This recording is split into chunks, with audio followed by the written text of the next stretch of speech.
And away we go. So yeah, I think, like I say, that save file that I made yesterday seems to be able to replicate the bug pretty consistently with that.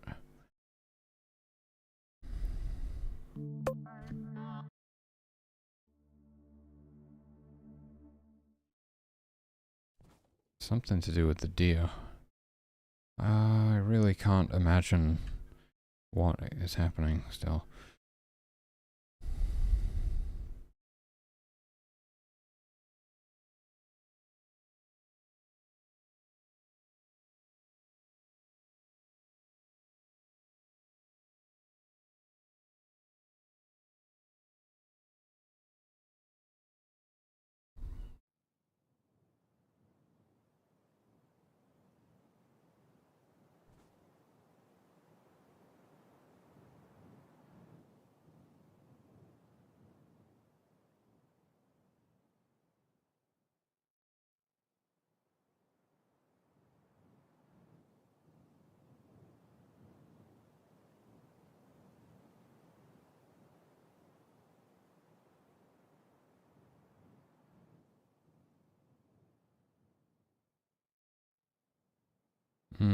Oh, it happened.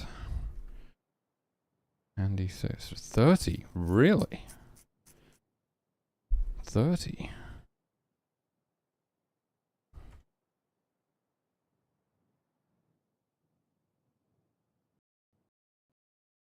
As you can see, they were spawning a regular waypoint with a range of 30.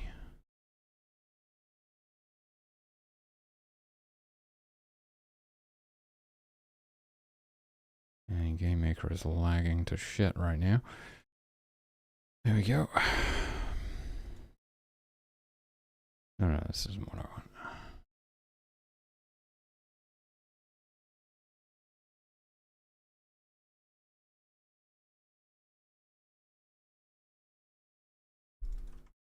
So it wasn't even one of these ones. Which one has 30 in here? This one. Migration.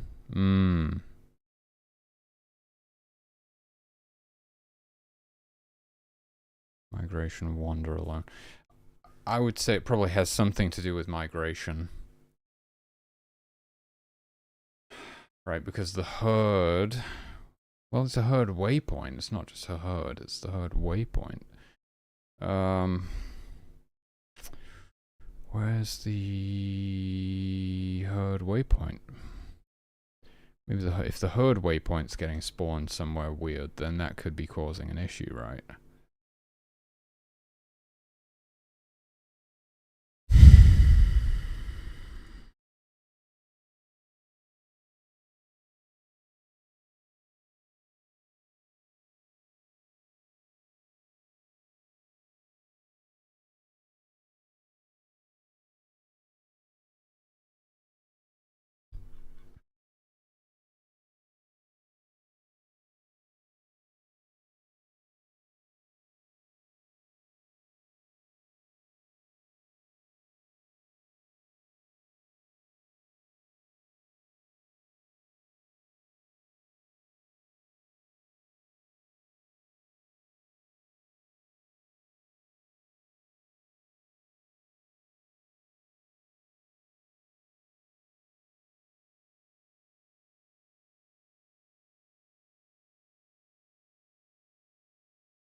Go back to the beginning of these messages.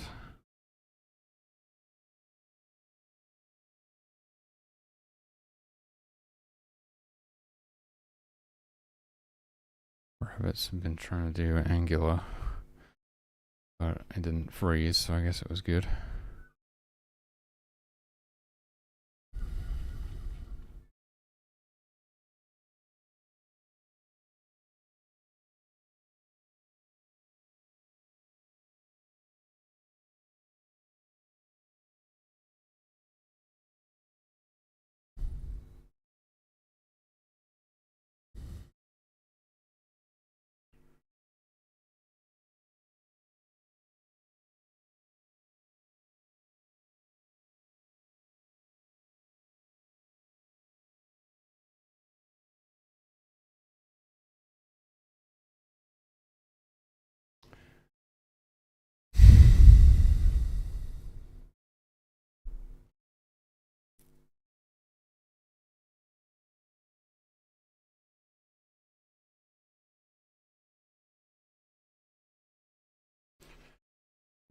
noticing that this doesn't have a spawn X and spawn Y variable.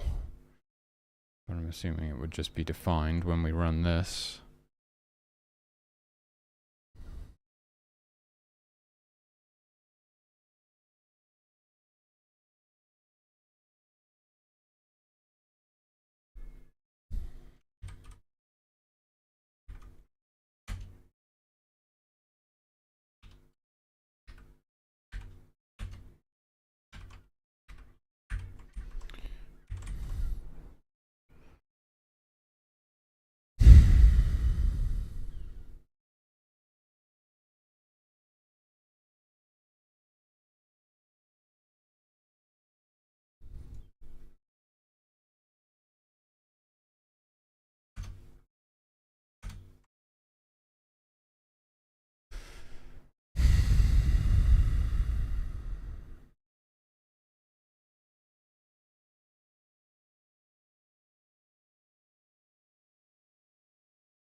I mean, well, it's not getting stuck whilst trying to spawn the group waypoint. It's getting stuck when the deer are trying to spawn their waypoints based on the group waypoint. One second, I'm going to close this window.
This is where it goes off the rails. And it's just stuck in an infinite loop here. Oh, okay. So, I'm thinking,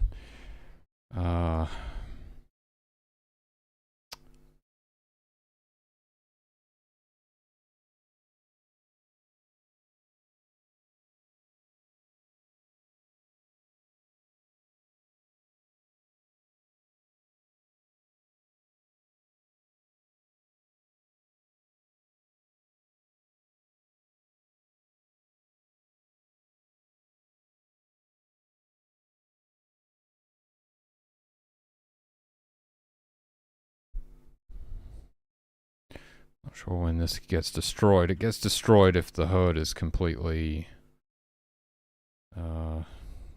eradicated, but you know, there shouldn't be any deer left at that point.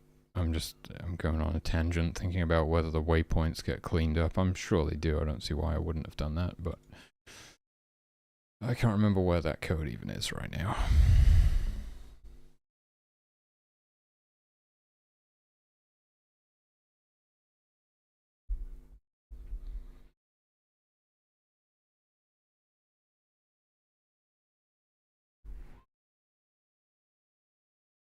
But it's, I mean, yeah, the issue is not with spawning this waypoint.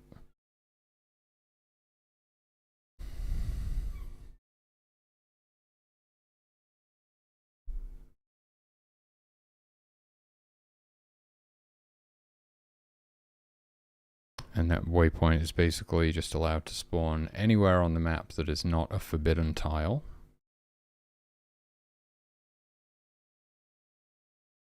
And then all of the deer waypoints are spawned within 30 units of that group waypoint via the same waypoint spawn function. So anywhere that's not a forbidden tile. And yet somehow they're getting stuck in an infinite loop there, unable to find a viable spawn location within 30 tiles of the... So there's somewhere on this map,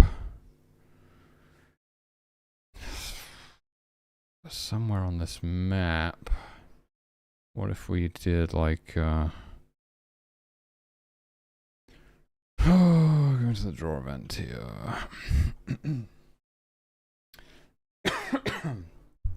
I need a drink.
Problem is, I'm not exactly gonna have long to look at this thing. It would be probably, would it be, no, that doesn't tell me much either.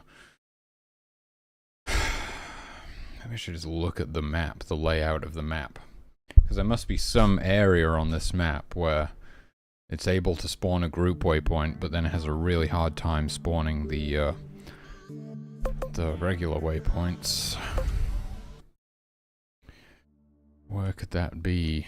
I mean, if we look at the navigation grid, we'll see obviously all of these little islands that are disconnected from the mainland are, but I guess, like, I mean, if it spawned a group waypoint, like, right on the tip of this, then it does greatly limit the area that it has to spawn the regular waypoints. I mean, I don't think it would be impossible, but it would be more difficult, for sure.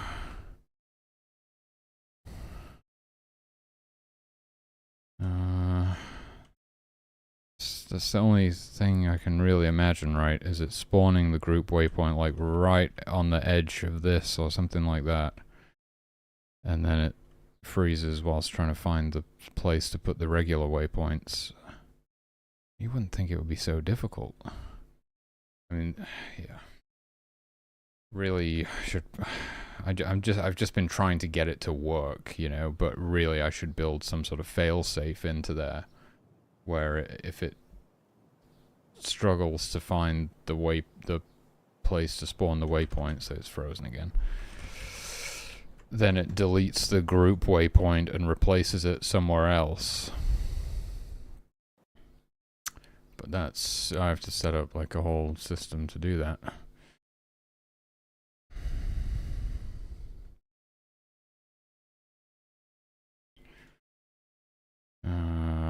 Because it's not just as simple as aborting. It's like we actually have to know whether this is are these waypoints being spawned based on a group waypoint, and if so, then the group waypoint needs to be destroyed, and that needs to be moved. Yeah.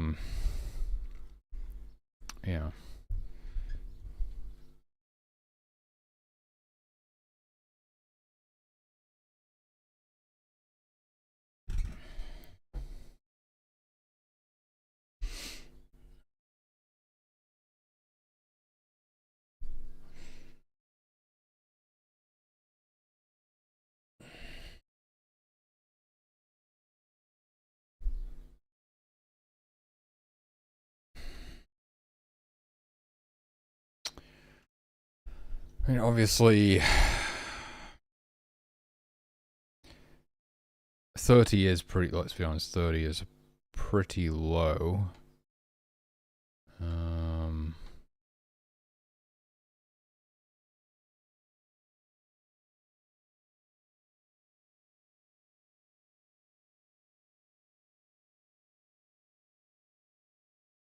There's no guarantee that it's definitely that one. It could be any of these three, which all have a range of 30. But the thing is, I'm trying to keep them in a herd. If I increase the distance too much, if I increase the range too much, then they'll all spread out. And they won't really be much of a herd anymore. That's why we kind of need to do this. It's almost as if I actually need to build in a failsafe, where if it has failed to spawn the waypoint a certain number of times, it gives up. The problem with that is, like, how do we handle for, you know, like, what do we do if the, oh my god. What do we do? How you know, because it's going to continue with the regular code even if the waypoint hasn't been spawned.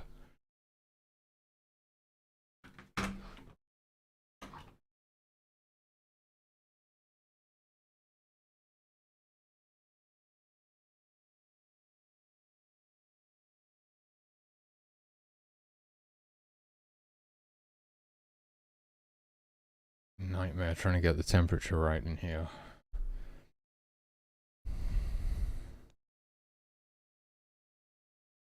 I don't like having this window open because I get all the street noise. It's distracting. But I think I need to have it open.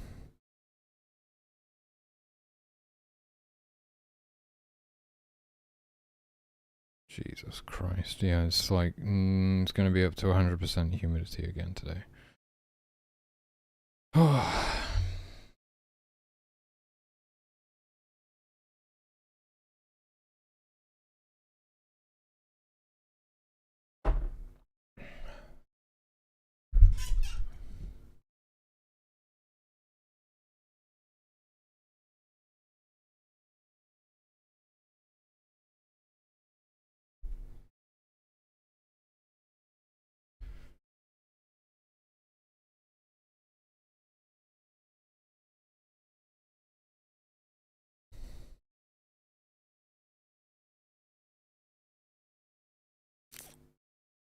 Oh, okay. No, this is what it could be. This one, actually. Yeah, I was thinking about this earlier because,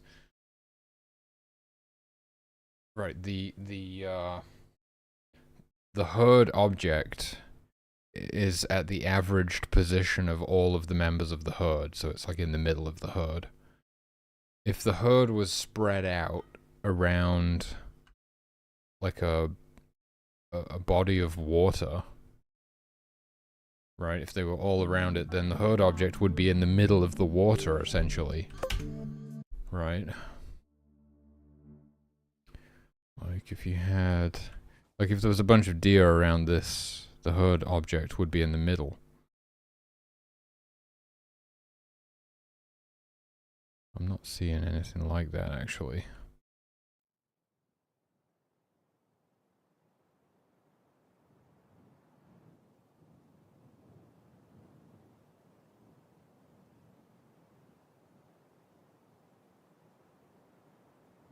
Everything seems pretty chill. And it freezes.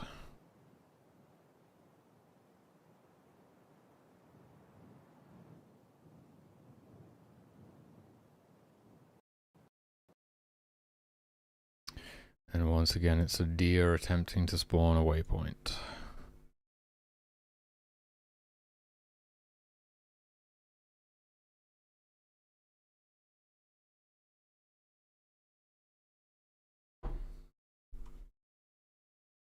You know how I could figure out exactly which one it is?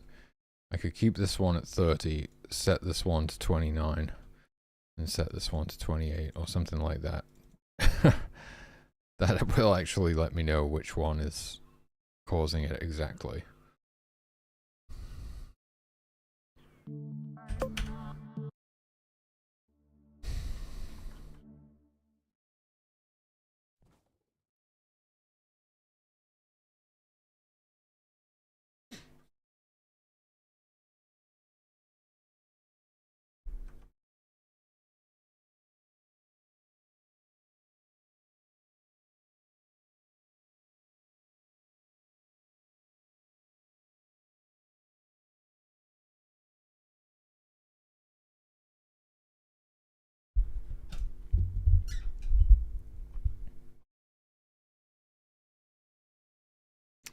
It's kind of crazy that I can replicate it consistently with this save file as well.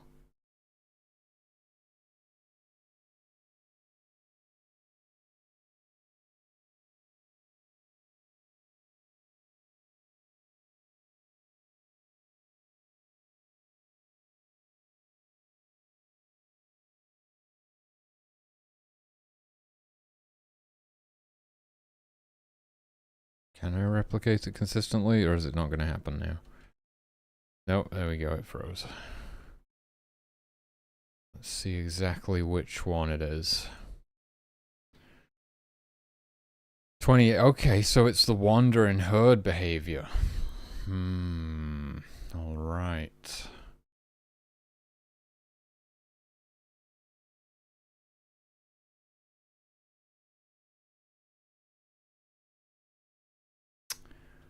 I see.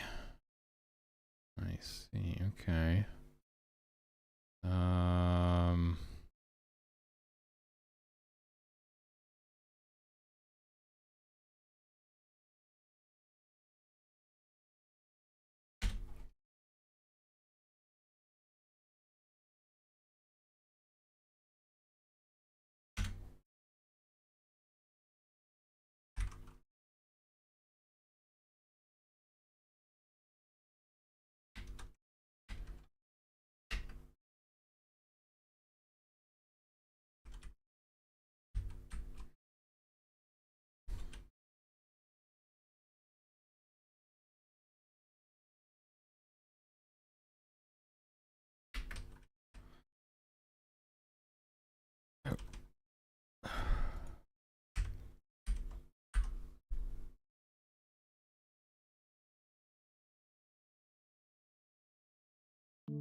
Yeah. Yep. That's kind of the most likely suspect because it can wind up in a place that's inaccessible. And you know what we could do is we could just... Well, it's the wandering behavior. We could check on it. That's actually... We could just prevent them from doing the random wandering behavior if the herd object is in an inaccessible location, just to be on the safe side or something like that. Right? Not a bad idea.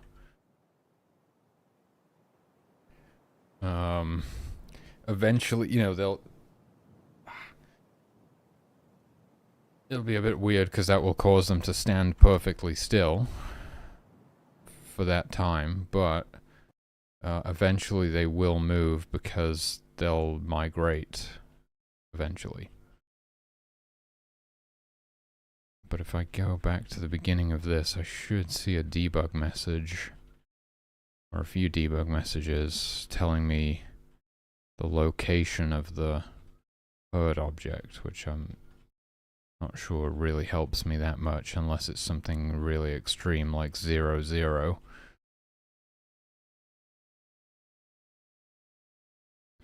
Oh my god, that's too many.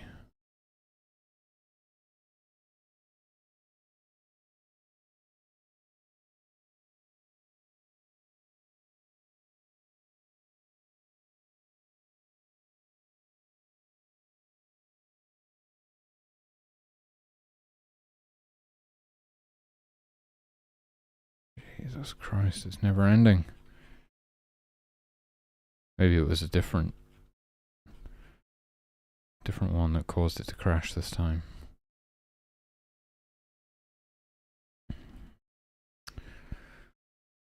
Oh, this is pissing me off, dude. How the fucking long is it gonna take?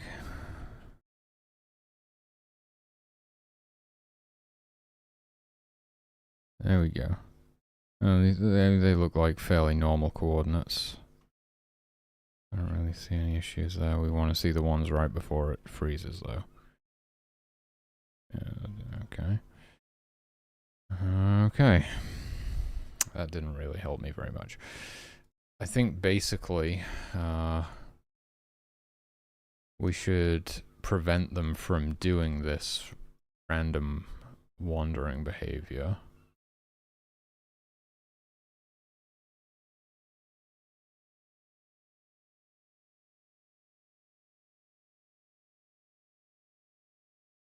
If the herd object is in a forbidden cell.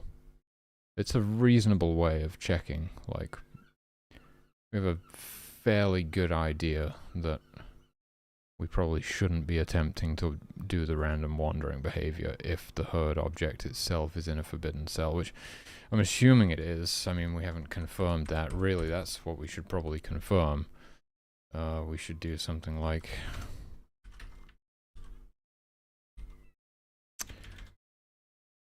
let me just grab this. MP grid get cell. Or I could do get cell pixel.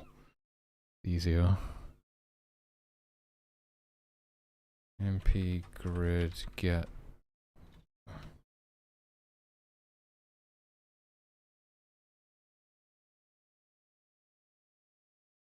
MP grid. I'm sure there was one to get it from a pixel, right?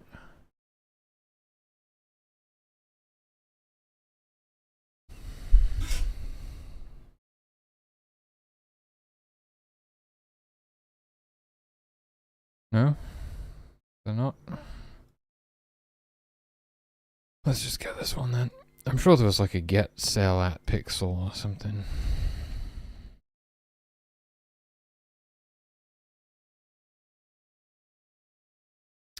MP grid get cell X.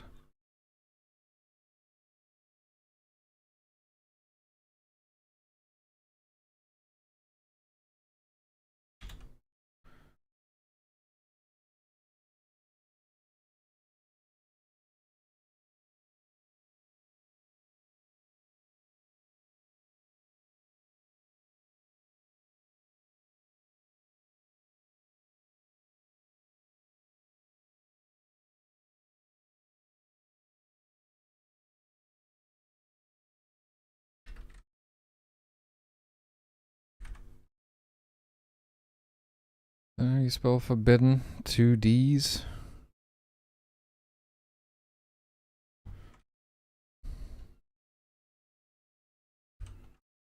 Beats me.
Word cell forbidden.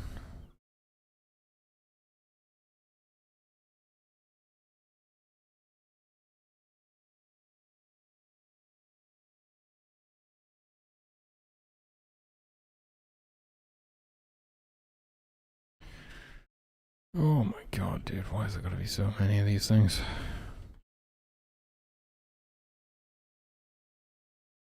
Word cell forbidden. Is that the one where it got stuck? No, it's still doing something else.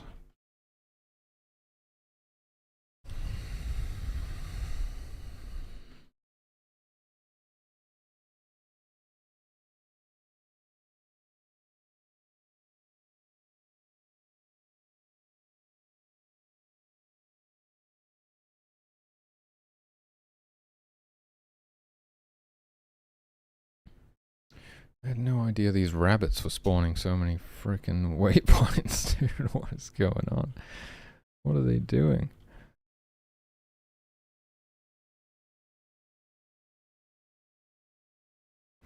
No wonder we have performance issues.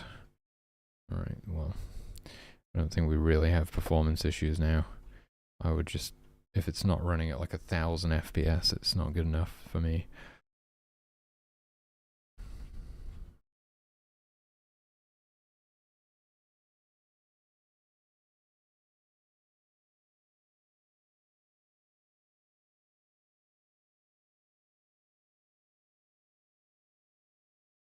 Jesus Christ. How many of these fucking things are there? Right, that's where it... Oh my god, I was almost there. I think that's where it freezes. Once we get to that point, it's all the same.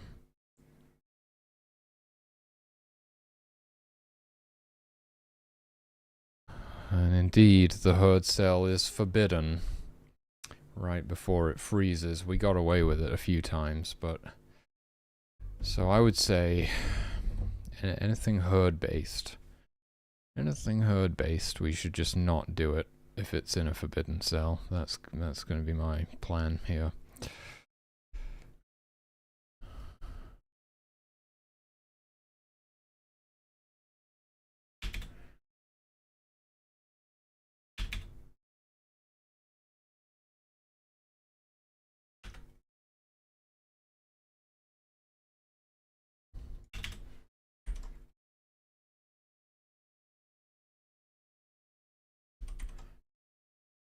This one's fine because it's a herd waypoint which can't be in a forbidden cell.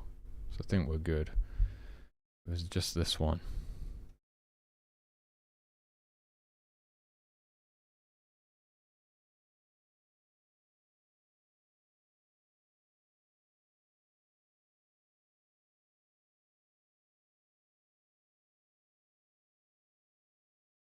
just for testing purposes, let's draw lines from the deer to the herd object, just so we can see if it's doing anything weird. I don't think it will be, but let's check it out.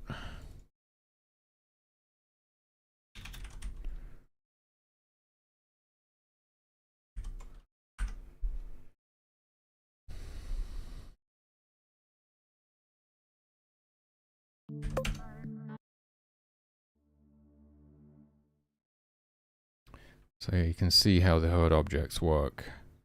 It's at the averaged position of all of the members of the herd. And so yeah, if the herd was like all spread around a pool of water, the herd object would be right in the center in an inaccessible location, and then they'd be trying to spawn waypoints, but they really wouldn't have. Here's a good example.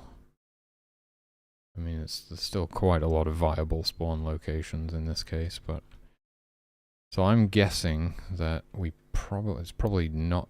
Wait a minute, what the fuck is this? What the hell is that? Okay, well that definitely explains it. What the hell? Check it out. So this is what's happening actually.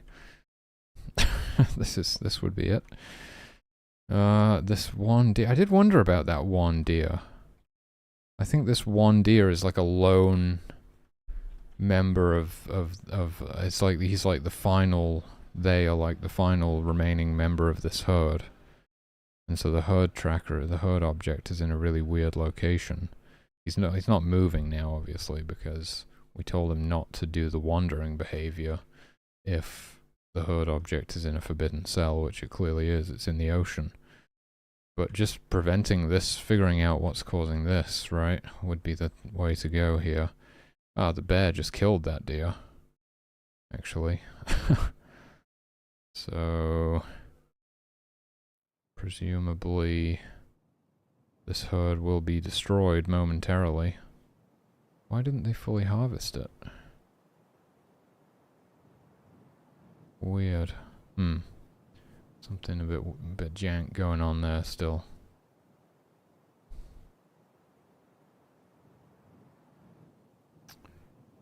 Eventually they will decay. Oh my god, it's gotten even worse. So we need to figure out why the herd object is doing that more so. We could still keep the other thing in as like a failsafe.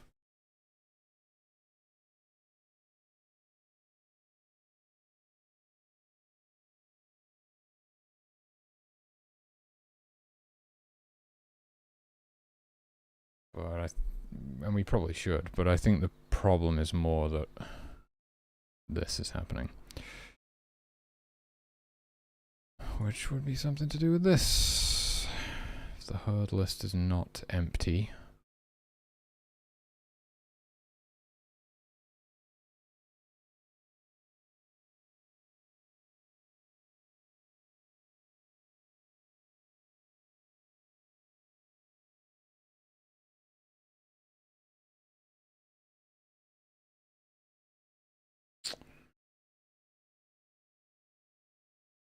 If there's only one member of the herd, we should just set it to the coordinates of that herd member, basically.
There we go. So if there's only one member of the, hey bro, how's it going? There's only one member of the herd left, then we just set the herd object's position to their position. So now, okay, so there were two. I don't know what happened. One of them got eaten by a bear or something. Oh. That one just died on the spot. That's not good. Okay. What the hell was that? Oh, and it's still doing it. What the hell?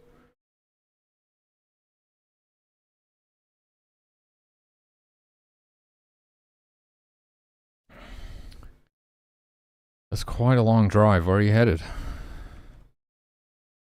Lone deer. Unable to find instance for object. Oh my god.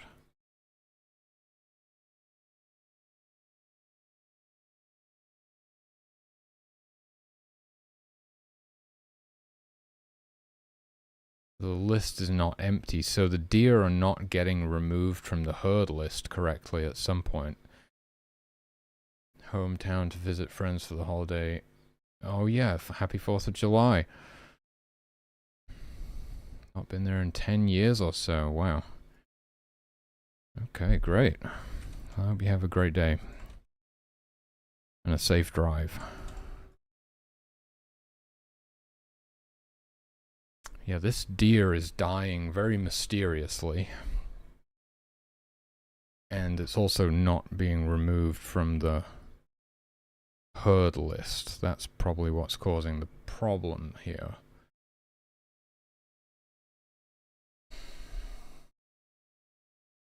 I really just want to drink the rest of that coconut water, but I've got to ration it out so it lasts the rest of the week.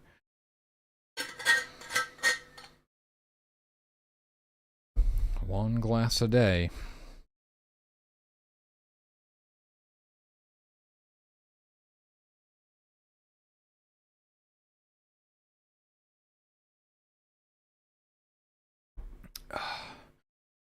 The deer is an object, yes.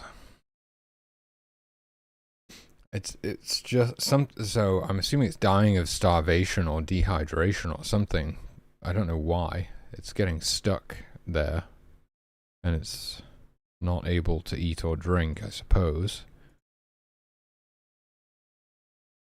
But I mean, you would certainly think that it would be removed from the herd.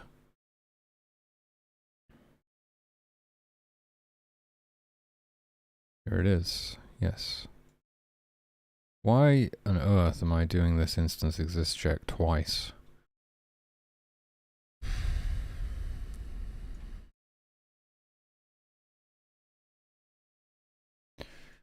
Yes, everything uses lists. Because I only really knew about lists in the beginning. Well,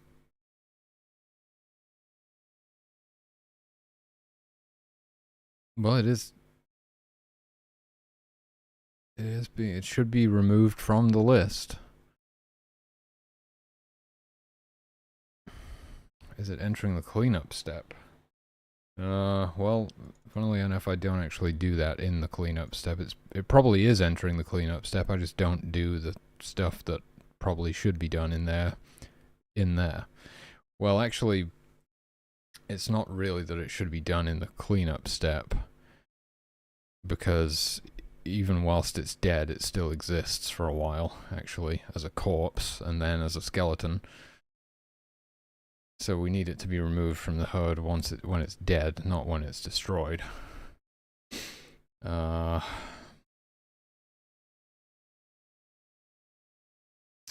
just want to see its HP. I'm assuming its HP, we'll see its HP is going down. And it's probably because it's dying of thirst or something. It's interesting. An interesting bug. Oh. It already has 0 hit points, and is still alive somehow. That's even more confusing.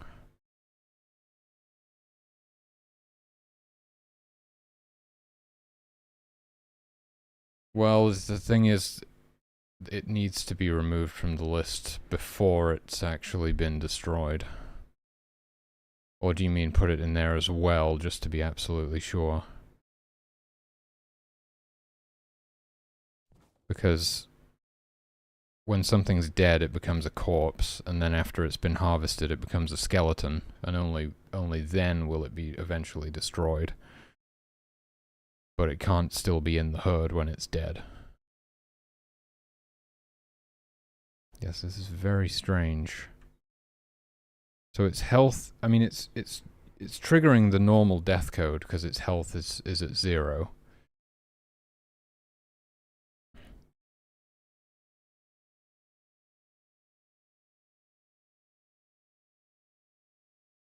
You know what would be wise is if we found out just how long that list is.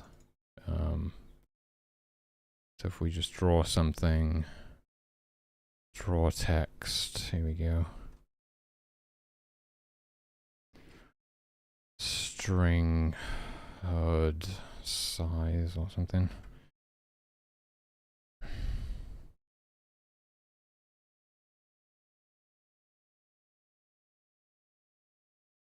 That would require a lot of reworking stuff now, based on how it's set up. But the plan is to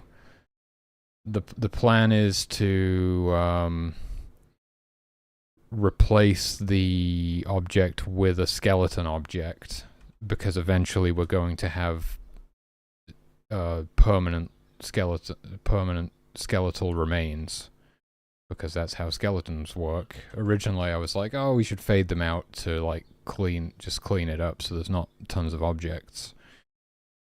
But as long as it's just an empty object that doesn't run any code, we can have the skeletons remain forever, which is kind of cool because, like the tree stumps, it sort of leaves a mark on the world.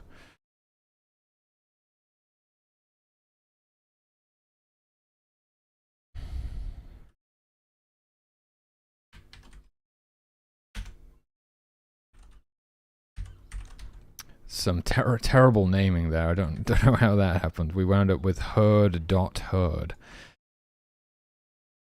Oh boy.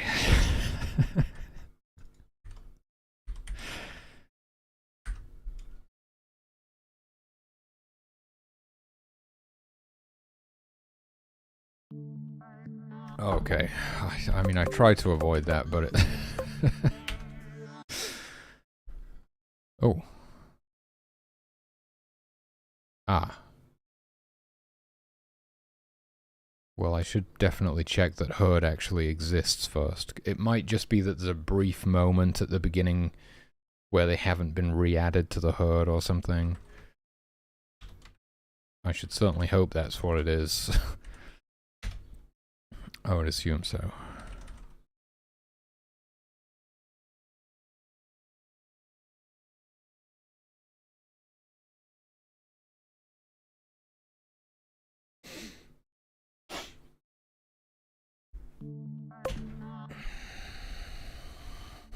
I really got to get a monitor stand. The monitor should be there. I should be looking forwards. Another thing to purchase once herd size 2, once I've finished the game. I'm rolling in all that sweet, sweet Steam money. It's still 2. Oh, okay then. That's very unusual. And I think it probably just basically thinks that the non-existent instance is at position 0, 0, so it's averaging out to here in the ocean. I can't explain why that deer is dying in the first place, but we could at least try and fix this. I'm gonna have to close the windows a bit.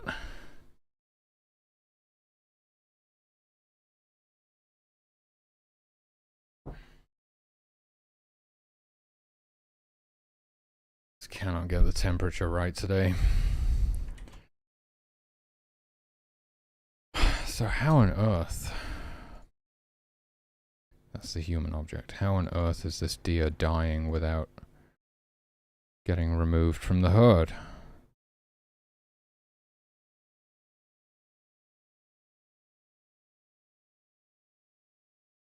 We know it's in the herd, because it's even telling us the herd size is 2.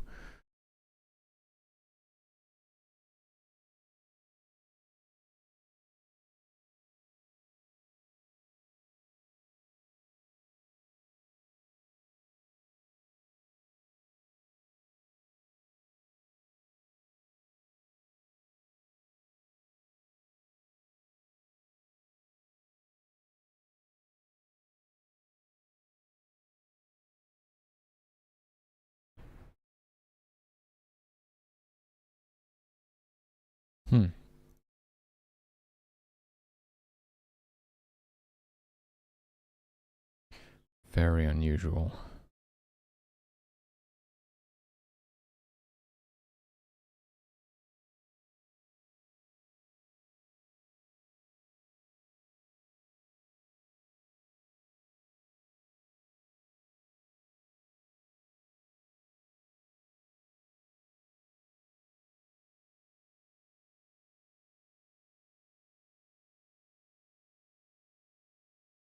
The weird thing is, yeah, I don't quite, it might be...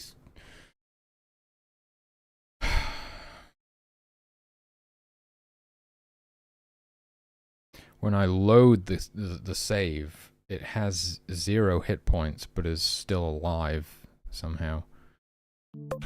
I'm not quite, unless it just has like 1 hit point and I just can't see it. It has, it has both 0 hit points and is alive, and now it's dead. Can't explain that. And then, well, it should. We don't even need to wait for it to fade out. It should, also, another strange thing. Oh, you know, I think actually what this is a decaying deer carcass with the wrong sprite. Actually. Oh, and perhaps somewhere when I'm loading a save, we're adding the deer carcass back to the herd because there's no check to see if it's like dead or not, something like that. And because it's technically it's already died, so the death code will never get run and it will never be removed from the herd again, which is, yeah. If we did have the like a fail-safe herd removal in the cleanup event, we could, that would kind of help, but we that's more of like a band-aid solution. We actually want to get to the root cause here, right, and fix it, which is probably something to do with the save load system, actually. I just can't, I'm going to have to just figure out what exactly, it might even be in the deer object itself, the part that re-adds them to herds after loading a save. Is there something like that with object deer herd? Yes. Exactly.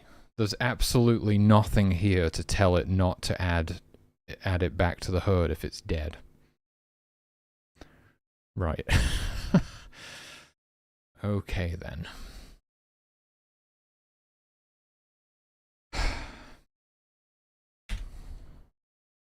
Let's reformat this while I'm here. As we can tell, this is some old code.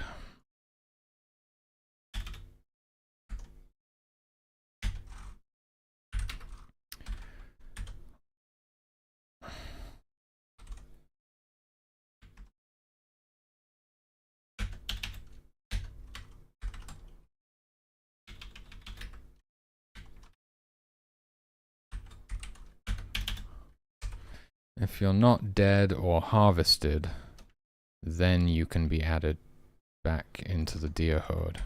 Let's see what that does. I'm hoping that we are loading it back into the correct state before any of this code is executed, which I think we are, and it will just be fine. Now it's in a different herd. Now it's in a completely different herd.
I don't know for sure, but I'm assuming the unassigned deer herds list is empty at this point.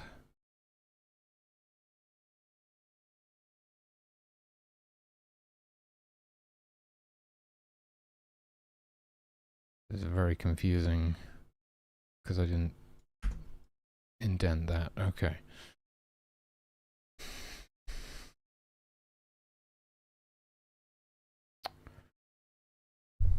Ah, well, load has to be false anyway, I see. Okay. There's definitely something going on in here.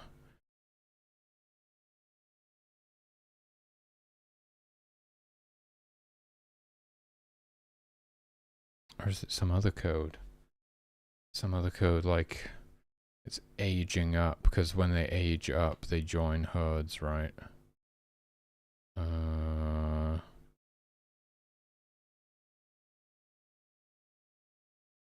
don't know if the age up code would actually be being run. I mean, I was only kind of assuming that it was dead. Not really, it had 0 hit points. We sort of know it was dead, right? We're just loading the wrong sprite. Let's go to the load sprites thing.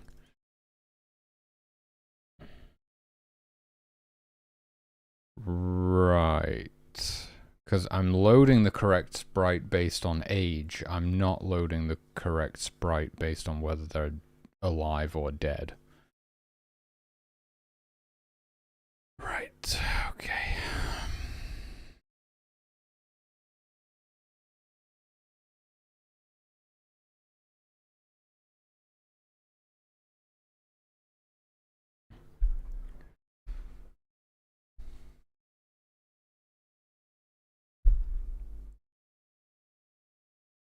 Do we load the sprites after we load the states? Because we need to. I think it's in load instance or something. Load states and then we load sprites. Cool. So the states have already been loaded. So we can just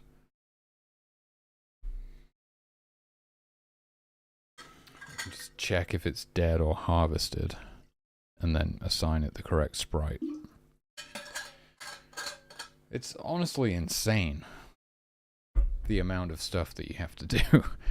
Like, you can't just save and load sprites, because if you ever, like, add or remove a sprite from the project, then all of the sprite references change, and your save file is completely fucked. It loads in all the wrong sprites. So you can't just save and load them. You have to make some thing that reassigns the correct sprites to everything upon loading. It's absolutely bonkers. Okay, so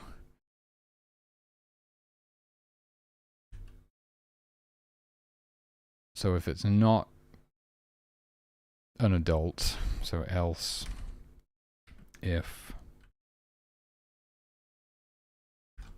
state equals state death. This is all in some sort of a with, right? Yeah.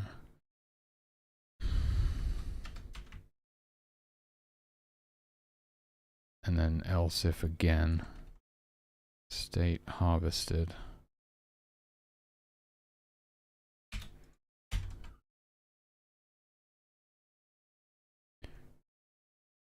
So if it's dead, it's SP bear carcass. Yeah. And if it's harvested, it's SP bare bones. I did, a long time ago, draw some cool, like, bare bones. Wonder if that sprite's still here. Yeah, this one. Check it out. I drew those bones. That was back when it was like side view, before we'd even switched to isometric. I did draw a couple of sprites back then. They were all terrible, but what are you gonna do? So, no, that's wrong, because this is if it's a child. So this should be a bear cub carcass. And this should be, actually I'd probably just use like a rabbit sprite or something. No, a deer bones. I don't think I would have actually made a bear cub bones, because I already have something equivalent. which is basically just the deer. Deer. It's going to get really confusing when we actually have unique sprites and I have to go through and correct it all. But we'll get there eventually.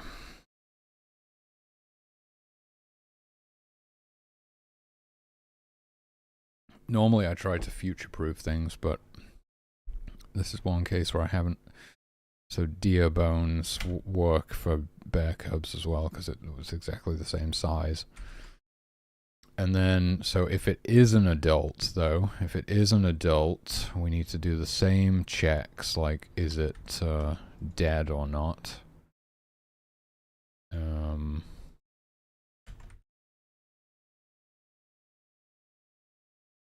If it's dead, we want bear carcass. If it's harvested, we want bear bones, else we just want a bear sprite. Like that, right?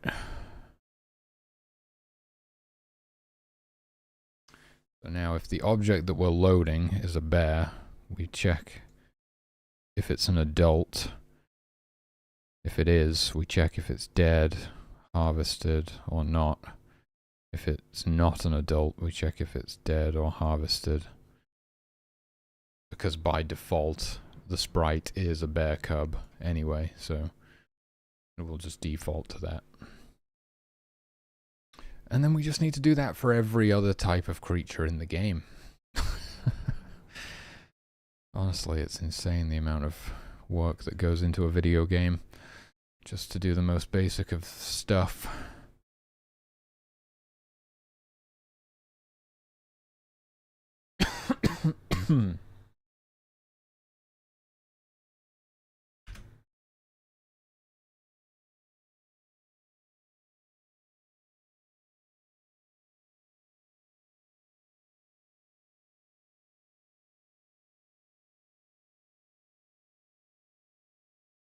Fox bones. Fox bones would be once again the same as deer, I suppose.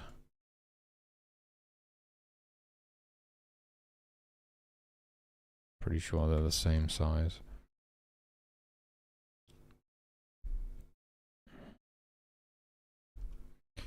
And a fox carcass.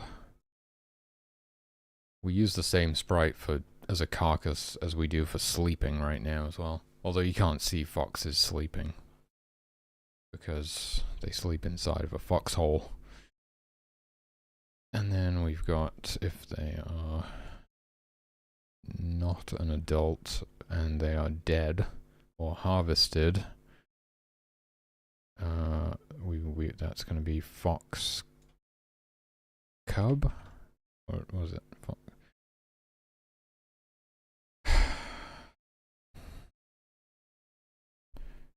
Of course I fucked up the naming convention. Fox cub carcass without the underscore. SP fox.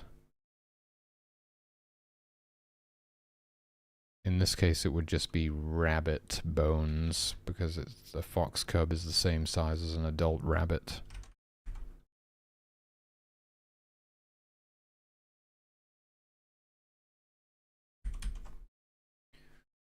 Okay, so if it's not an adult and it's dead, fox cub carcass. If it's not an adult and it's harvested, rabbit bones.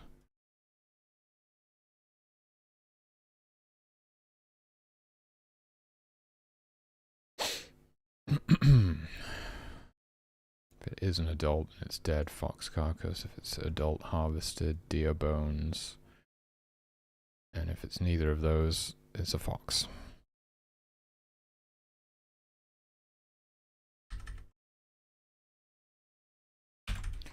Next up we got the wolf. Yeah. And there's a lot more creatures to add to the game. And we need to get art produced for all of them, and then I'm gonna have to go through and do all of this for every single creature. Oh my goodness. I mean, I suppose I could build some sort of an automation that does all of this for me or something. That would be intelligent, maybe.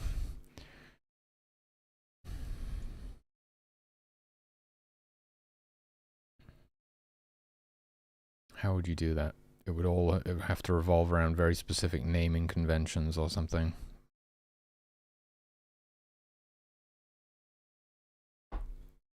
And you could intuit what the sprite names should be based off of the type of object that you're currently referencing. Something like that. Okay, so wolf. It's dead. We need a wolf carcass. Or, again, we would just use deer bones, I think. I don't have wolf bones.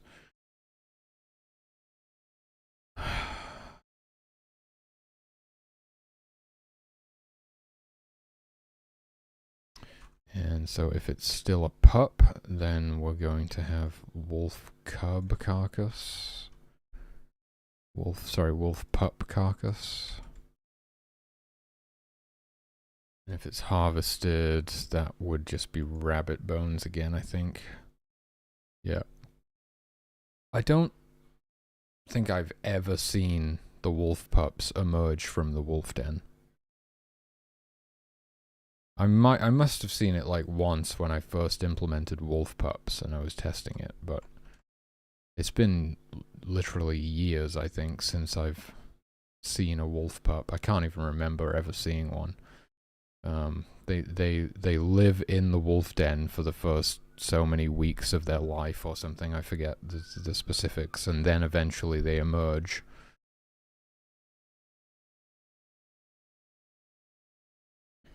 But you know, you have to like play in the same map for a couple of years of in-game time or something to see that happen. Which begs the question, why did I even program it? You could say that about a lot of stuff in this game.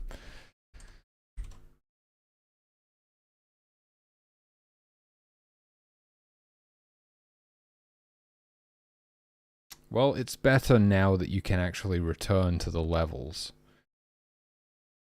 You could reach the end of the game, you could beat the game, and then go into like the new game plus, and you could revisit the old levels and spend more time there and experience more stuff. But it's unlikely that just on a regular playthrough you would spend that long in a single level, unless I can somehow bump up the amount of content in each level, but that's unlikely to happen because I'm really not looking to add new content to the game at this point. I'm looking to just get it shipped, just to get it done and get it shipped, because it is already becoming unmanageable.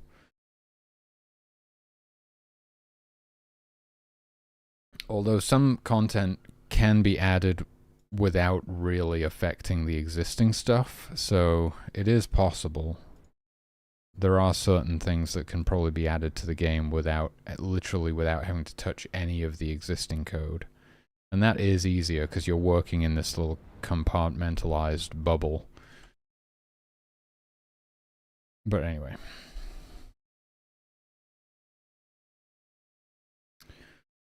Anyway, it's good that we're getting this fixed. I wasn't even aware of it. So that's all of the wolf sprites. And we've got deer. These are the ones we've actually been having trouble with.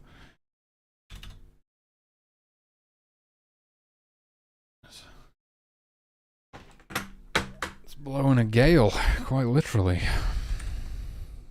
Deer sprite. Age greater than or equal to 1. State death. That would be deer carcass. Sprite index harvested. Deer bones. Deer bones. I hope my letter finds you well.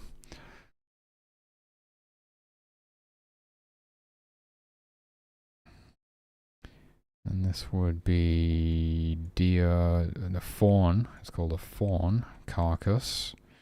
And then fawns would just use rabbit bones as well, because they are the same size. And last one, for now, is the rabbits themselves. When the rabbits reproduce, it's insane. There's like 1 billion baby rabbits everywhere. I might need to tone it down a little bit. It's just, or spread them out a bit more. I don't know. It's just when they're all clustered up like that. Okay. Rabbit carcass.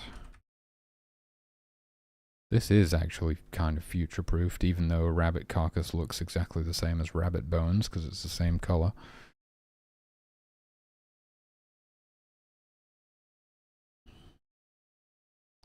Rabbit bones, else rabbit. And if they just so happen to be dead, I mean, what do I mean? If they just so happen to not be an adult, then we need to say kit. Is it actually called kit? What is it called? Rabbit. Rabbit kit carcass. Rabbit kit bones. Kit bonesga. Kit boga.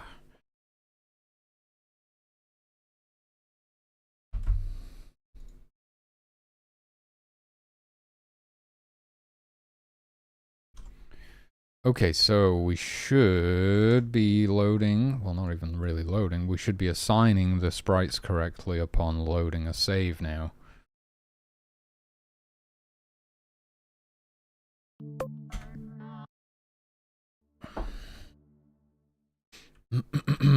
There we go. Okay, why is it in the other HUD now? That doesn't make sense, really. Yeah. There's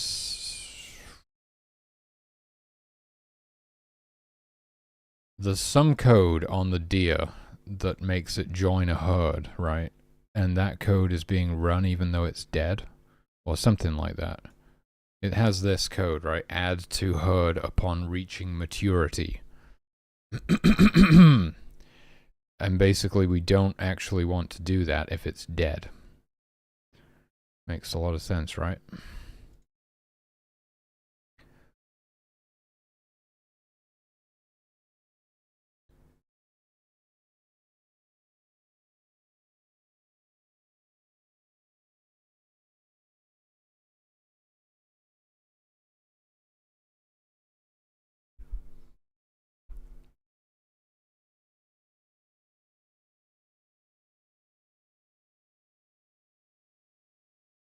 Oh my goodness. Looks like most of the stuff inside of here is actually reformatted. I just didn't do this one. I'm gonna do it now. Do it! Do it now!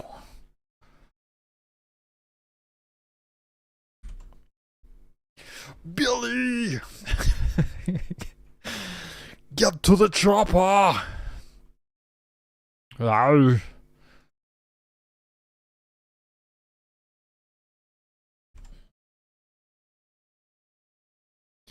Billy! Oh man, I was cracking up. I forget the guy's name. They had a guest on Red Letter Media, like an impressionist, and he was doing these Arnie impressions. They were watching some like old footage of Arnie in Brazil for like that big festival where they all dance for a week straight and do tons of cocaine or whatever they do. And Arnold was just going around just like picking up random Brazilian women and carrying them around and stuff, and this guy kept doing these it's great! You just take the women! So good. You must come to Brazil.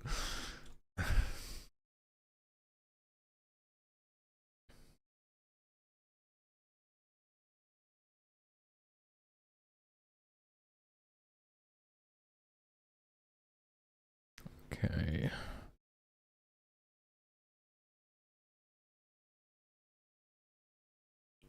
Oh, interesting. So my way of not doing the sprite swap is by checking, are they already the correct sprite or are they already a death sprite? Whereas this doesn't have anything like that. This needs to be like, I suppose the first thing we should, first thing we check? Is it the first thing we check?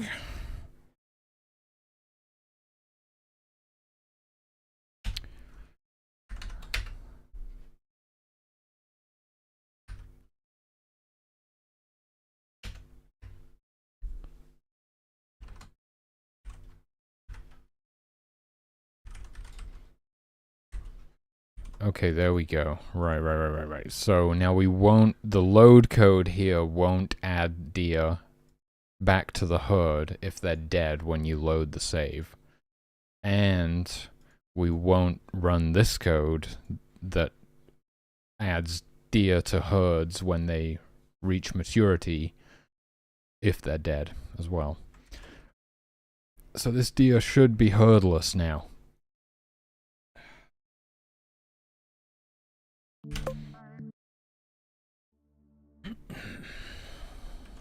It's not. It's still in a herd. That deer actually has the correct herd size and everything is working there. So that's one problem solved. We've just created another problem in the process where this deer is somehow getting added to a completely different herd now. It makes me wonder, is it this? I mean, there can't be any unassigned deer herds because that's only like at the beginning of a new game. I'm pretty sure anyway. Oh boy.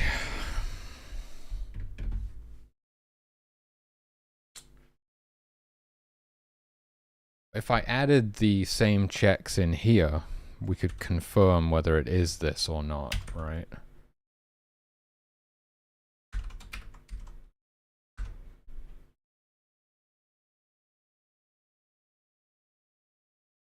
If it begs the question, how on earth are they getting assigned to the right herds at all? I don't know. I have no idea how my game works, dude. Okay, that was the problem. See, that concerns me slightly. Well, it's, okay, right, because we don't run this code if we're loading. Loading must be false.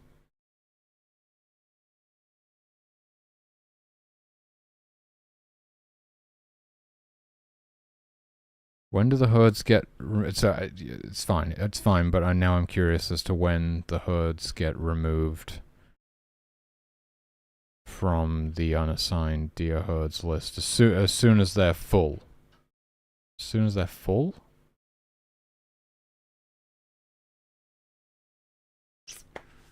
What if some of the deers, some of the members of that herd have died? Then it will never technically be full.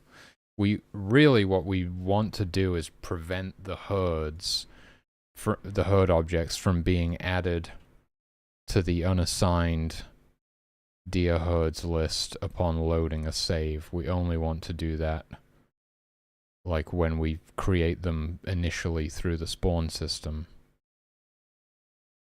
That would be smart. If we could achieve that, then we could get rid of this.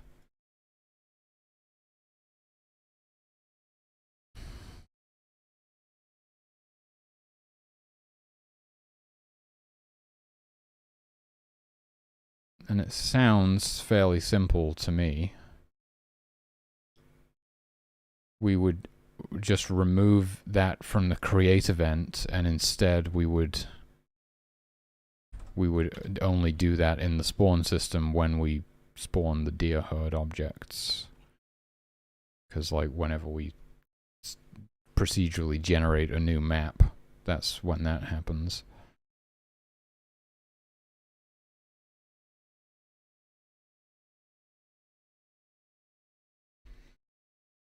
Wolf dens, foxholes, deer herds. Here we go.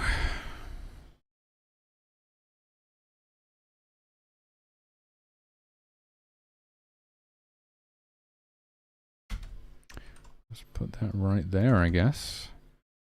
And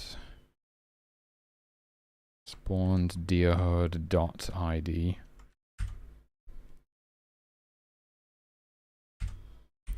There we go. Right.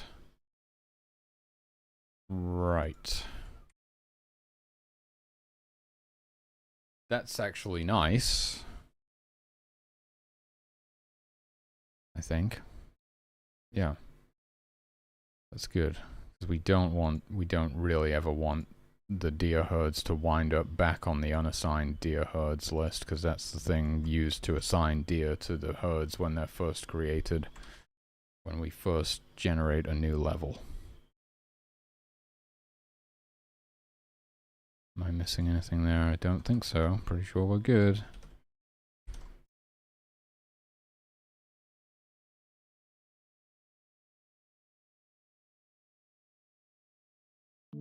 Man, you know what I just fancied last night? A bag of salt and vinegar crisps. Oh my goodness. Could have really gone for some salt and vinegar crisps. But no. I will not consume that poisonous, that savory, delicious poison.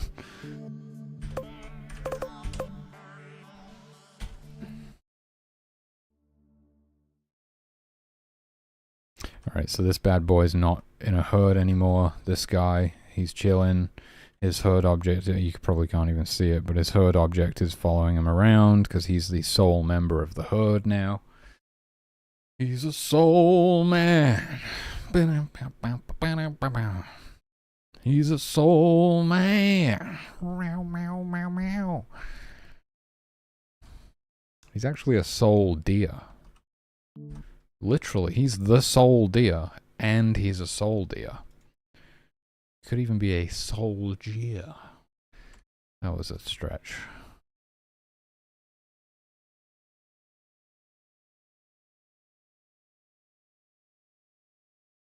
Oh my goodness. Holy, I might have found something that I can use to improve my neck problems. I've been using too many pillows, I think. I'm hoping using less pillows is going to help.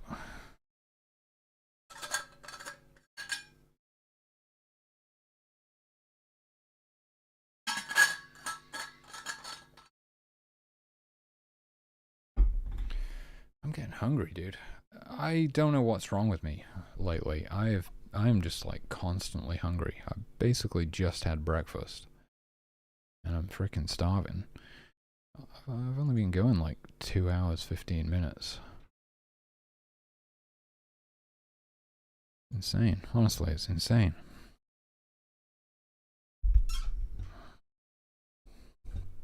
I'm supposed to start training again next week as well. I was waiting for my neck to get better, but it's just not getting better. So I'm just gonna have to start training anyway. Imagine how hungry I'm gonna be then.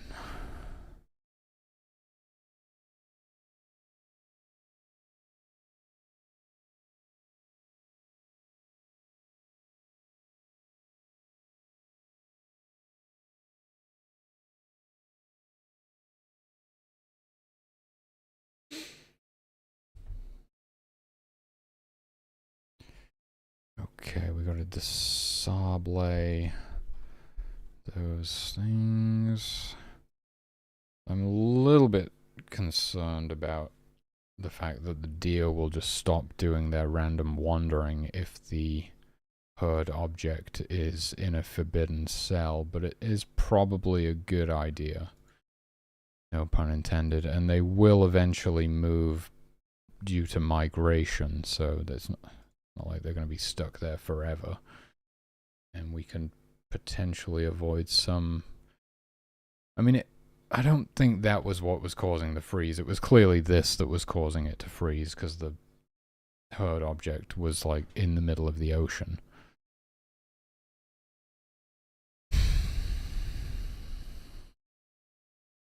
If we just load back into that map real quick and take a little measurement. Right, so it has a range of 30, right, which is the same as this obelisk. This sphere of influence, I believe, here also has a range of 30 from the obelisk. I'm going to double check that because I'm not even sure anymore. Hold on. Definitions, attributes, obelisk perception 30. Is that even what we use anymore, or do we use sphere range? What is obelisk perception? Sphere range is also 30. Okay, so it's definitely 30. Alright, back into game. So it's the width of the screen and almost the height of the screen, right? When I'm zoomed at default zoom level. So if there's any if any of these like pools of water, like this one for example, see it's almost that it's you know it almost has a width and height of 30 almost. So possibly in some extremely rare scenario there could be a pool of water large enough and all of the deer are somehow spread out around it, so the herd object is in the center of it, and then they can't find any viable waypoint spawn locations. It's very unlikely, though. It's extremely unlikely. I'm just wondering if we should... What? Oh wow, look at that little cloud. I love the clouds. Okay. I'm just wondering if we should keep it just to be safe, you know.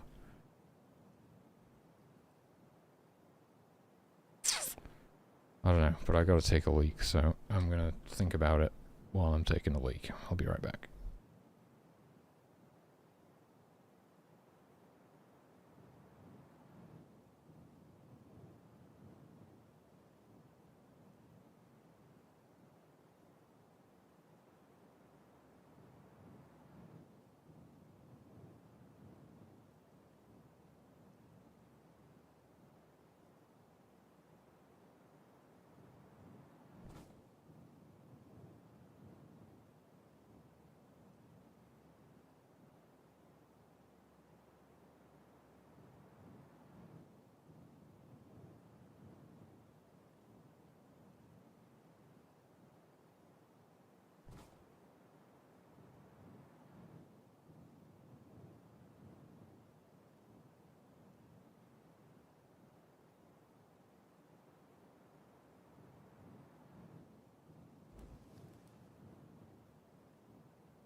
And it's raining both in real life and in game right now.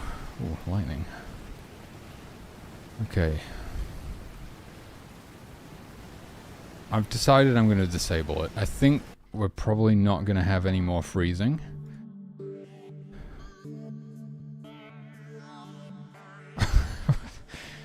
Did you not mean to subscribe, Scarbo? What happened? 31 yesterday. Damn, that's hot.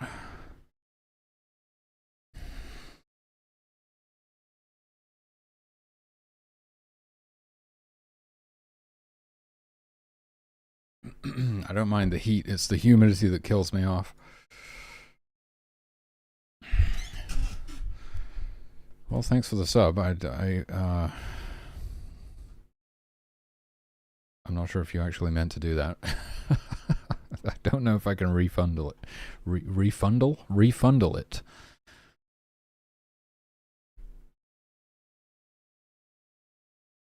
Yeah, 31 is pretty hot though. Like mid-30s is probably my limit.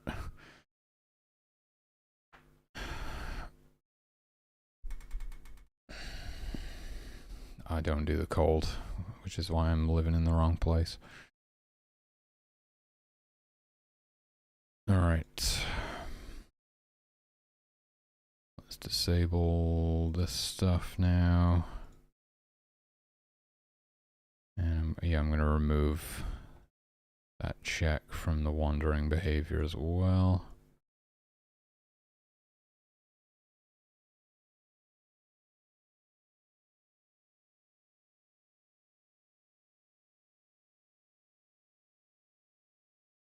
Okay.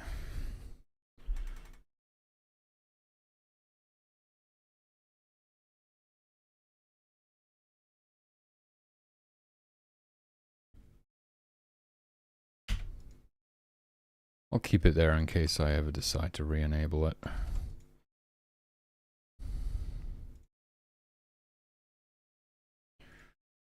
Alright, cool. I'm gonna push this to the repository. Yeah, this is a really good build now. I keep saying that and then finding more problems, finding more bugs, but at least as far as I'm aware right now, this is a really good build. Fixed sprite loading, fixed deer herd loading. Is that it? Is that all I've done today? I'm pretty sure that was it. Yeah, because we were just investigating why the game was freezing. And in the process we found the problem with the sprites not being set correctly when you load a save as well.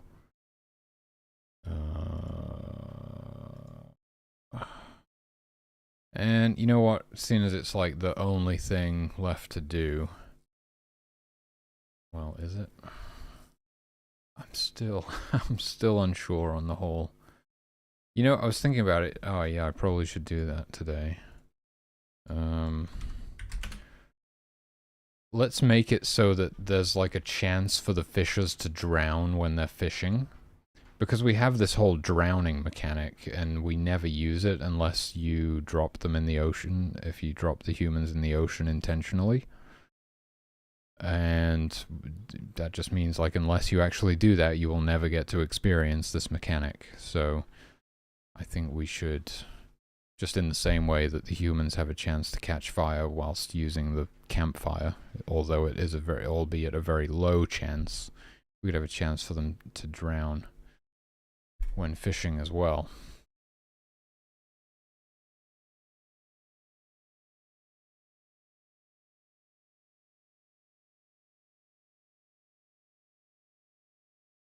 Yep, I can think of a pretty good implementation of how we can do that.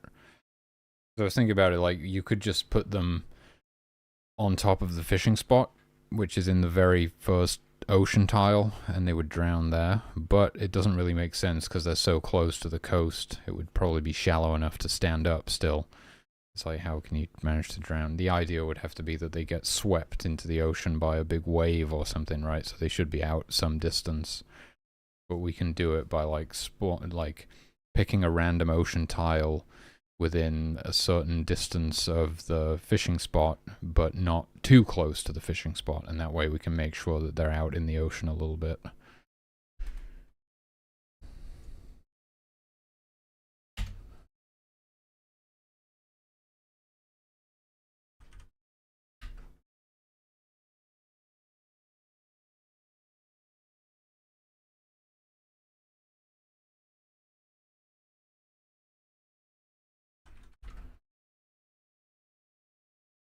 Implement drowning whilst fishing, something like that.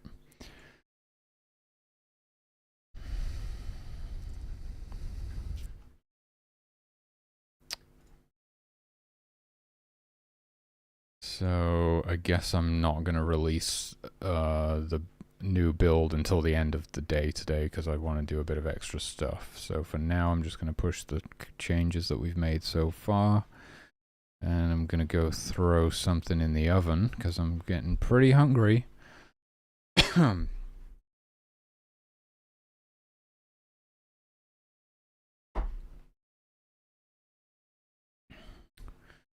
we go, that's good.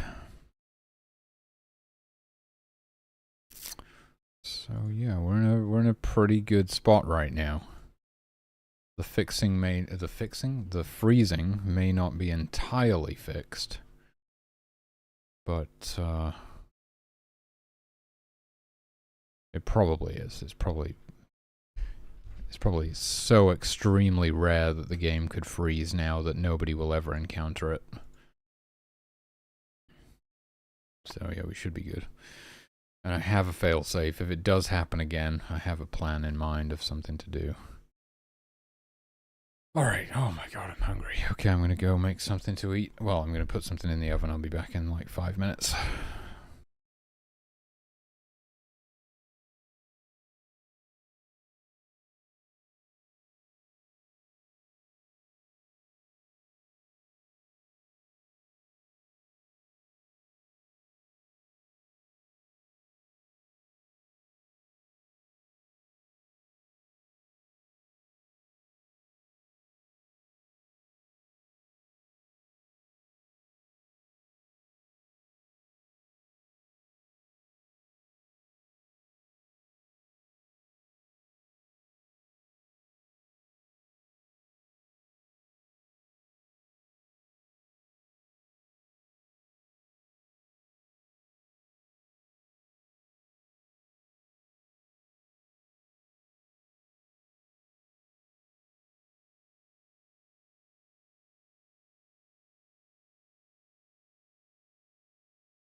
forgot to defrost the burgers, so I'm gonna have to eat those later today.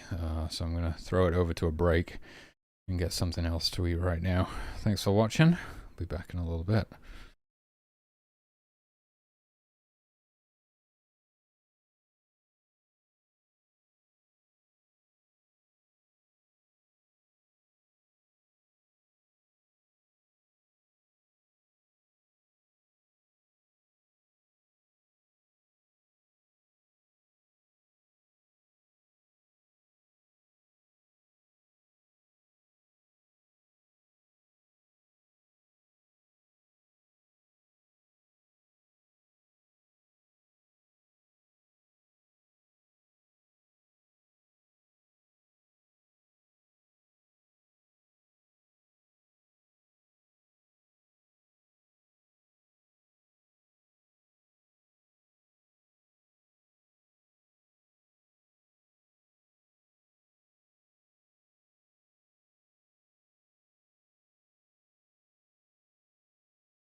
Okay, let's get this show on the road.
What is this draw line doing here? This isn't even a draw event.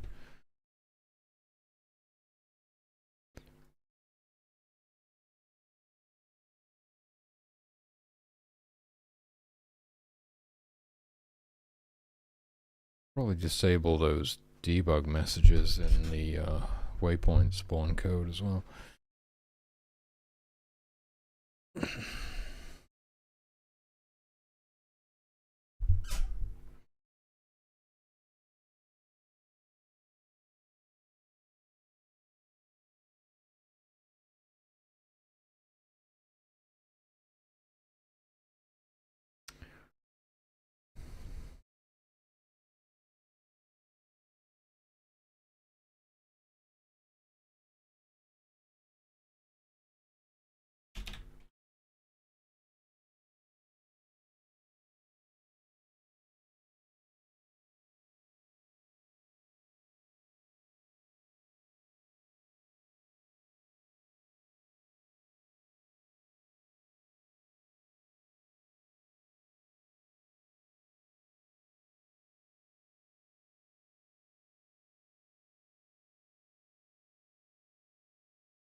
Debug messages are slow, so we don't want them if we don't need them.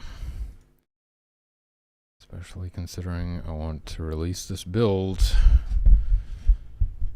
as part of the playtest towards the end of the month.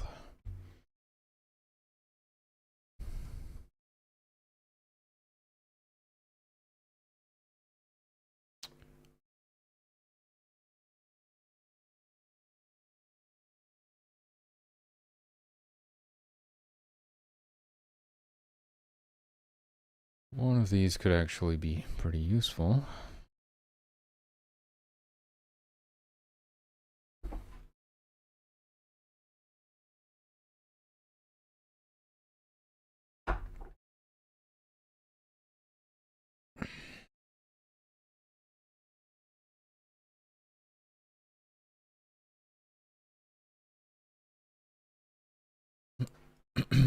Gonna grab that and take it over to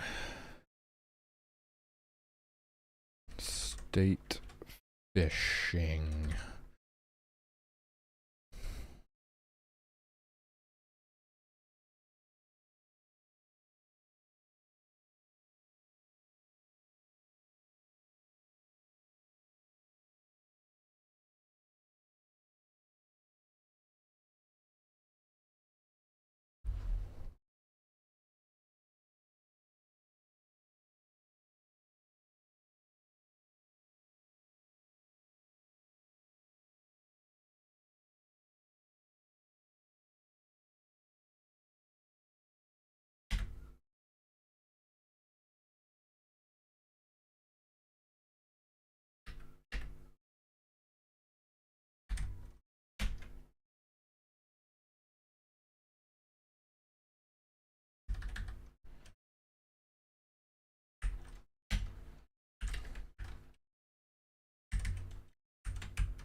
Well, I actually need to remove that because we're trying to put them in the ocean, which is a forbidden tile.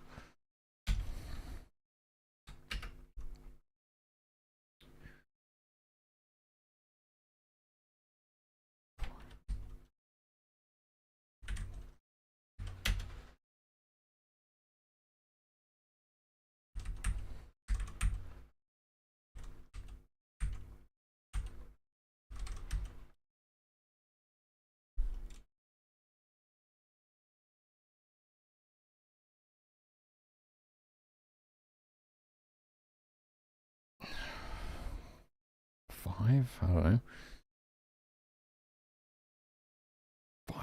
Five's probably good.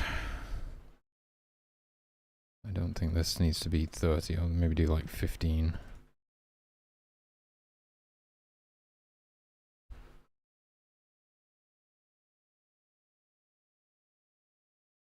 Oh, but I think I want to do target X, target Y in here.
So it gives us a 10 cell window.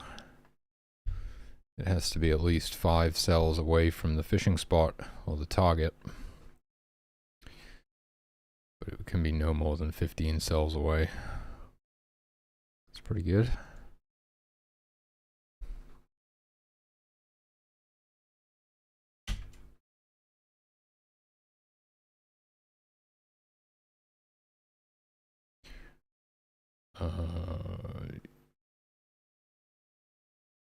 Yeah.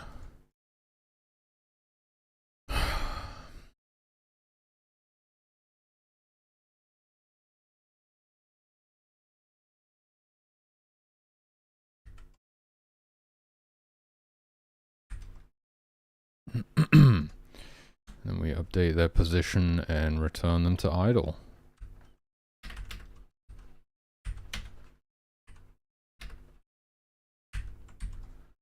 Right, so, well, as long as they're fishing, this is every step actually, we probably want to put this on a tick, that's right.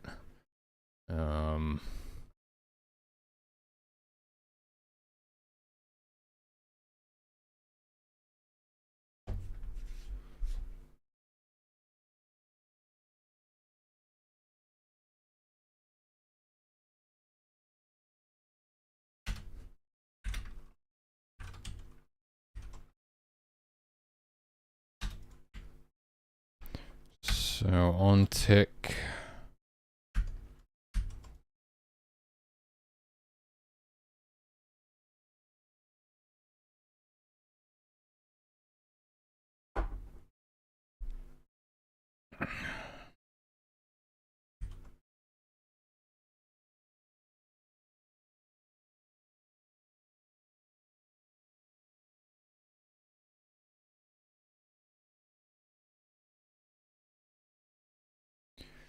So on tick, we're gonna roll. We're gonna roll a D 50,000. And if we roll a 1, then we are going to try and find a spawn location within 15 cells of our target. And while it's not an ocean tile or it's too close to the target, we're going to re-roll that What is this? Let me get rid of that. Until we eventually come up with a tile, an ocean tile, that's between 5 and 15 cells away from the target, and then we update the position, reset the action timer, and return them to idle. And from that point, they will realize that they're in the ocean and begin drowning. We should set the chance to be really high for this to happen in order to test it first. Like if I just put a 1 in 10 chance for this to happen, that's definitely going to happen. And then we can give it a go. And this is just a way of like utilizing the drowning mechanic, basically. Because it's a mechanic that is in the game, but doesn't really serve any purpose beyond you being able to drown the humans if you want to. You can extinguish burning humans by dropping them in the ocean, there is that.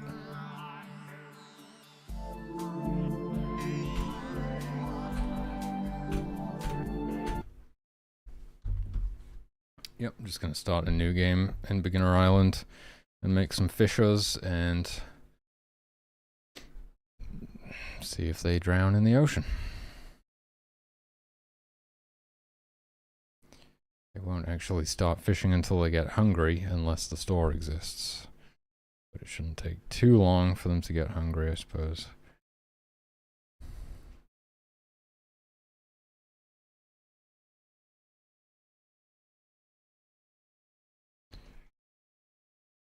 Here we go.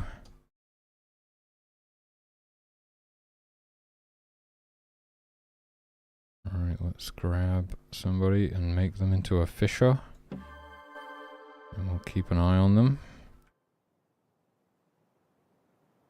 So, yeah, as soon as they get hungry, they're like, oh, I should probably catch some fish. Even though there's no campfire to cook the fish on, they still do it. And so we'll just stand there fishing, and every step, every tick, he needs a drink now. There is a chance, I'm not sure if it's working, I would have thought it would have happened by now. There is a chance every tick, a 1 in 10 chance for them to be put into the ocean where they'll drown. Okay, I think the distance is a bit high. Oh wow, he drowned really fast. That was kind of crazy. I would reduce the distance, personally. I might even... Ah. Well, that needs to be multiplied by cell width.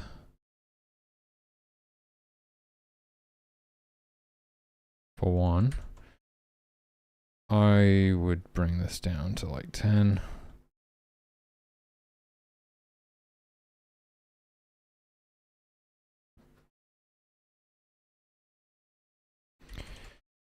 Let's give it another test. And it's going to be a pretty low chance for this to happen, of course. And the other thing that we want to do is add them. I think we actually want to add drowning humans to the combatants list as well, so that you get the alert on the UI, like the overlay. Because it could happen off screen and you would have no idea.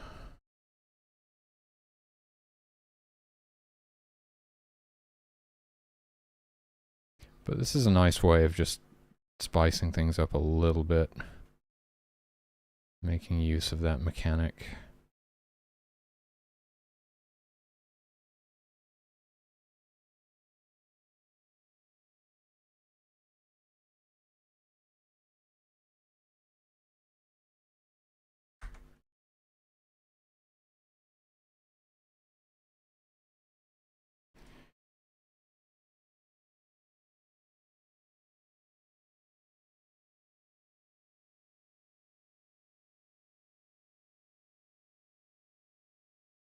Weird that not all of these spots seem to have fishing spots on them.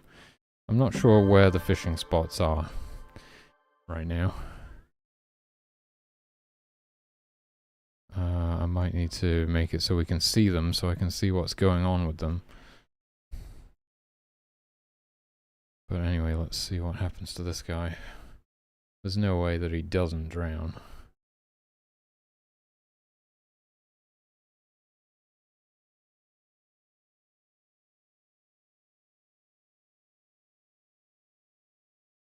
Or maybe he doesn't drown. Holy shit. Oh, he's drowning. There we go.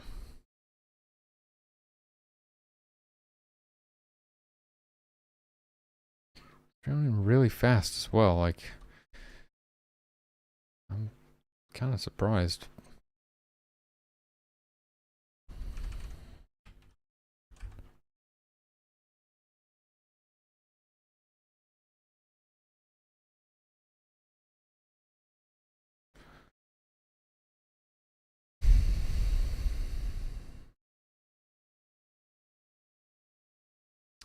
Okay, if you say so. Alright, so... we gotta get them on the combatants list.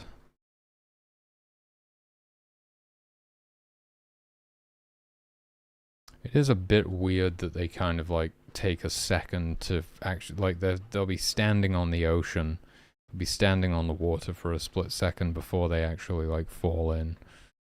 And that's just because all of the state conditions are processed on a tick. And so we have to wait for the tick in order for it to realize that they should be drowning.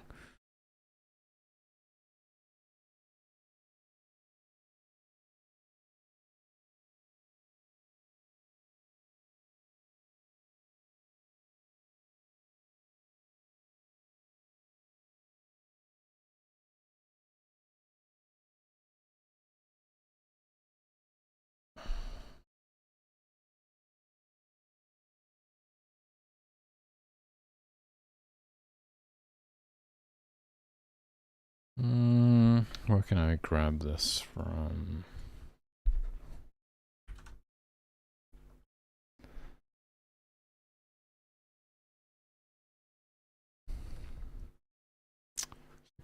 Good question, actually. Probably in the wolf code is a good place.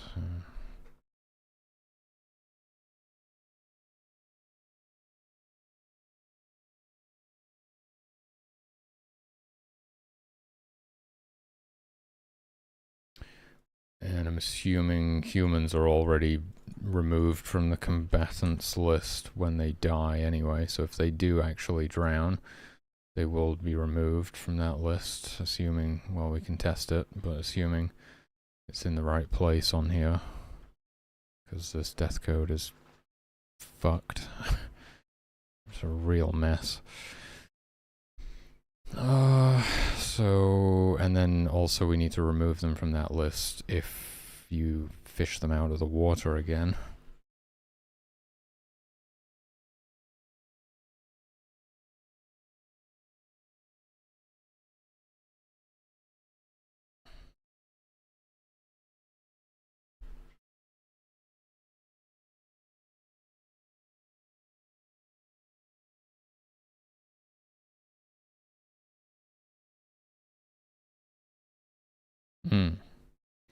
Well, now if they're on fire, if they're on the combatants list because they're on fire, we don't want to remove them from that list because we want them to be on the list because they're drowning now.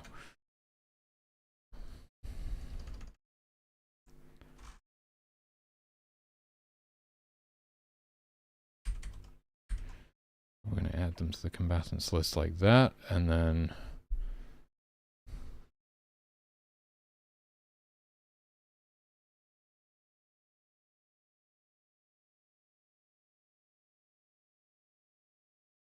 controller, left pressed.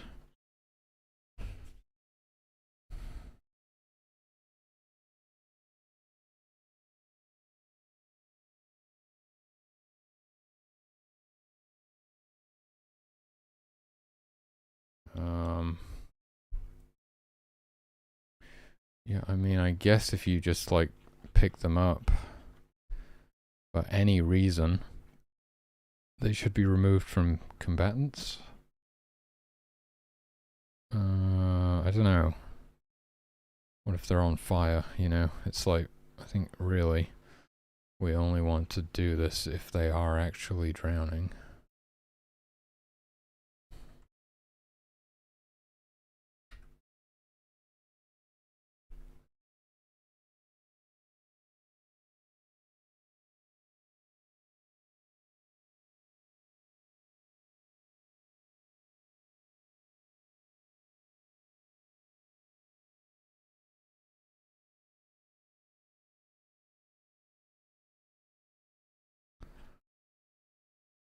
That doesn't need to be in there.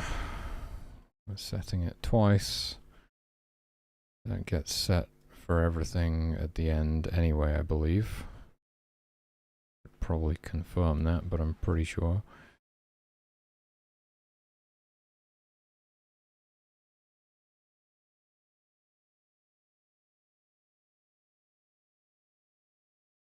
But because we don't set that until the end, it does mean that we can do like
okay, let's see how. Oh, that's the wrong list.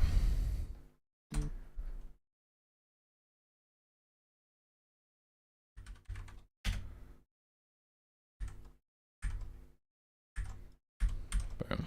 All right.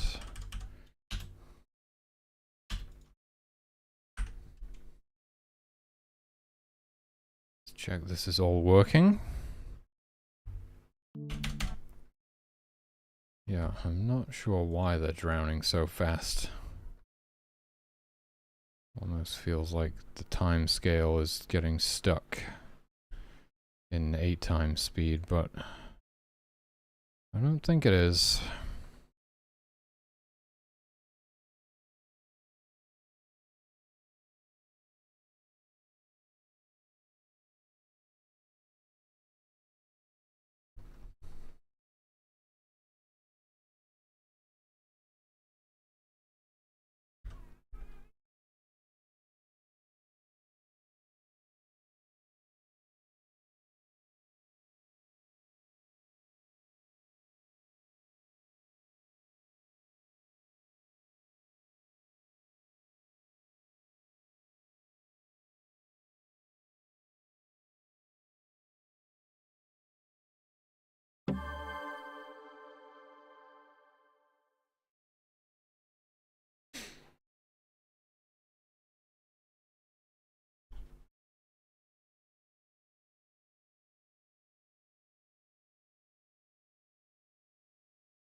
Okay, so when he starts drowning, he gets added to the combatants list. We get the overlay and the arrows.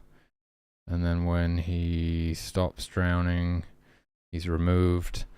We also need to check if I fish him out of the water. Does that also work?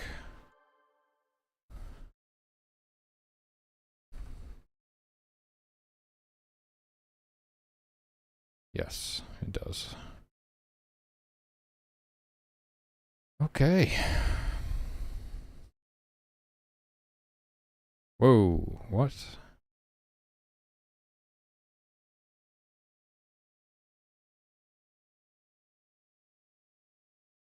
You shouldn't be able to get teleported anywhere except for an ocean tile. What was that all about?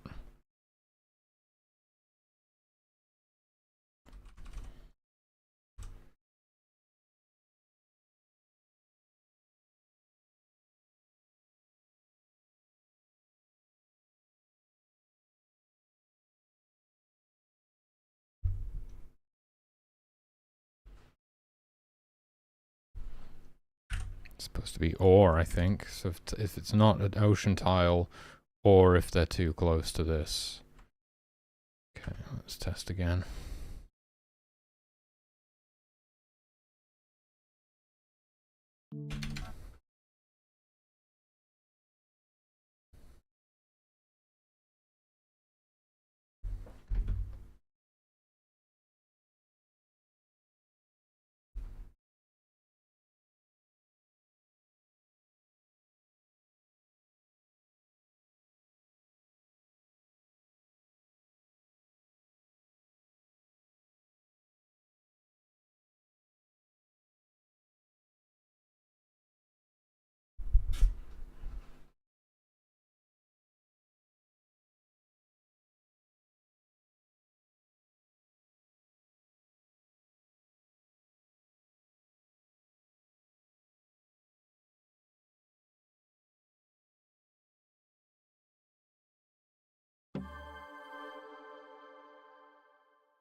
Wow, that happened like instantly.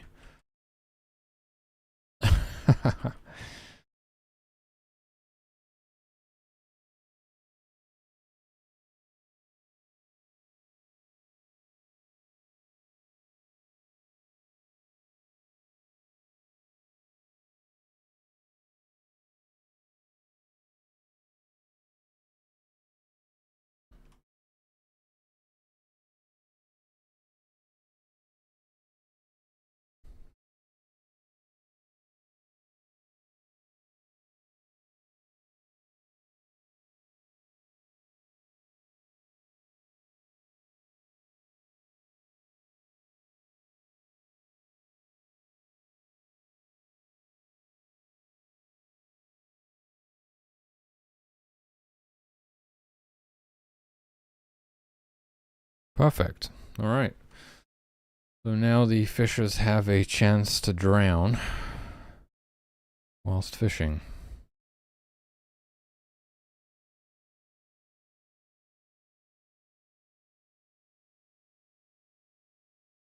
We may want to tweak some of these values a bit still, but all in all, it's pretty good.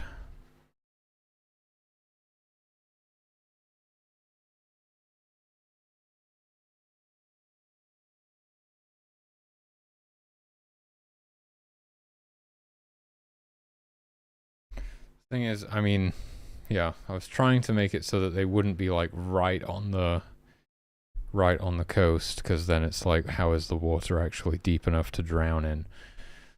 But it doesn't really work because they could just get moved. They could be further than 3 cells or 5 cells away from the fishing spot, but to the right, and just be in like really shallow water still. So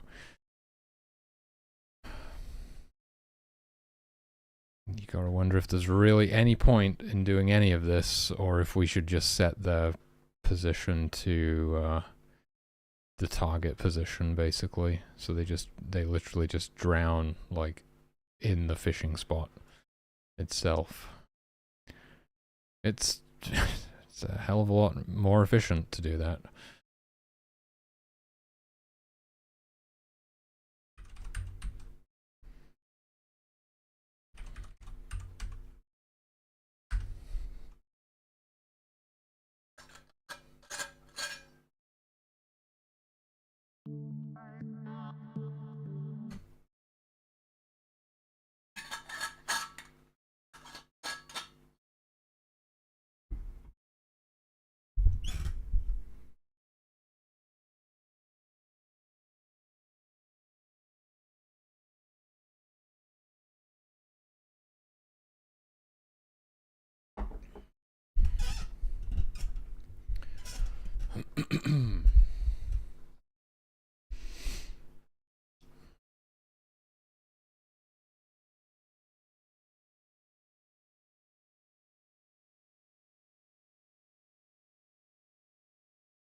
What?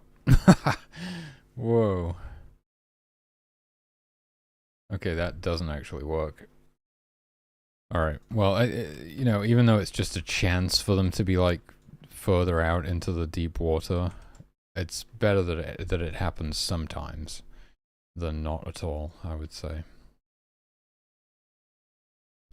So we're gonna go with this. Let's go with this.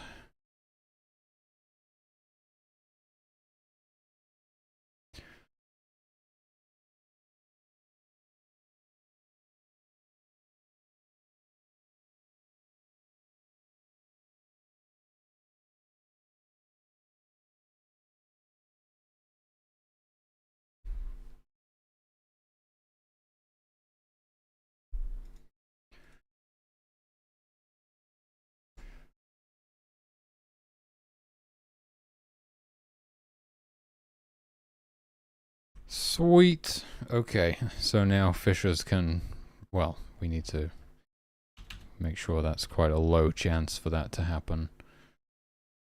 Maybe 39,000, like a 1 in 40,000 chance.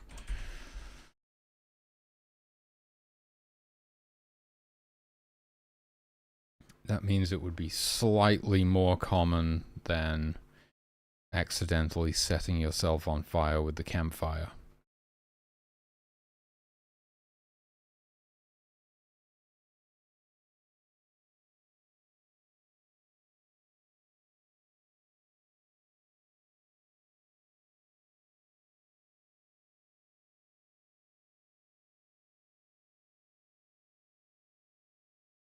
Had to crack a window. I can barely breathe in here right now.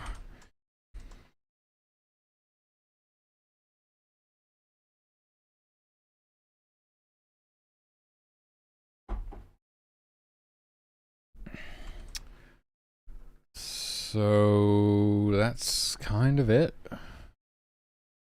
What I want to do now is test level transitions. I actually want to try going from one level to the next.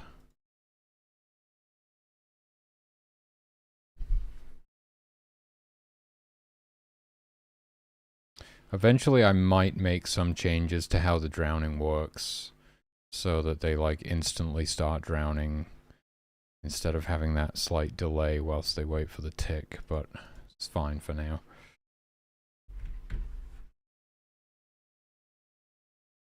So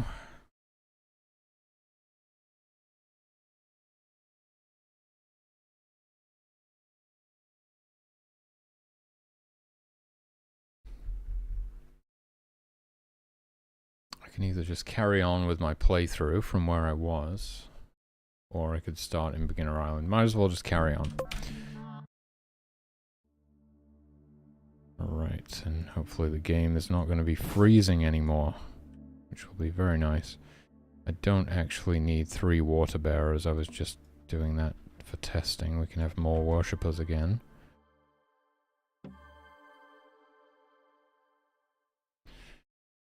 And yeah, there's more miracles. I guess I would probably want to unlock the miracles before I head to the next level, but seeing as all I want to test is level transitions, I don't really have to, but, you know. So we're just gonna wait until morning here. Once everyone's had some breakfast. Oh. Once everyone's had some breakfast, I'll send my worshippers out to unlock Miracle Resurrection, I suppose.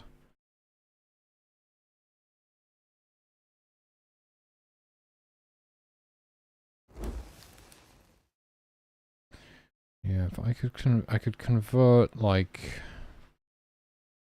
one of my fishers and one of my foragers, I guess, to be extra worshippers. Not even doing anything right now because we have plenty of food. Way too much even.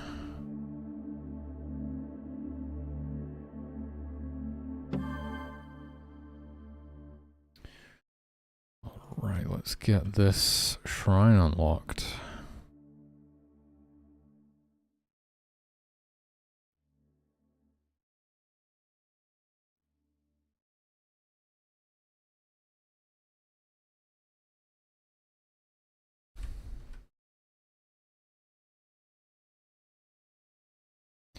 I could send the others up to this portal stone. It is a relatively safe one.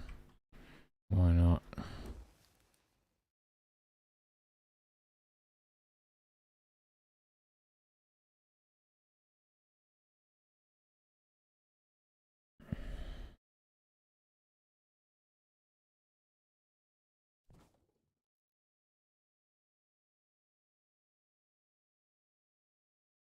What's happening? Oh my god. Okay, it's actually happened.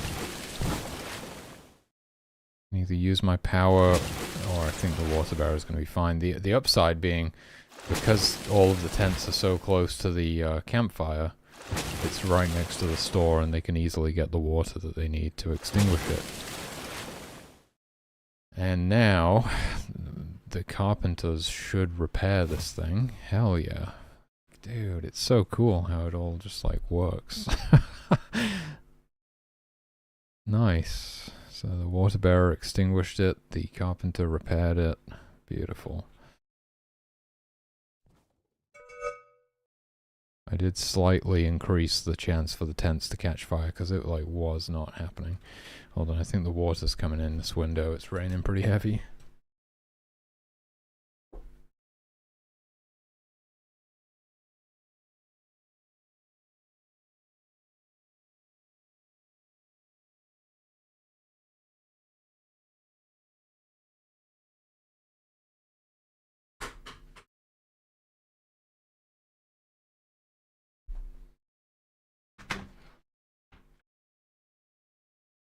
Try opening this one a bit instead. Maybe that's better.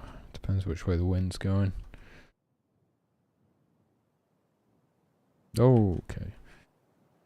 Yeah, you gotta be careful about fast forwarding time. It can go wrong very quickly. Whoa.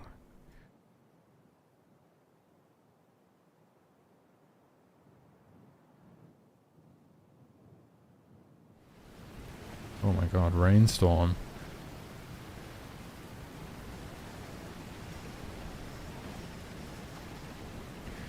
Yes, I'm getting pretty excited for the playtest. Gotta admit.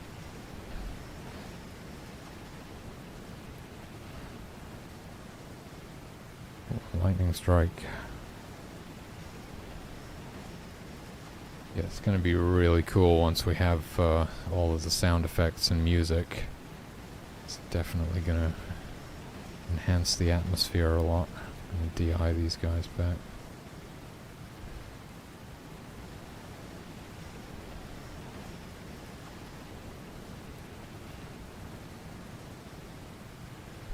So we got 2 of 4 miracles, and we're about to get the first portal stone. Nice. This looks like a fairly safe miracle to go for next. I'll just give my worshippers a chance to recuperate.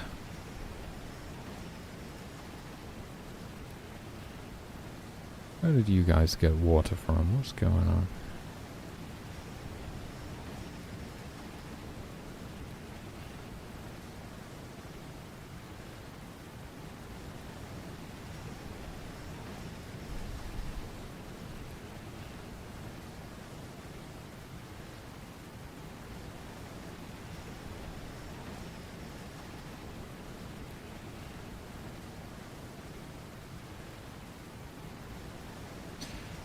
Oh yeah, random lightning strikes can set things on fire as well. It's extremely rare. I've literally never seen like a tent get hit by lightning or a human get hit by lightning or anything like that. I've seen a tree get hit by lightning once. It is extremely rare.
Right, let's go for another shrine. This one.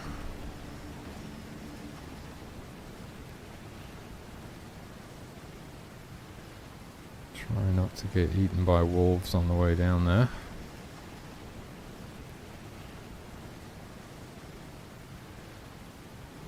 And so yeah, we can see one of the fires lit up on the portal now. There's another portal stone. That one is dangerously close to these wolves, though. This one looks a bit safer. Ah, but there's an aggressive bear over here, blocking this shrine as well.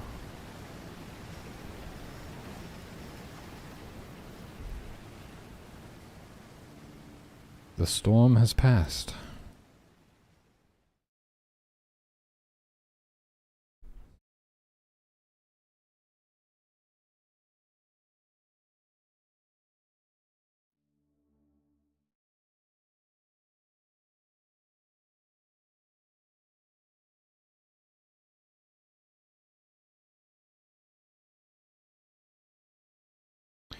Oh my god. This is scary.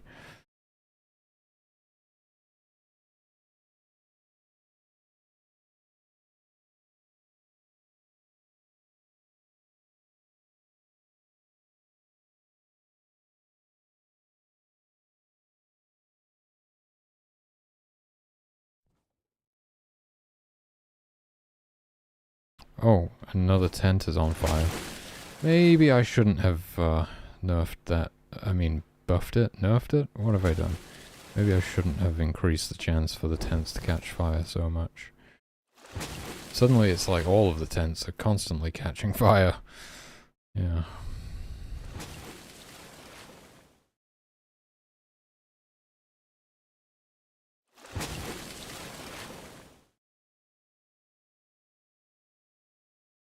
But they're handling it well.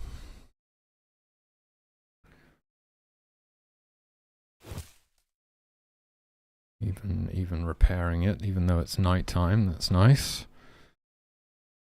Very good.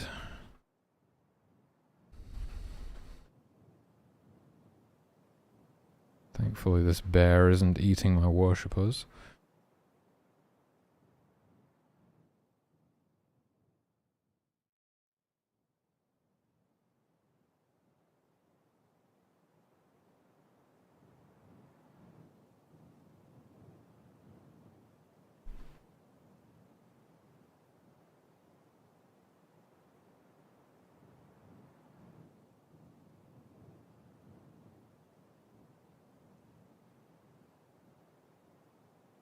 Don't know why these baby rabbits are all running around all over the place.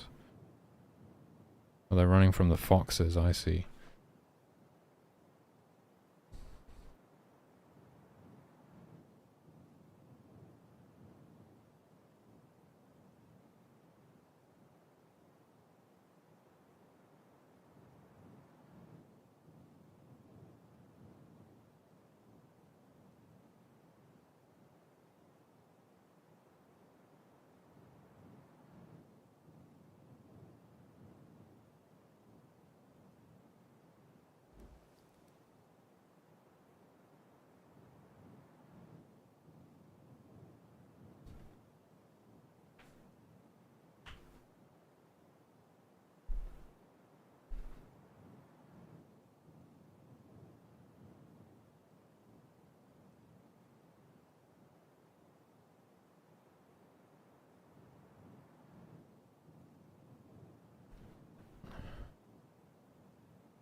was like, oh my god, what? Some kind of a bug with the bears.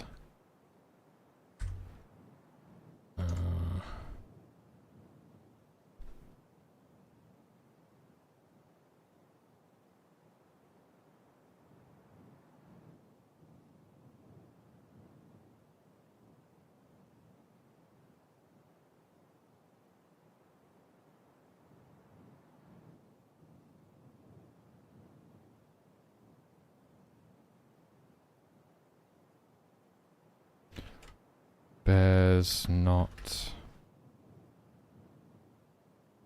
fully harvesting kills, something like that was happening, I think. It's not a huge deal. They will decay eventually, but I believe I did witness that bug at one point.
Yeah, I think part of the reason I'm so excited for the playtest is because, like, I'm in a place where I'm pretty sick of the game right now. Like, I'm pretty much bored of it. But to other people who have never played it, they're gonna get to see it with fresh eyes and everything and experience it all, which is definitely exciting. This has been a pretty intense, like, however long it's been. This push to get to this build ready for the playtest and everything has been pretty intense, and I'd say I'm a little bit burned out on it. I'm kind of over it at this point. I'm ready to sort of back off a little bit and take a little bit of a break from development and focus my attentions elsewhere for a short while. I mean, it'll still be stuff related to the game, but it will be peripheral stuff, getting the concept, not the concept, getting the capsule art and the logo done, building a pitch deck, running the playtest, probably do some, like, you know, social media stuff, maybe a devlog, that kind of thing, just to sort of take a bit of a break from development. And I definitely need it. I definitely need a break right now.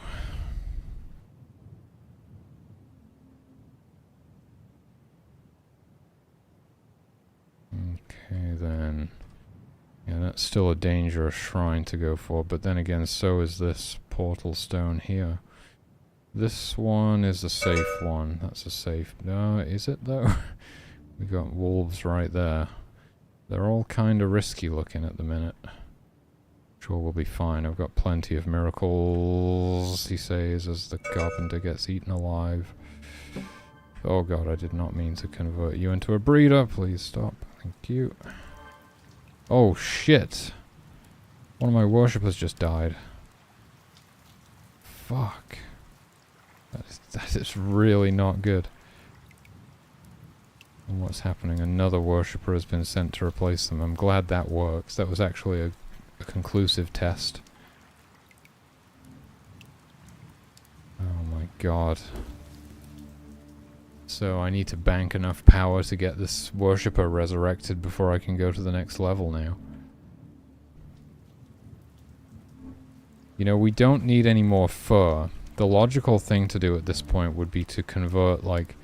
I'm just going to convert all of my hunters into extra worshippers, because we need to get this guy resurrected. This guy or gal. And... frick. All of our food can come from fishing and foraging for a while. We don't need fur anymore.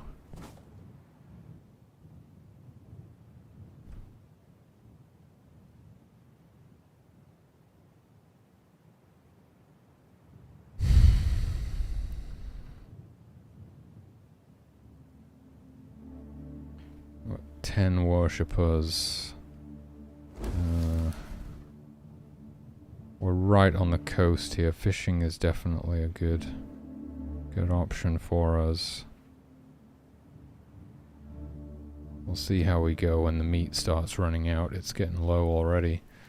Kind of amazing how quickly they go through it when you've got a massive stockpile.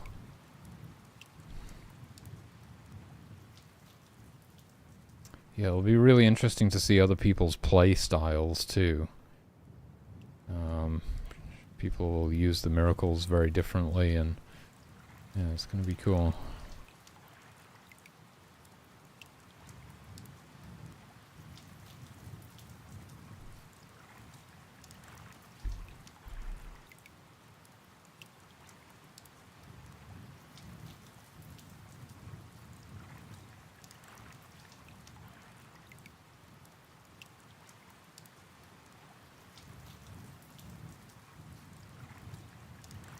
Yeah, it's a really simple game, you know. It's, but it's amazing how complicated it is to even make a simple game like this.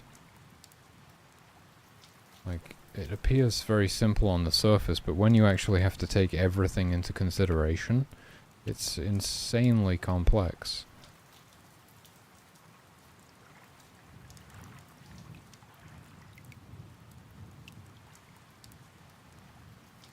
Okay, let's disable this for now. The wolves seem to be out hunting. We'll just hold off for a bit.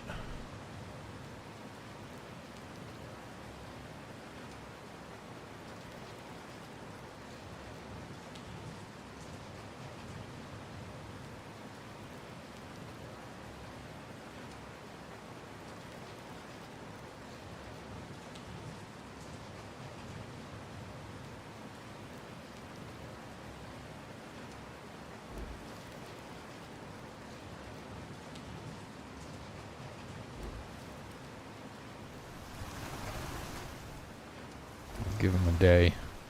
We can wait for the storm to pass as well. Give me a chance to build up a lot of power though. I'll be able to get this fallen worshipper resurrected soon. How are we doing for food? We're definitely getting low. There's not any berries in there. There never seems to be any berries. Makes me wonder what the foragers are doing. Keep an eye out for them, see if they're actually doing any foraging or anything. See, we are very low on food now, and yet they are not foraging. Nor is the fisher fishing.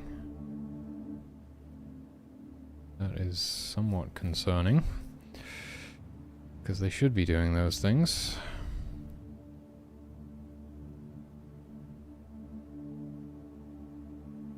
Why are they not doing those things?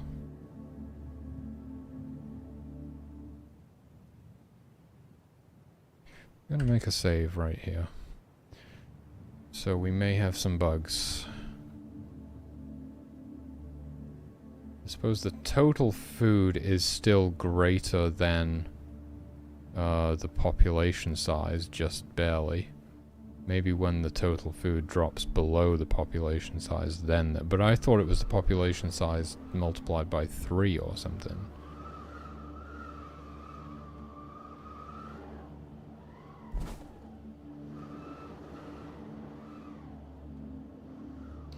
We'll see. When they eat some more of this food, we'll see if they start fishing and foraging.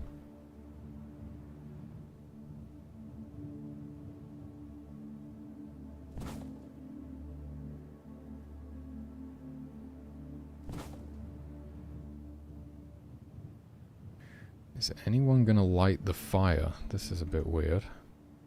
Somebody's surely... There we go. Alright, okay, so the rest of this food is gonna get used up. This is the time. Are we going to see the fisher and forager commence fishing and foraging? If not, something's bugged. Yep, they immediately started. Okay. So, I just want to look into this real quick.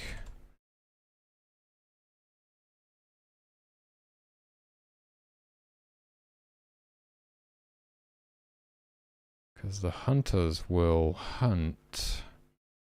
What is it? Okay, it's the same. So it's just if there's less food than the population size, then they will hunt. So it's the same for the fishers and foragers. I swear that should be like the population size times 3 or something. They should have enough food for like multiple meals to feel secure. So I'm just gonna apply this because it just didn't feel right that they weren't fishing and foraging when they had so little food remaining.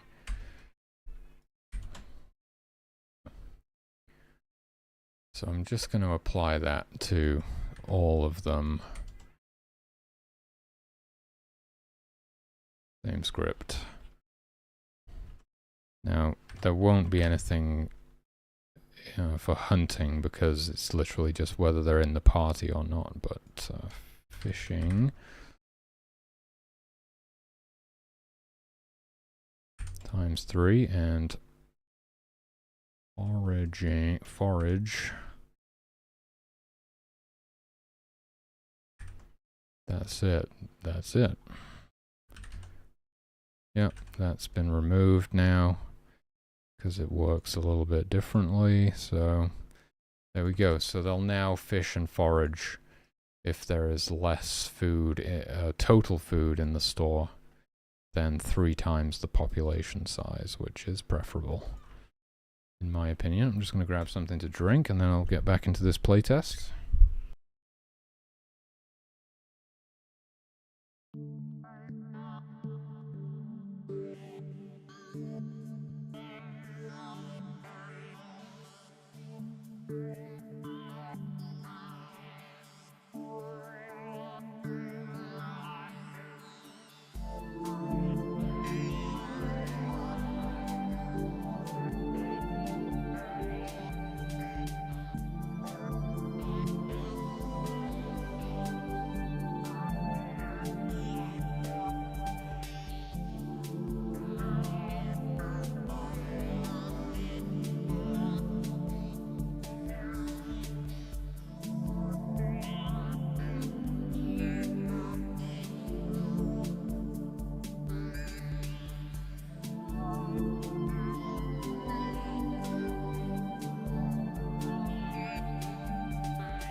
Okay.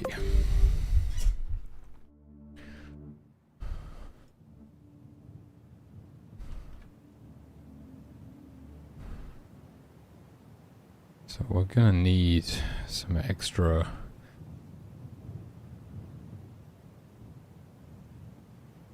What the hell? Oh shit. This is the one that's dead, but he has the wrong sprite. Oh, that's crazy.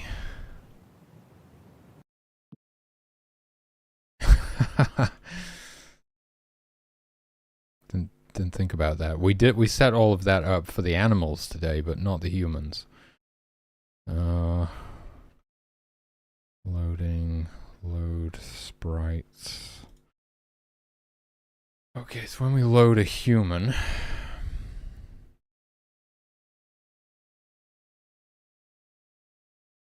I mean, okay, right, so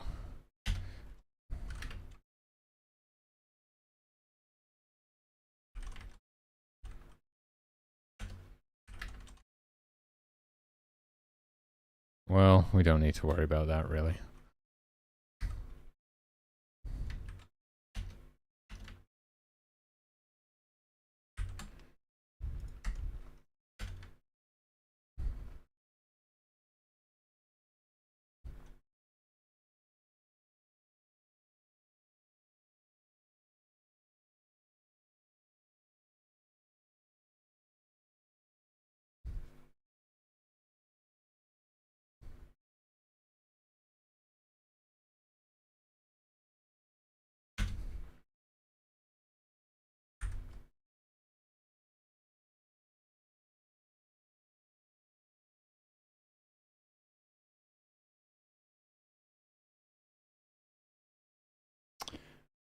Oh, right.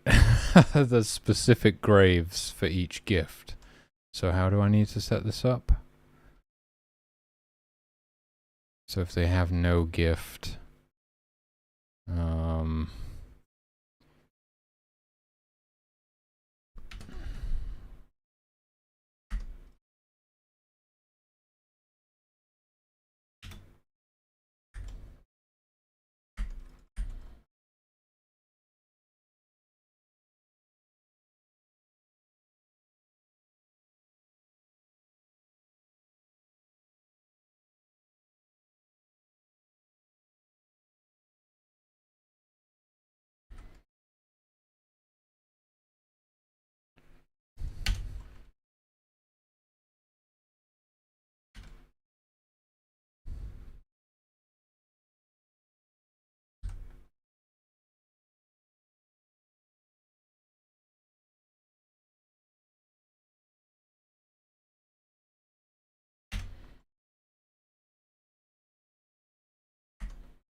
yeah, that's funny because the graves haven't been updated since I made the new sprites. The graves are actually, well, the graves are isometric, so they were made after the switch to an isometric perspective. But I still have like the helmet with the horns on it for the guard's grave, which was the original like 2D or like side view sprite for the guards. They had horns on their helmets, which doesn't really make sense anymore with the new ones. That's fine. They'll be replaced eventually, I'm sure.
Okay, so they should be loading with the correct sprites now. Let's see.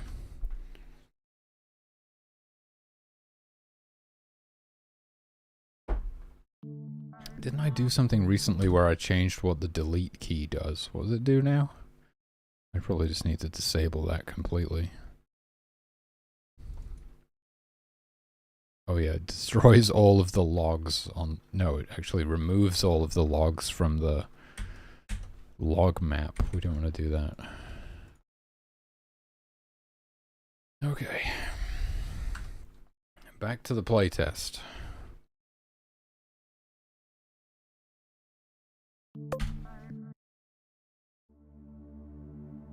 There we go. They are now a gravestone again. Until we can get them resurrected. So, like I was saying, we're going to need some extra fishers and foragers if we want to survive without any hunters.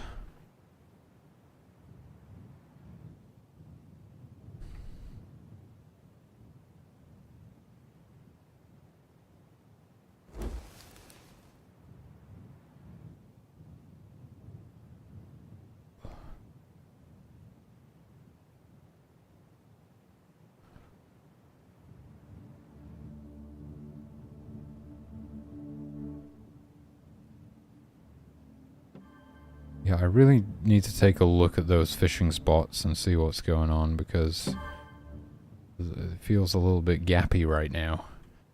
I tried to spawn as few as possible, I think, because it's better for performance, but it's like you should be able to drop them anywhere on the coast, right, to assign them to be a fisher, but right now it's a little bit hit and miss. Oh my god. Yeah, this is the problem with foragers. Fishers, just pure fishers would be the safe bet in this option. Should we just go pure fishers? Foragers can get themselves killed pretty easily. And if we move the drum a bit further away, we can get these fishers, like, give them a speed boost. So I don't know quite...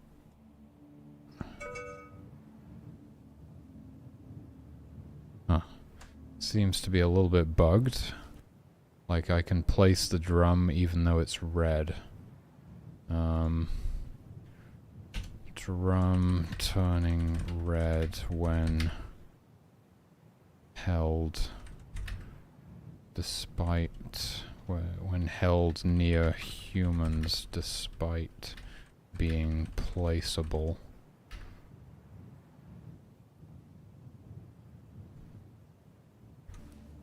It's a little bit buggy. So, we still have one forager somewhere.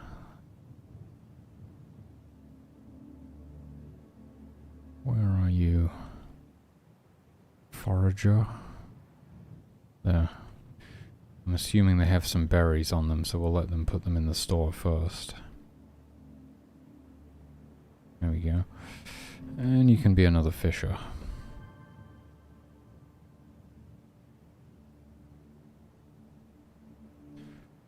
Alright, back to unlocking this portal stone, I think it was, yeah. Godspeed.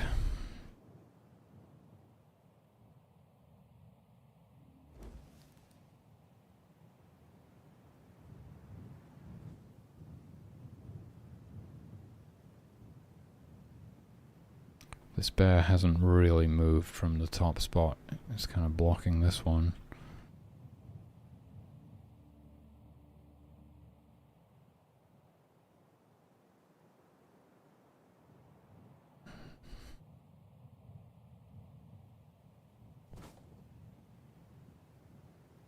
Eventually some sort of intimidation miracle will be implemented. And you'll be able to like cast it on a guard and like put them over there and they'll just scare the animals away.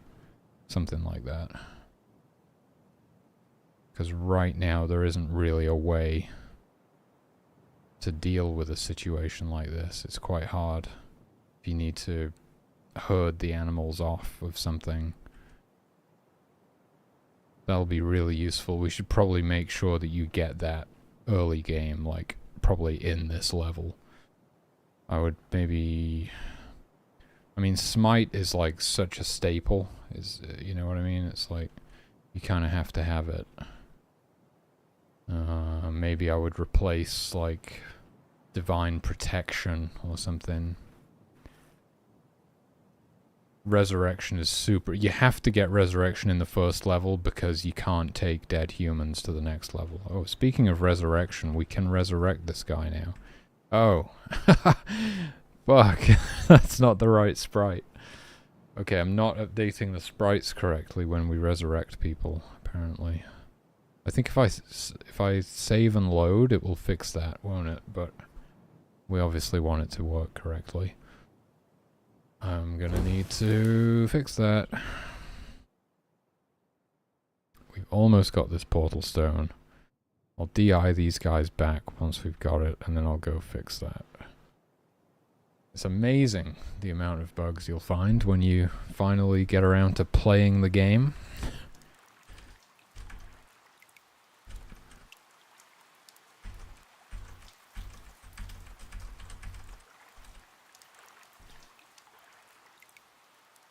Boom.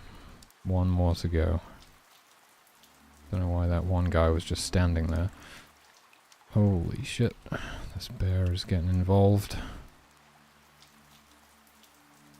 Okay, I'm gonna make a save right here. Alright, just need to take a quick bio break and then I'll fix this bug.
Okay, Miracle Resurrection.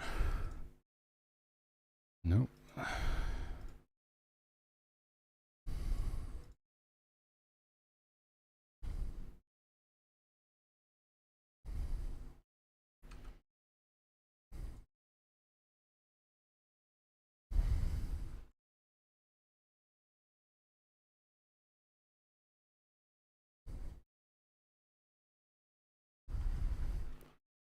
Jesus Christ, okay. This is pretty out of date.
Worshippers.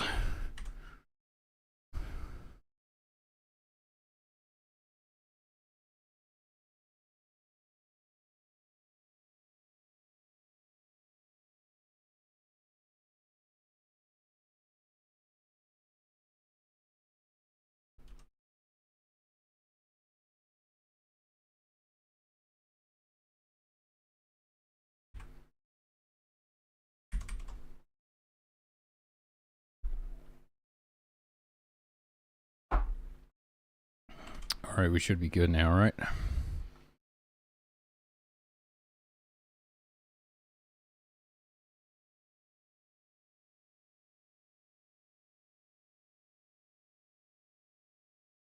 Looks good to me.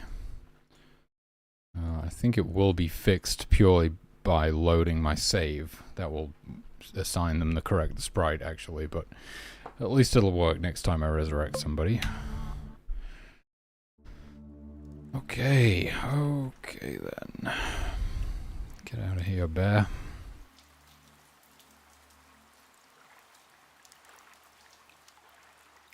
Interesting.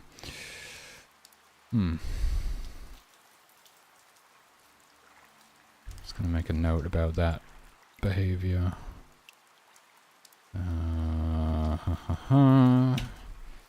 Break bear cubs out of current state when mother is fleeing.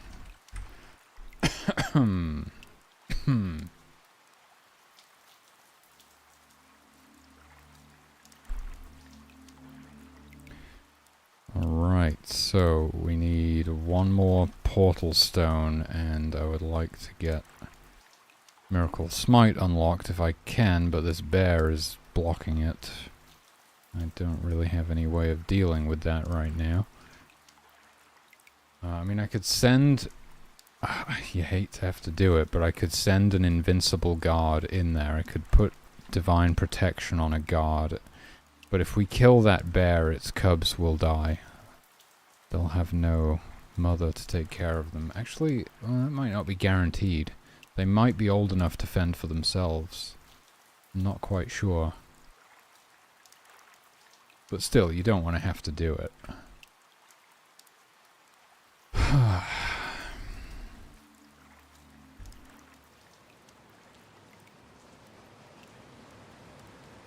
We could always skip it. Really, all I need to test is that we can make it to the next level. Was it nighttime? What is this? Nighttime? We'll wait until the morning.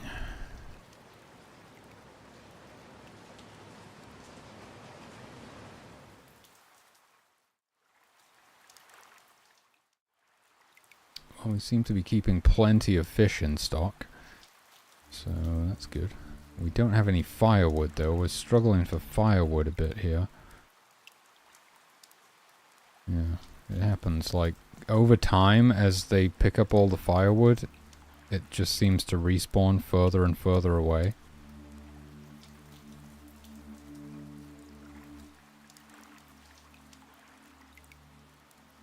This guy just can't find any now.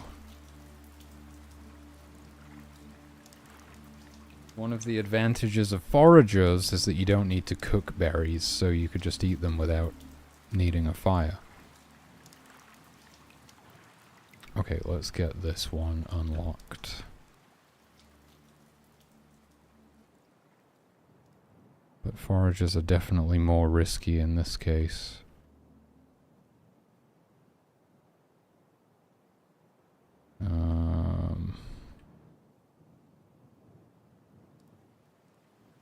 In the next level, you get miracle firewood, which can be used to conjure a bunch of firewood.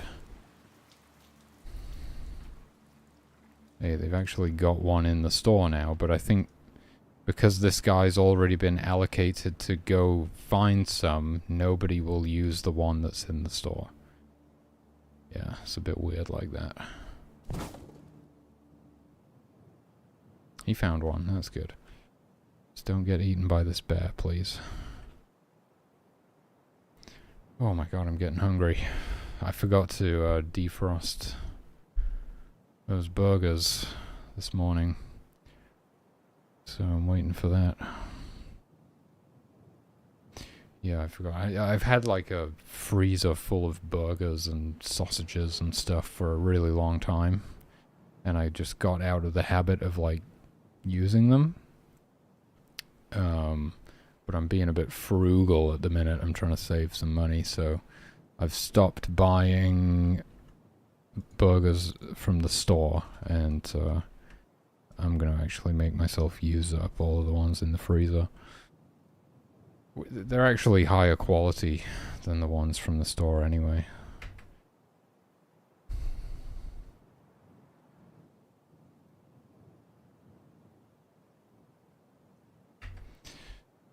And they're cheaper as well, which is kind of crazy.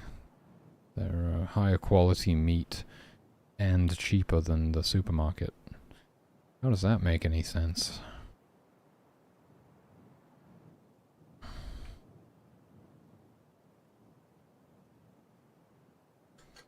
Oh my god. It's absolutely roasting. The humidity is getting to me.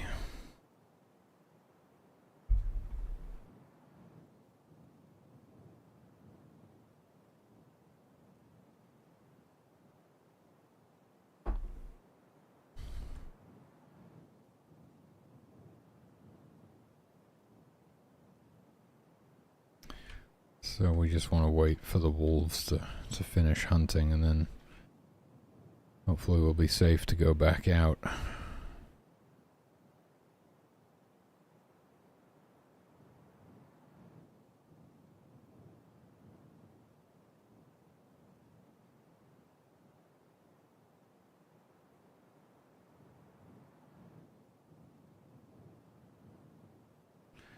What are these wolves even doing?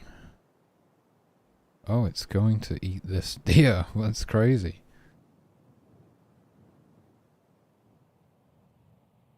Okay. There we go. It's got to travel all the way back down now, so we're still not safe.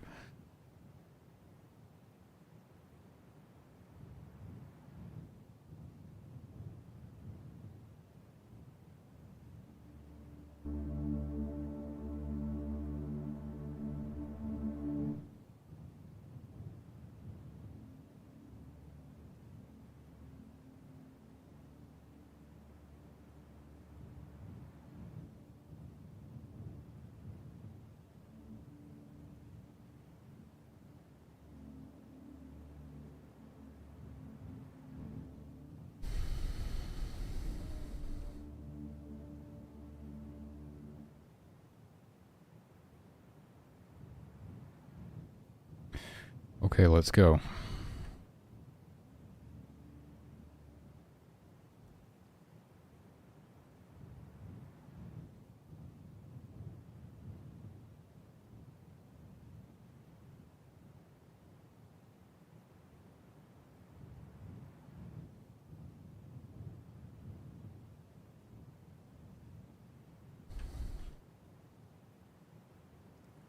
Ah, well that bear has moved finally. We can get this. Oh my god, don't wander into the bear now though.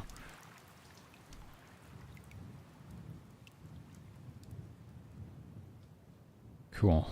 Cool, cool, cool. Looks like we're going to be able to get all of the miracles before we go to the next map. Holy shit. These giant, like, hordes of rabbits are just insane. I think I need to make them spread out a bit more. They reproduce like crazy as well. That's why the foxes were introduced. The foxes were introduced to keep the rabbit population down. I don't know if they're doing a very good job at that right now. Look at this. Oh my god.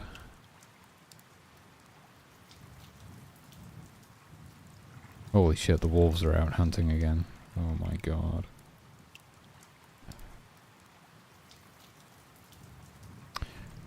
Okay, they just killed a deer, so hopefully we're good.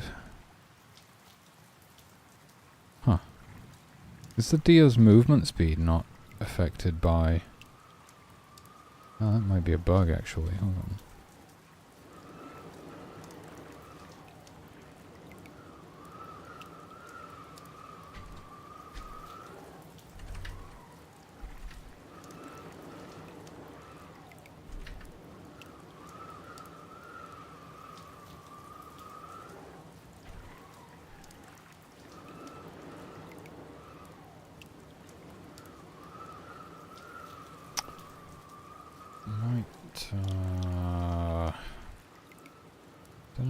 Don't know what was going on there. The deer seemed to be running pretty fast, even though it was wounded, though.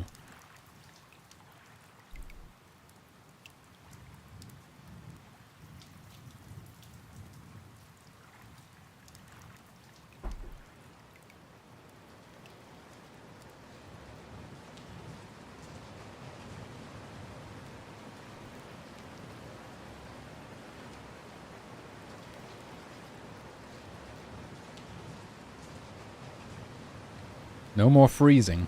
The game hasn't frozen since I fixed that, so that's a very good sign. It's like the worst thing ever. The last thing you want is a game that freezes.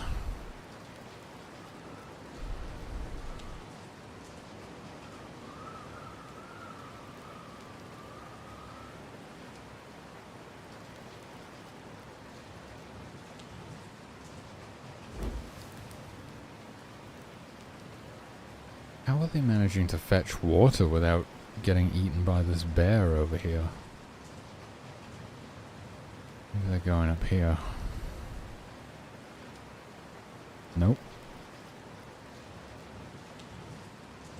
Maybe it's just out of range. Oh, I see. He's like spotting it and running away before it sees him.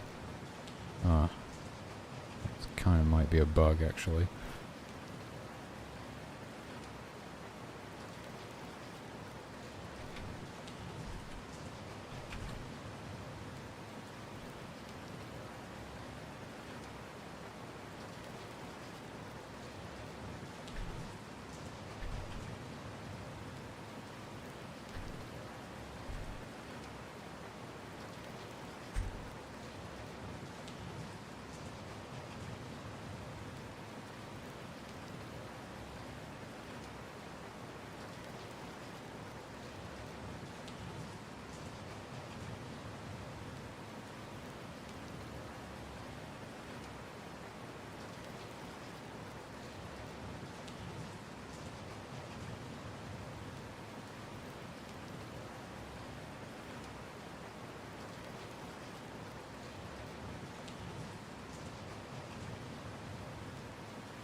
Yeah, they're really struggling for firewood.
Boom. That is all the miracles. And the portal is open. Or active. It's not open until I open it. So, I guess first thing we're going to do in the morning is leave for the next level. I'll make a save right here.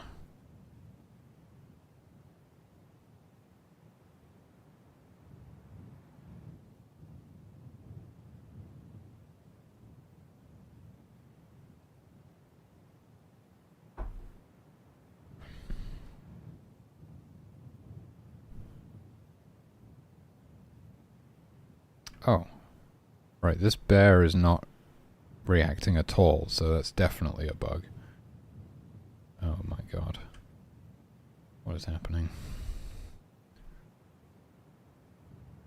Humans map? What if the humans are not getting re-added to the humans map? Yeah, but how would the wolves be reacting? The wolves have been aggroing. You can even check that right now. Yep. Huh. Yeah, that bear didn't react at all. That is not good. Okay, here we go. We're opening the portal. And keep everyone together.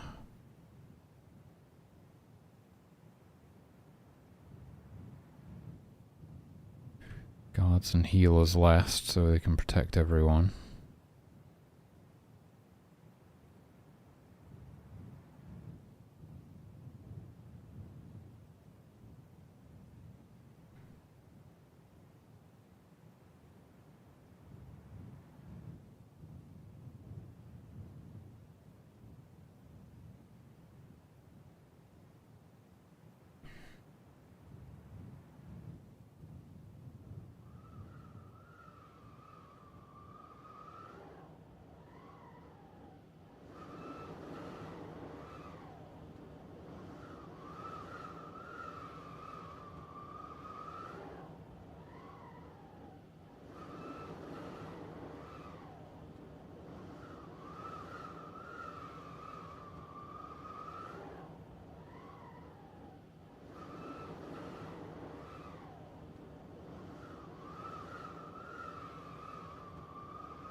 What?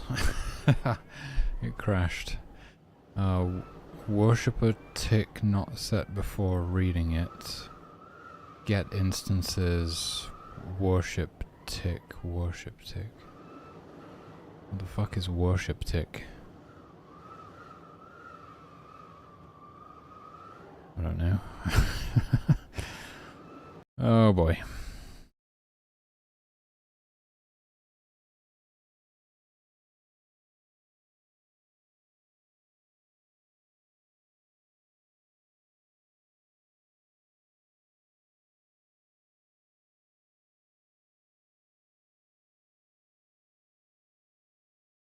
obelisk worship tick. This is just some variable that doesn't exist anymore because we changed how that works. Right?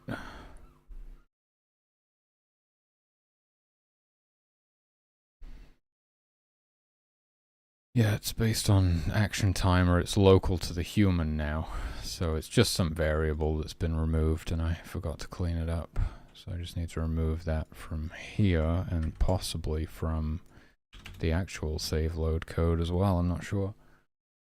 Because I've been saving the game. I've been saving the game fine, so I guess it's not there.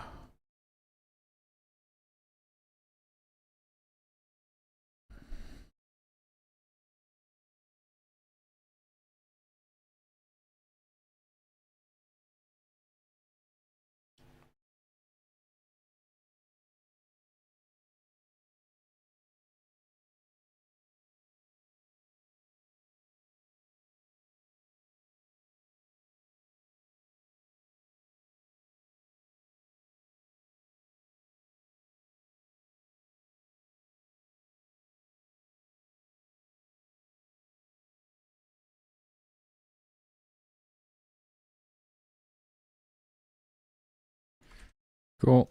Should be fine now. Let's see if we can get to the next level. This is exactly why I wanted to test it.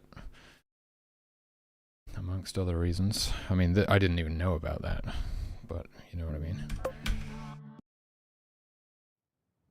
Holy shit. Okay, now the bear is attacking. Okay, so something about loading that save fixed the bear. Huh.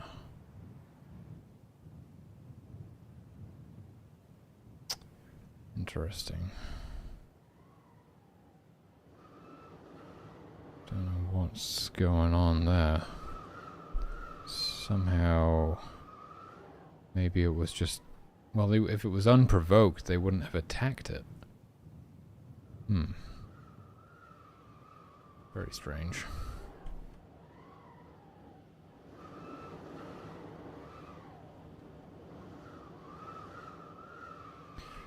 Okay, we should be good to go.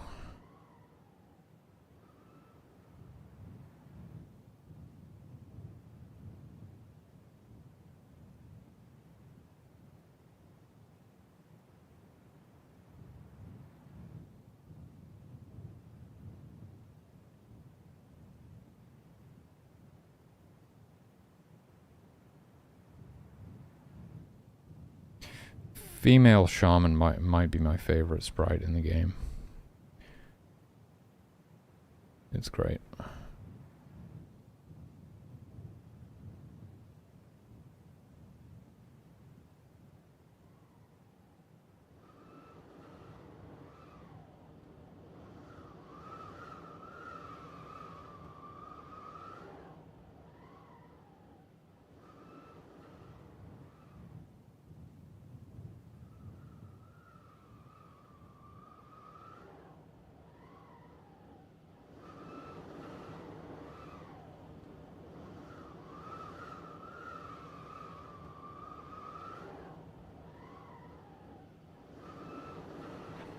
Here we go!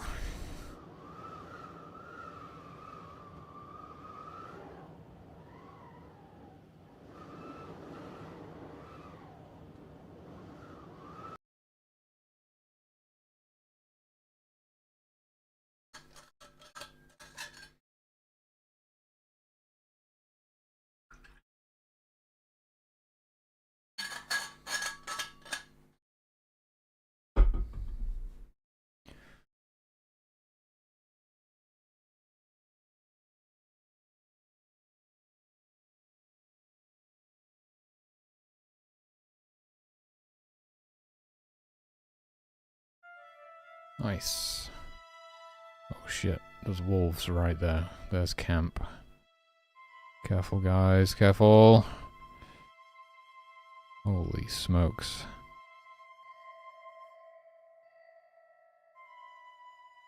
Okay.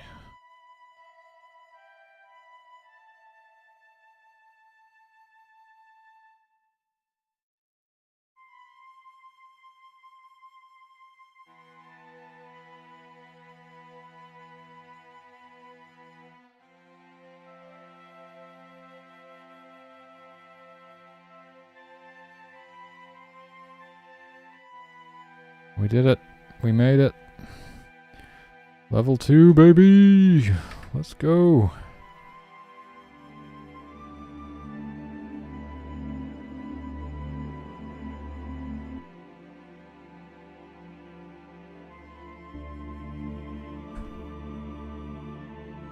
Alright.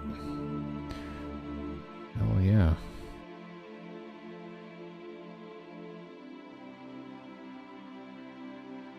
Now it's just a case of, you know, rebuilding camp and unlocking the new miracles and stuff.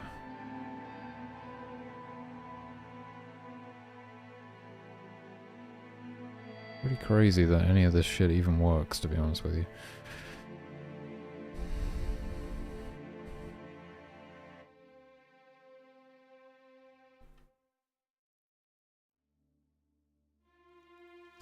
Yeah, this game just needs graphics really badly.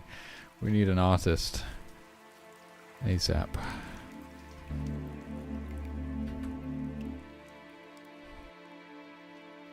So the idea with level 2 is it's basically just level 1, but the trees and Force Non Grata, thanks for the sub, dude. Appreciate that. And welcome to the stream. So level 2 is the open plains, right? It's basically the same as the first level, but there's a lot less trees and a lot less firewood. Or at least the firewood is further away. I think there's less of it too. So you just have to deal with a little bit... Oh, cool. Oh, glad to hear it. Oh, nice, nice.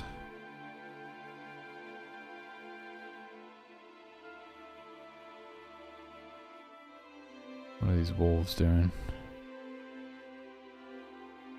2016, wow. It's been a minute.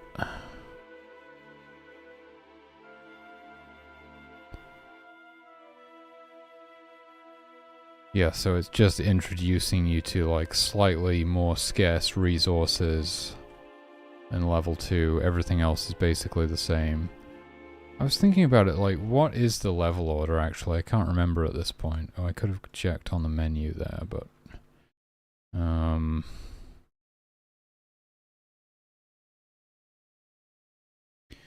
about 3 years now.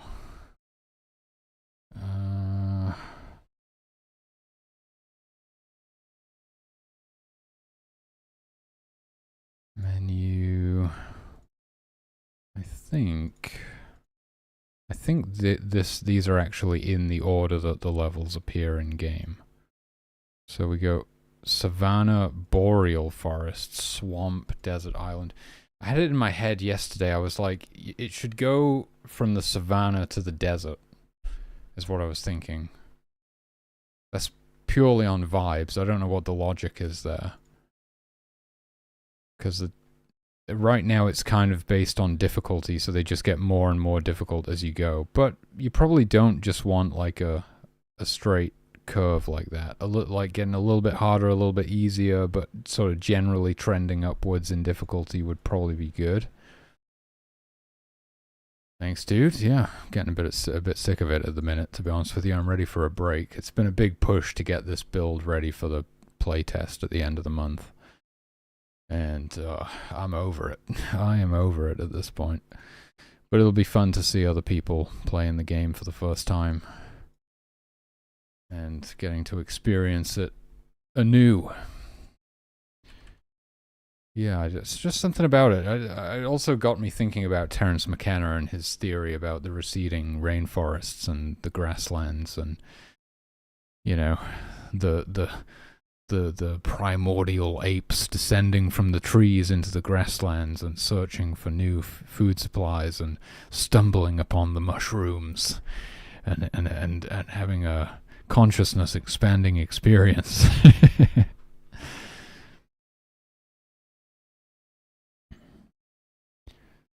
Oh yeah, I feel you. It's never ending. It's the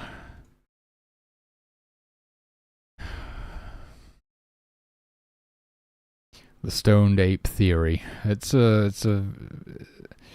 Oh, the game, not the stoned ape theory. Well, I'm glad you like it. Yeah.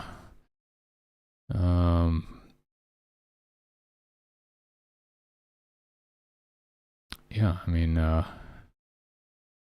feel free to join the playtest when we get there. Okay, first I'll be giving keys to like streamers and stuff, but eventually I'll be like inviting more people to playtest, I suppose. I don't know if you stream or not. Actually, maybe you are a streamer. I don't know. You tell me.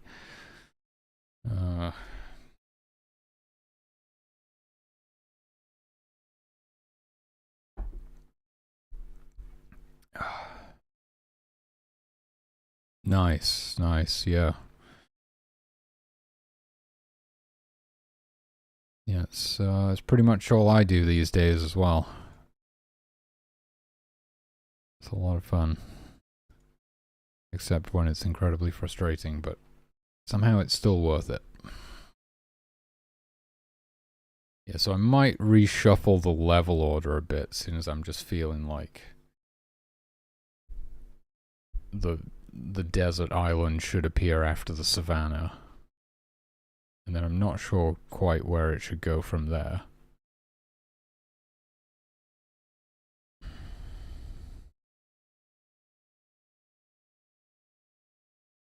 Yeah, it's definitely cool when you have those moments where, yeah, you can just sort of like look at it and it's like, wow, this is really cool. Actually, you're always like buried in the code, but then you can have those occasional moments where you step back and see that you've made something pretty cool.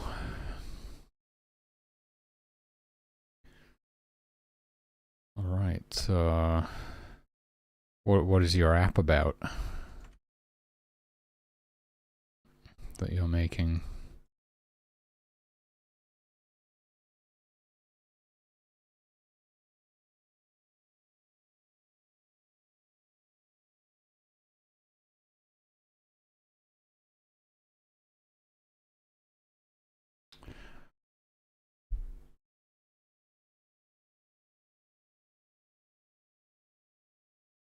Makes it easy for anyone to read news without bias. Okay, that's cool.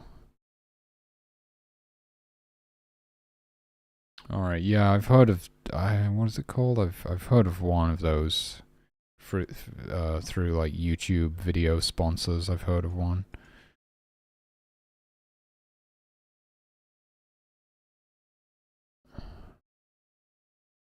Okay. Cool. Well, I mean, feel free to post a link. It's fine. I know it's not game dev related, but feel free to put a link in chat. We are in software and game development, after all.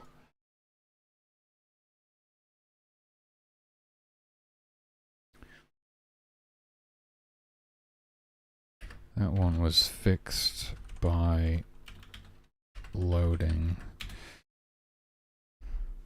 A lucid report. News that informs, not manipulates. News plus market analysis powered by transparent AI that reveals hidden perspectives and eliminates bias. Interesting. Oh, that's cool.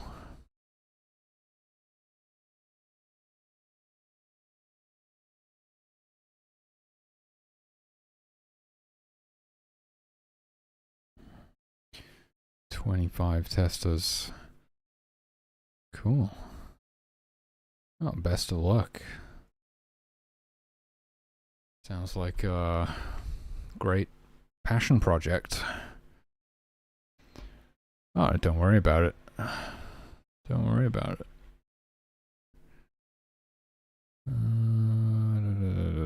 Okay, we've done that. Really, it's just like, I mean, well, okay, the bear not attacking is the highest priority bug to fix now, because that is weird.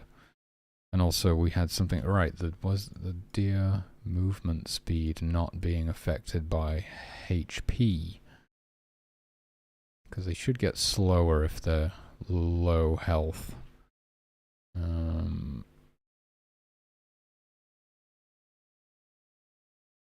But I mean, that is just like here.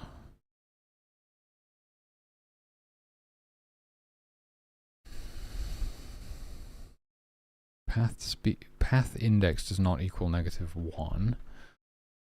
Yeah, I don't know what was going on there. It looks fine.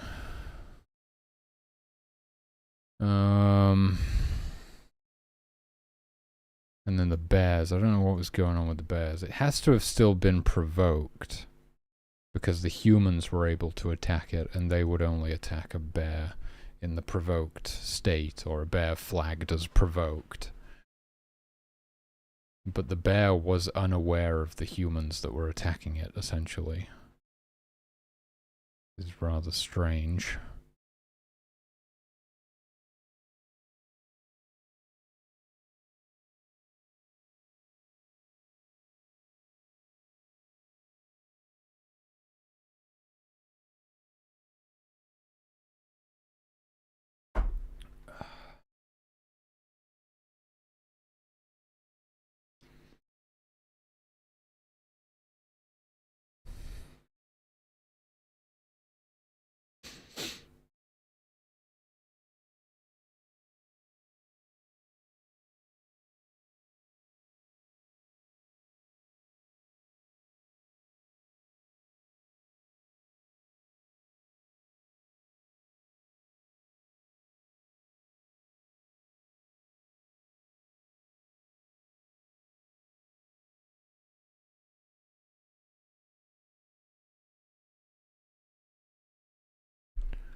What season was it?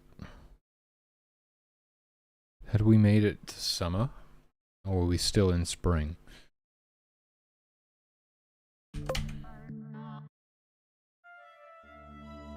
It is summer.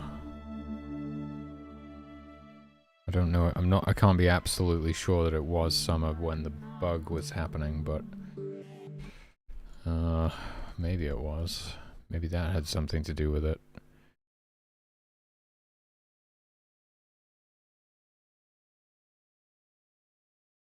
Yeah, what if it switched like midway? Yeah, but what if it was like in the middle of a scan and then the season changed to summer?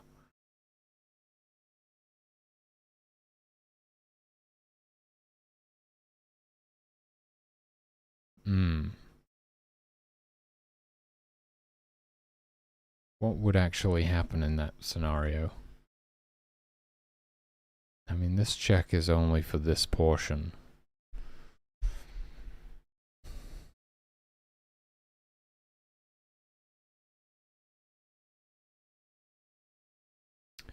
So it would essentially just start doing this as well.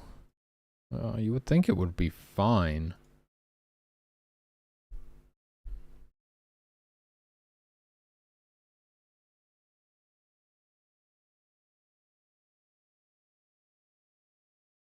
I mean, in this case...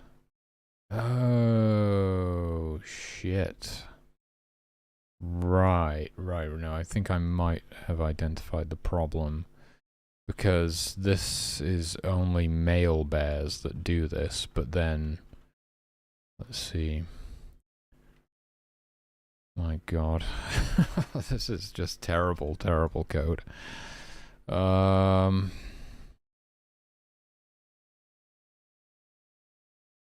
does this go? What even is this? Speaking of stoned apes, I need to get stoned myself here in a minute. Trying not to, but it's one of those days.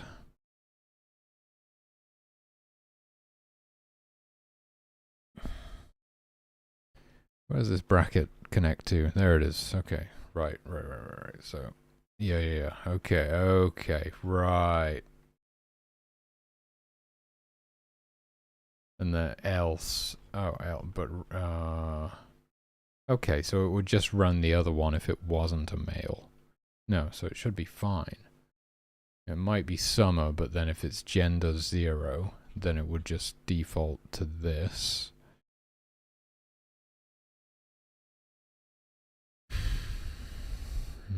Yeah, I can't see any issue here.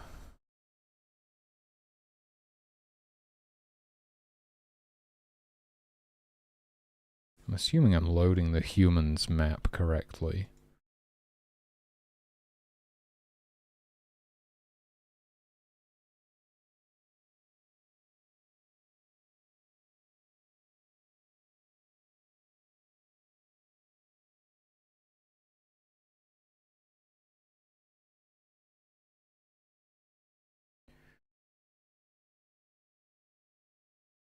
These are gift maps. What about the human map? When and where do we load that? Exactly. Or do they just get re-added to it in the create event or something? That might be it. Yeah, okay. So there's no need to load it. Right. So that should be fine. Yeah, the problem with this project is it's becoming too unwieldy. I can't... It's getting to a level where it's actually too difficult to work on it. So it's imperative now that I just try and finish it before it, like, collapses on me and I get crushed under the weight of the fucking thing.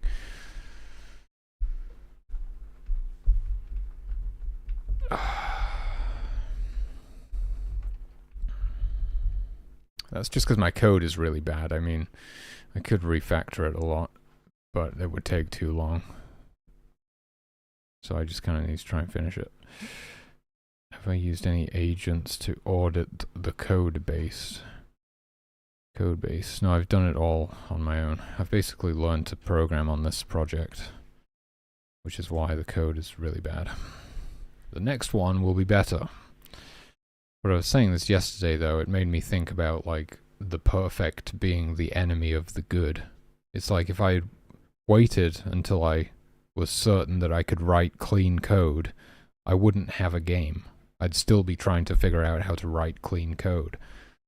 So now I have a game with bad code, but at least I have a game.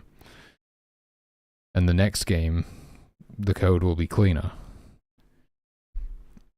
And once I've done a few games, if I stick with it for that long, then I'll probably be able to write, like, really nice code. Yeah, I think it's just all part of the process. I think it took 3 or 4 attempts to get this project off the ground, or I just started from scratch like three or 4 times. And finally it stuck. It's still not good code, but I have managed to, you know, develop it for 3 years now.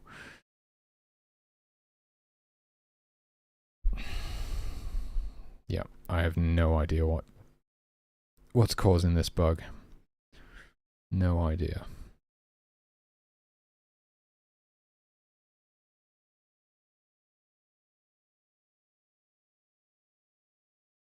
Somehow save loading fixed it.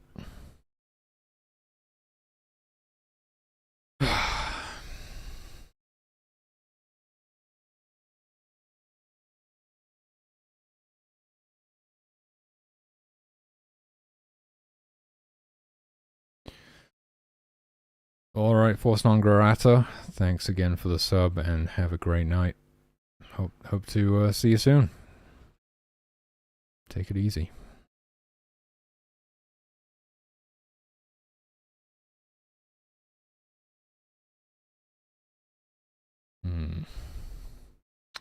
Yeah, this one eludes me. It eludes me. But I think I can be pretty happy with the progress that I have made today. Let's get this pushed to the repository and release this build. It might still be slightly bugged, but we can release this build. It's a damn sight better than the last one. What have I done? What have I been doing all day? This happens every time. I have zero recollection of what I've been doing. Let me look at the notes from the previous one. I fixed sprite loading, fixed deer herd loading, which was the cause of that freezing issue that was happening. Was it? It doesn't matter. It doesn't matter. It doesn't freeze anymore. What have I been doing all day?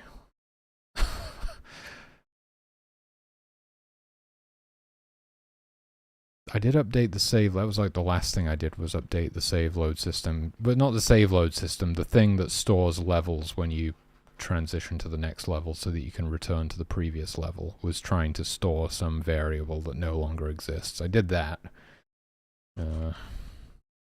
Updated, or fixed get instances function. I did that, but that was not. Oh, that's it. We made it so that implemented drowning, like drowning in fishing state or something. There's a chance for the fishers to drown when they're fishing, like a very low chance for them to fall in the ocean, essentially. Just because we had this drowning mechanic and it wasn't really being used unless you, as the player, throw them in the ocean, which is actually useful sometimes if because you can extinguish them that way if they're on fire. But now it's like they can actually just like get swept into the ocean by a big wave or something. That's, you know, that's the fiction, that's the lore as to how they wound up in the ocean. Really, they just get teleported in the ocean if they roll poorly.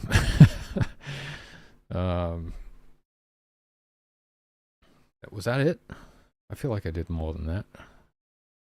Well, I did that, and that went fairly smoothly. And then I was like fixing bugs, right?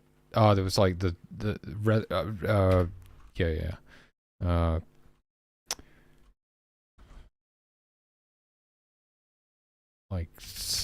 like set updated miracle resurrection to set sprites correctly. We updated the save load system. Well, no, it's not really that. It's that I updated the set sprites script. Updated load sprites to load correct sprites for dead / harvested creatures. That's about it, I think. It's good enough. There we go. We got some notes. Push that to the repository. We can crank the version number. Version 0.5.7. We finally hit version 0.5.7.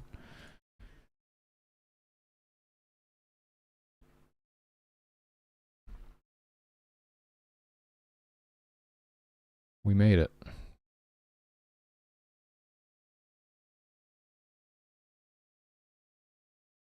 So yeah, there's still a couple of bugs in there that I'm aware of, but generally speaking, on the whole, for the most part, this is a pretty good build.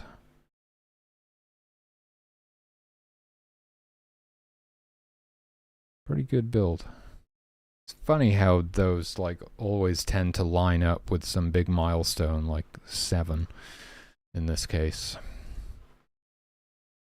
I think my version number is a pretty accurate representation of how close we actually are to version 1. Alright, I'm gonna compile that with YYC, so get ready for the stream to lag out.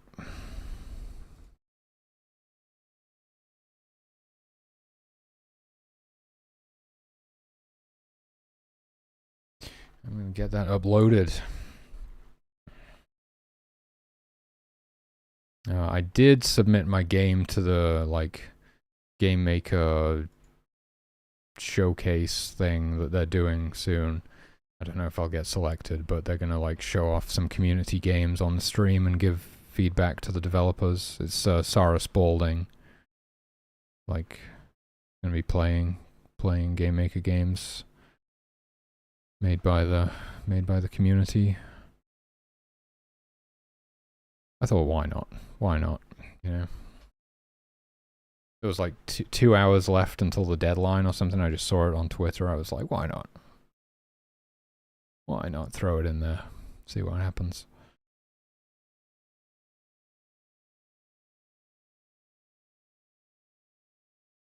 Okay, I'm just going to grab another drink whilst this compiles. I'll be right back.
Alright, version 0.5.7.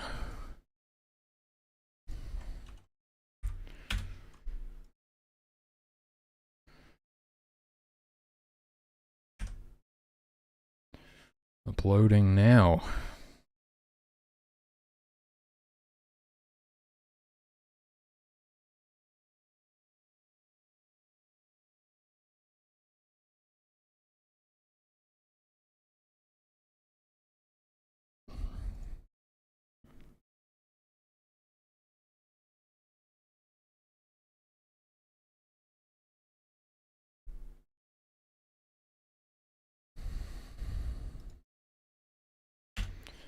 There we go. This build is now available for Ko-fi members.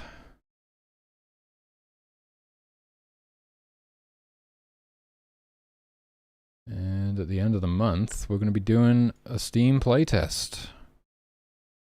We're going to have some streamers play the game on stream and stuff. We have Twitch integration in the game as well, which is going to be fun, assuming it works. It'll be a good test to see if it works. I'm the only one who's tried it so far.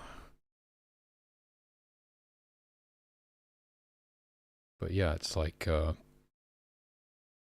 chatters can be the tribe, essentially. You each get to not really control one of the humans in the tribe, but you sort of claim one of the humans in the tribe as your own, and then you get to choose which gift they are or have. And, you know, the streamer is God, and chat has to kind of coordinate themselves to survive. And the thing that I realized the other day that's quite funny is that, you know, typically there's no reason to punish the humans. But if chat's controlling them, there could definitely be a lot of reasons to punish them.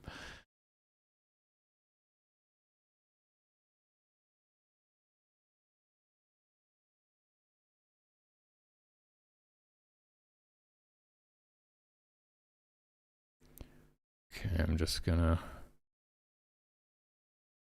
update the build on itch.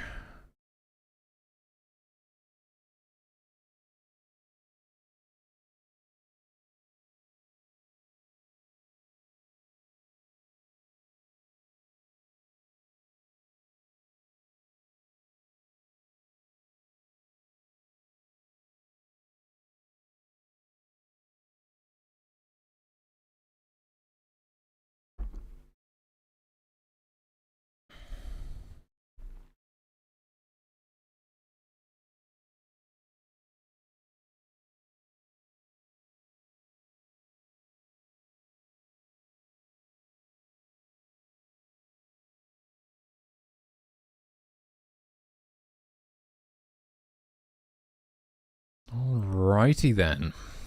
Okay. Well, I wish I could figure out what that bug is. Why the bears are bugged and not reacting to the humans.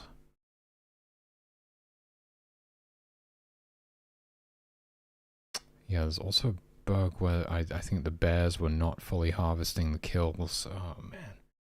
Always the bears. All the other animals are fine right now.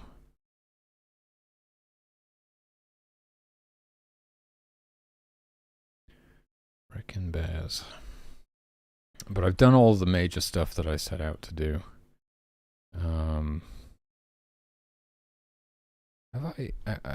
I've just not been updating the patch notes. To be honest with you, I've like given up on it. Do I even mention about how like fire has a chance to spread now and stuff like that?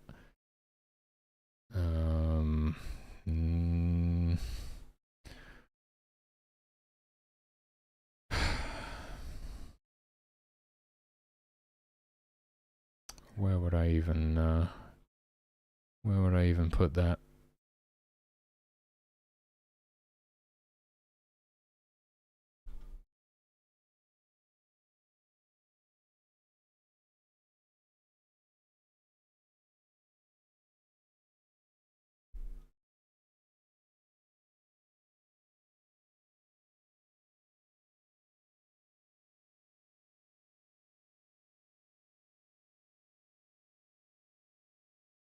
I don't see any mention of that on here. I'm not.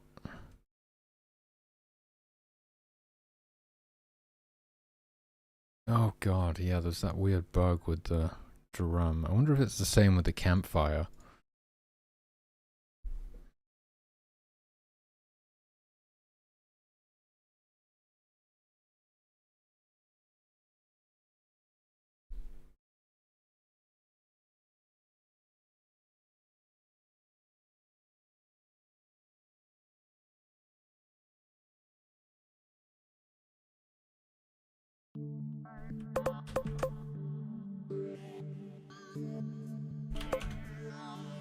Let's load my save, it's quicker. So we have this weird bug where it's like it turns red when it's... Why is it like glitching out like that? That's really... strange. It's as if it's like snapping, you know? See how it's kind of like... But it could be red. Whoa. Right, it could... Yeah, it's because it was too close to the obelisk, but it can be red because it's like right next to a human. Oh god. Right next to a human. What the fuck is happening now? But I can still place it even though it's red. The hell is that all about?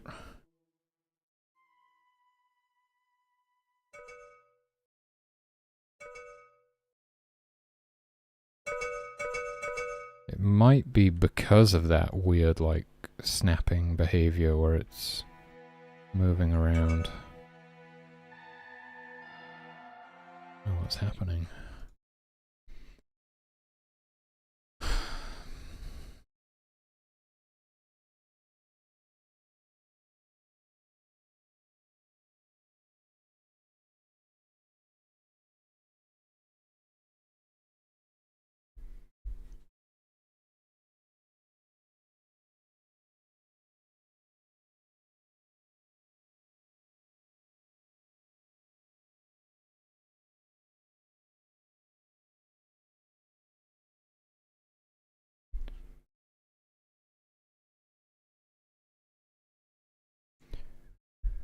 It's not in here.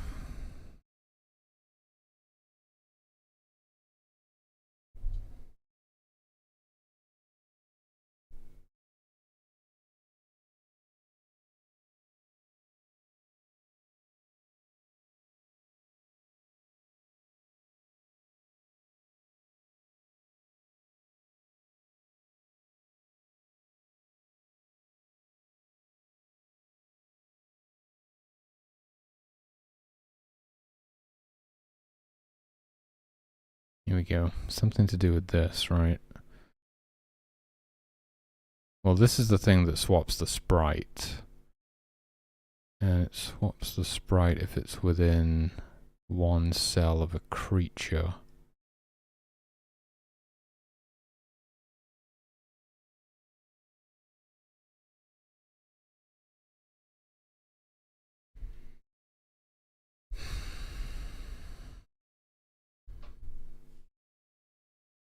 Need to check the drop script.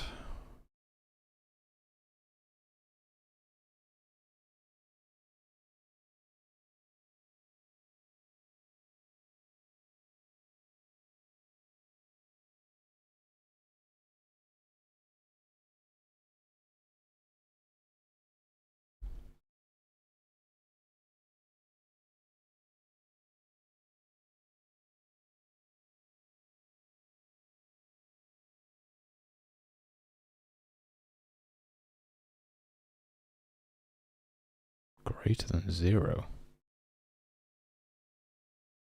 But it's distance to object.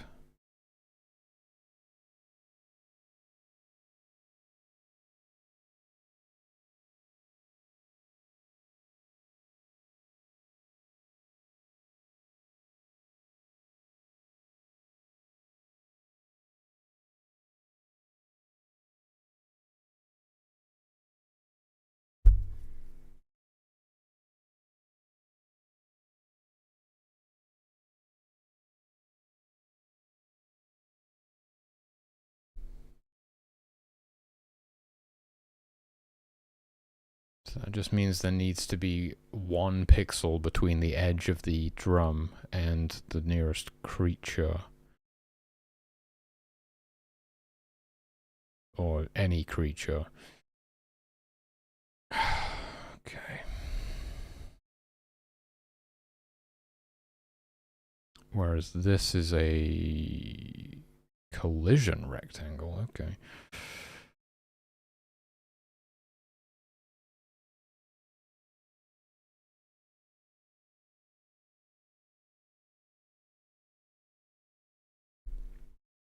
I try to avoid ever using collisions because it's slow, but this is one case where I obviously felt that it was the better option.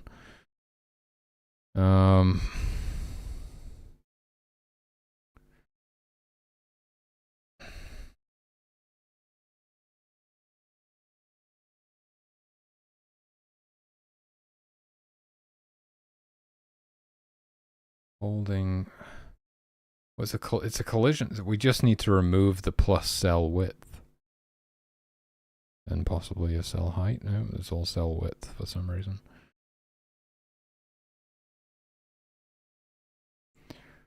We just need to remove that. And it's probably the same for the campfire as well, if that's somewhere. Tree stump. Same for the tree stump, I guess. Well, it depends how it's set up in the other one. The drop scripts, right. Let's just do, well, here's the campfire. Creature grid, it's exactly the same, greater than 0. Tree stumps, same again, greater than 0. Trees are the same as well. Oh, they're all the same, okay. Yeah, but because it doesn't matter with creatures. You can place them as close as you want to creatures as long as you're not placing it on top of them, because creatures don't occupy a cell on the navigation grid, meaning things can pass through them, right? It only matters if the object does occupy a space on the navigation grid, because you could be blocking access to it by placing something else too close. Like if you could put a tree in the entrance to a tent and nobody could get in the tent, for example. So, okay, they're all the same, so I just need to remove that for all of them. And we should be good.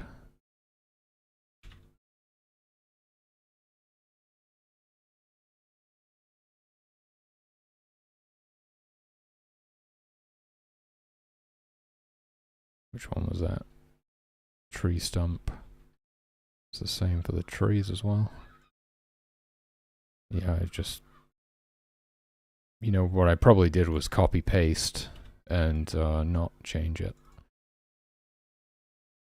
I still can't explain why it kind of looked like it was glitching around.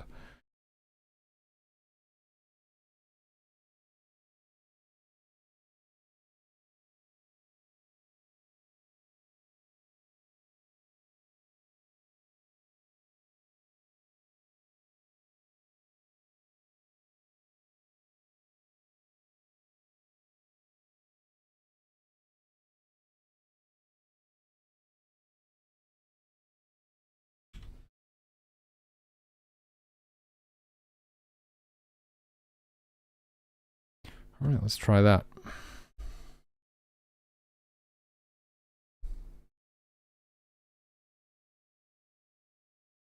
So one thing I've been thinking about recently, I don't know if I'm going to do it anytime soon, but I've been thinking about it, is being able to change resolution is something that we want to be able to do so people can have the correct resolution for their monitor, or even play on a lower resolution for performance reasons. I've attempted it once before and I failed abysmally. So it's gonna be, I know Brewer was doing something recently, and I know that Jimmy McGinger has also successfully implemented custom resolutions. Well, not custom, but you know what I mean. You can change resolution. I am yet to figure it out, and I'm just aware. I'm aware that it's going to be a challenge.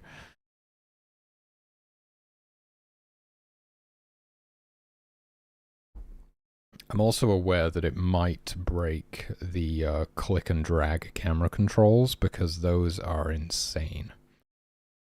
Changing zoom level, zooming in and out, would break the click and drag camera controls by like detaching where it thinks the cursor is from where the cursor actually is. And I had to do some crazy math that I still don't actually understand to kind of like offset the position back to get it to line up with the cursor again. And I have a feeling that if I change the resolution, that might all completely break. Which would be really bad. That would drastically increase the amount of work that I would have to do, because I'd have to set up custom rules for like every different resolution so that you don't break the camera controls by zooming, or, well, no, by changing resolution, or zooming. Zooming is the real cause.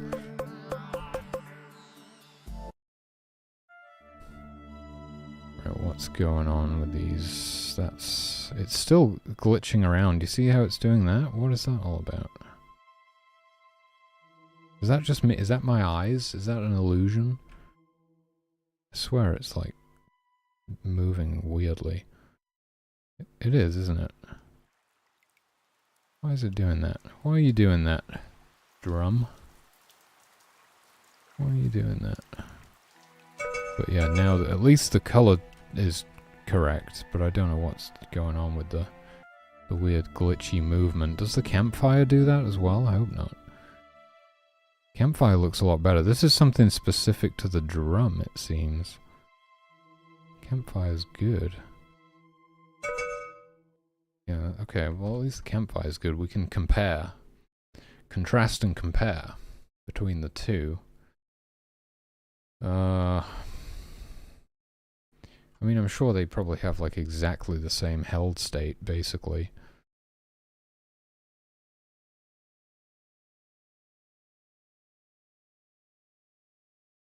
Yep, looks pretty much the same to me. So what is going on? It's almost as if the snapping function is being run. I have a thing that snaps stuff to the grid. It's almost as if it's doing that. But I'm not releasing it. Right, I still have left mouse pressed. I'm still holding it. What could be having an effect on this drum? Because nothing in here is doing it. It's very simple code.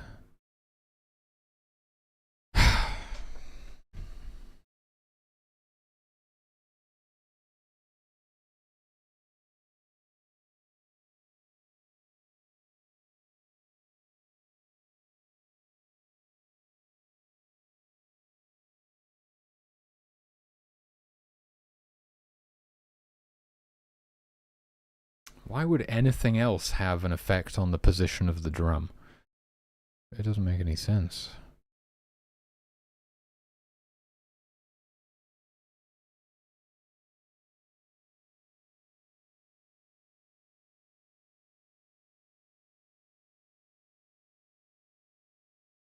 Left pressed.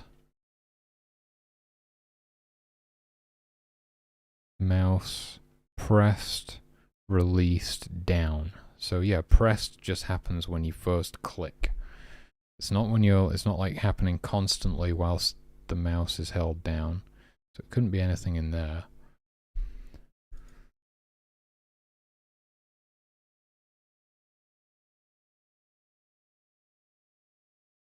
The hell is this? No idea.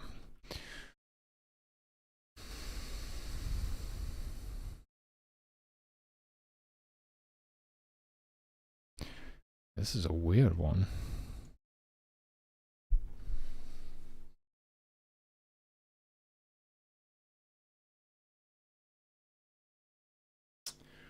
I keep compiling with YYC. God damn it.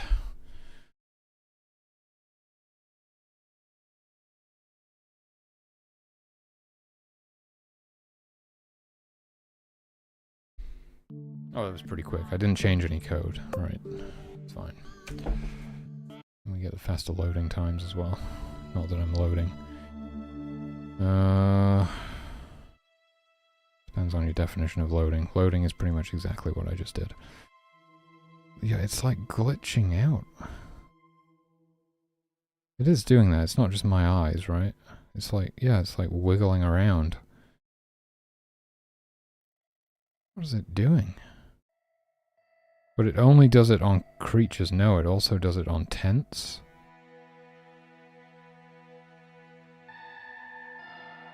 Well, it really does not want to be anywhere near that tent, does it? What's wrong with this thing?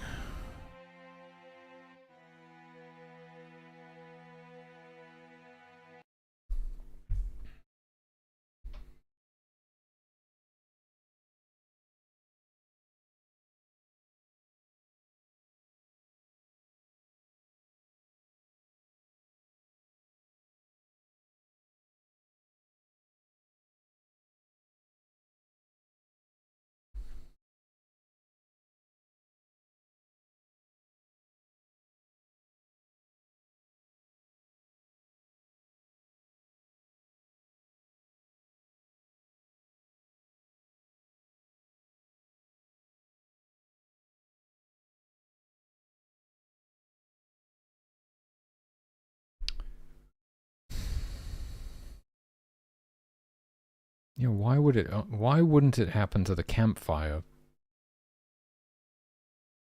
if it happens to the drum when they have like exactly the same code? Because it's obviously not this. It's something somewhere else. But what is it?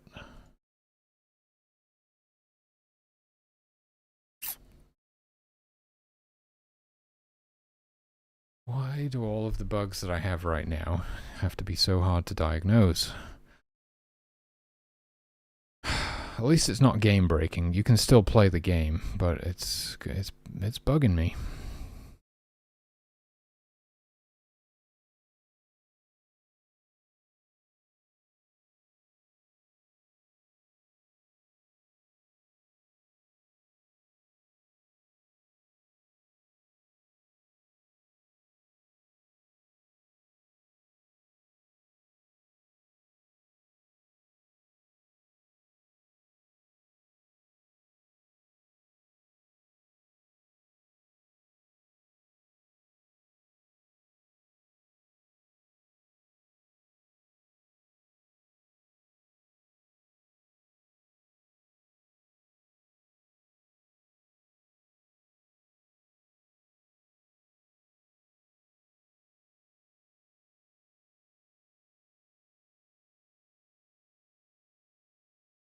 I mean, if the... Because it's updating its position to the mouse position, right? If it's actually some sort of bug where the mouse position is getting janked up by something, then I wouldn't be able to fix that. But it's probably not that. Especially considering it works with the campfire. Yeah, it's almost certainly not that.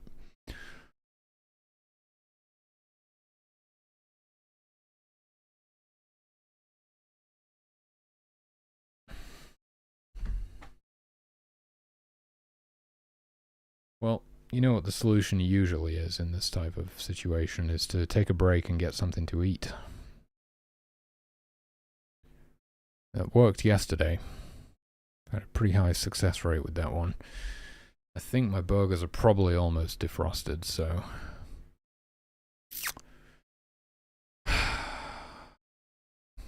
It's always difficult to walk away from something like this, though.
Hmm. It's a mystery. It's a mystery to me. Okay, well, have I got that written down on the known bugs list? Let's see. Make sure I got it. Well, no, I fixed that part of it. The drum is like drum.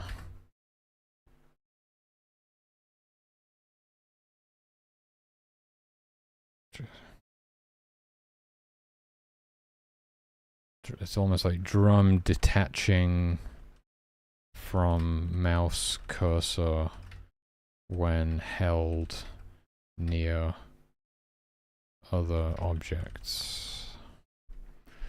Alright. Okay, well, it's on the known bugs list. I'm going to take a break and get something to eat. Thank you for joining me. I'll be back in a little bit. Peace out. Enjoy the break.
Okay, I'm back to continue banging my head against the wall.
Oh.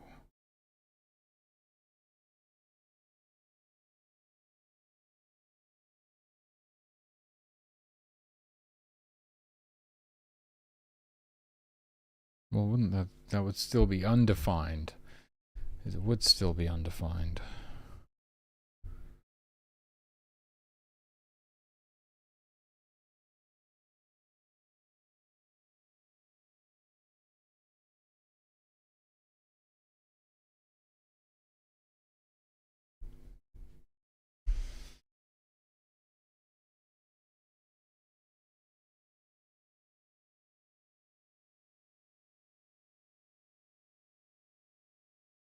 So that one would always just remain undefined. Okay.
I've got nothing in this case.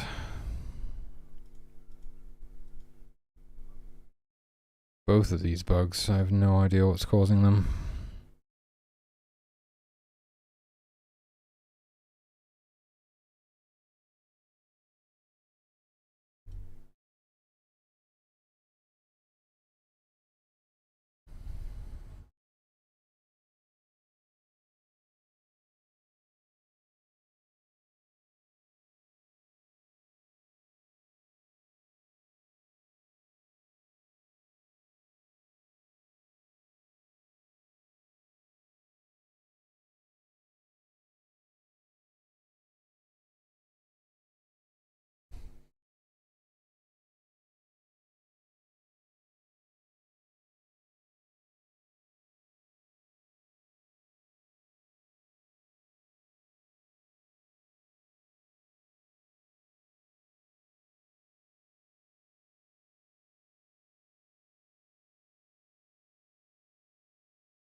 There it is, dude.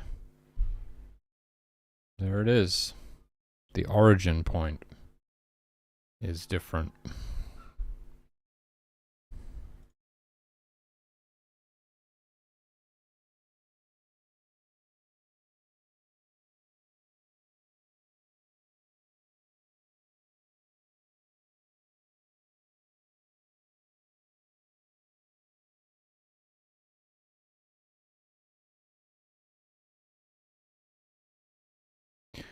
What's going on? Oh, the canvas size. The canvas size is completely different.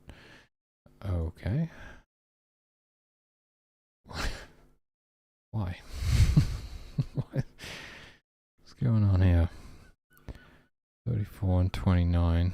Can I just like trim the canvas?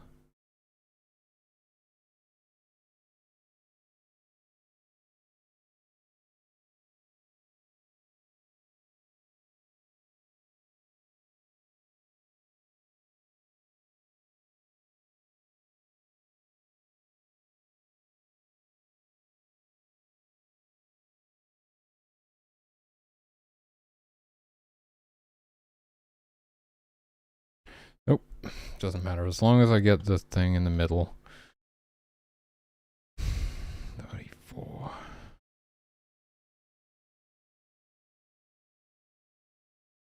29.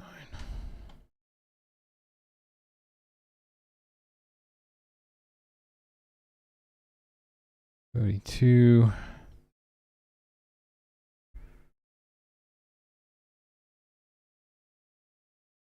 24.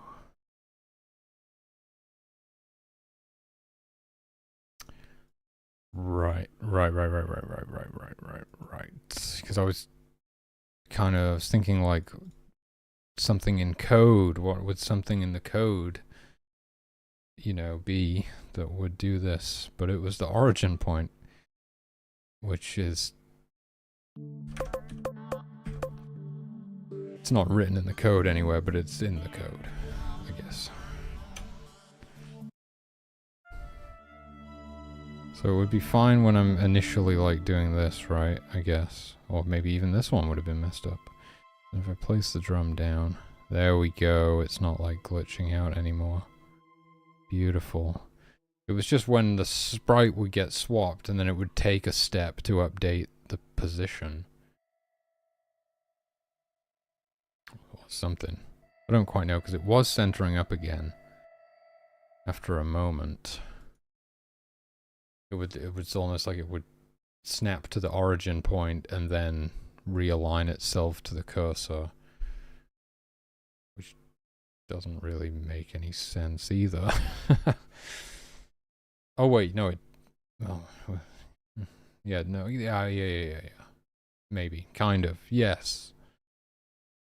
Because the new origin point gets aligned to the old XY coordinate, the current XY coordinate, and then the code kicks in that aligns the middle of the object, or like roughly, you know, somewhere in the middle-ish of the object to the cursor. So yeah, it makes sense. That's one bug down. That was the easy one of the two, I would say.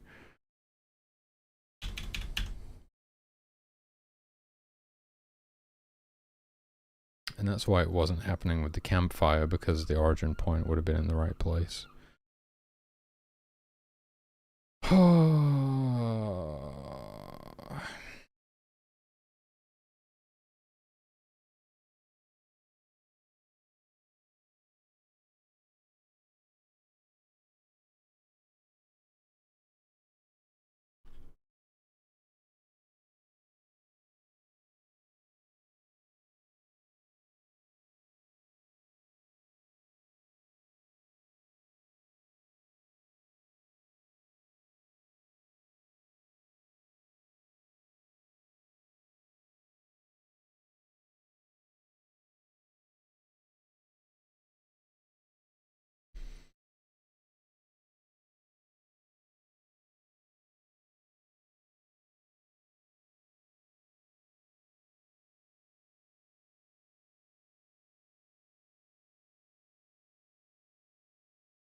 There's your problem.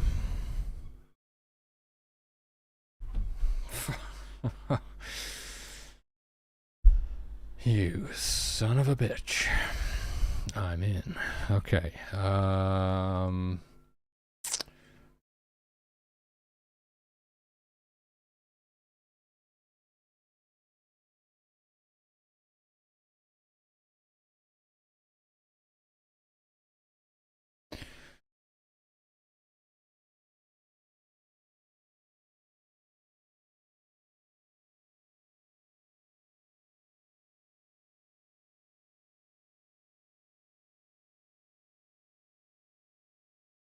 Can I just do it in here so I don't have to loop again?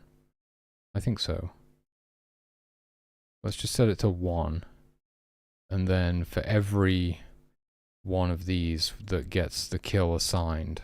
See, what we were doing is we were only assigning the kill to cubs that were old enough to eat it, right? They have to be old enough to eat solid food.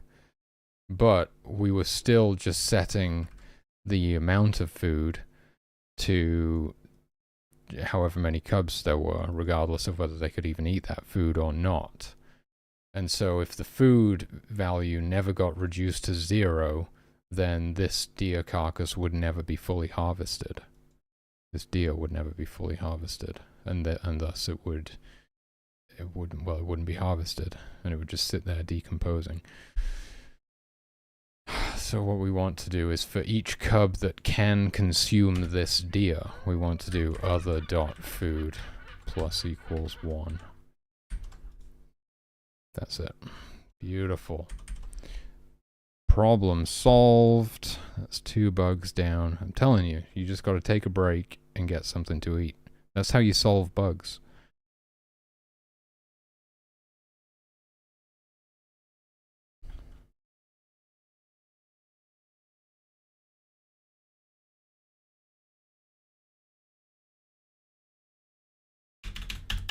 Boom.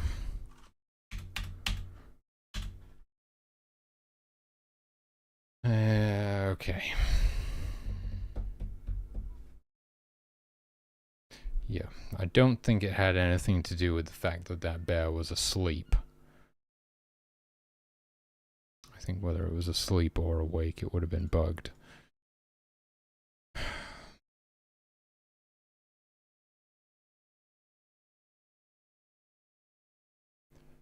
Saving and loading the game did fix it, which to me it sounds like the tracker got like stuck somehow, and by saving and loading it like reset the tracker so it could start tracking again. Not quite sure how it got stuck.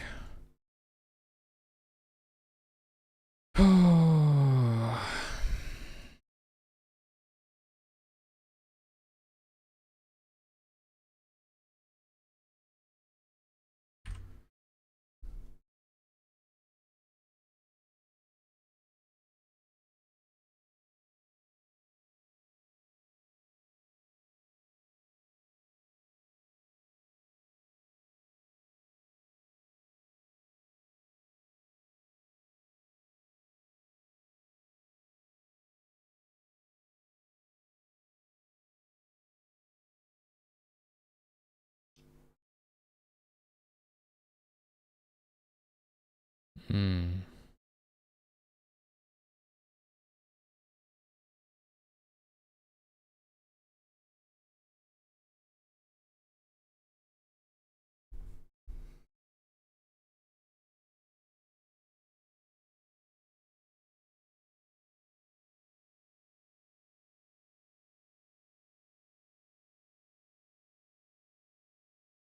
Nope, nothing to do with that.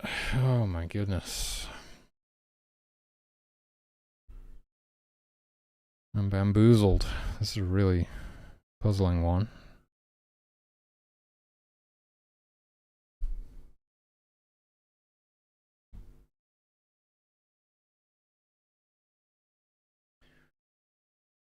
Oh, okay.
Two bugs down is still good.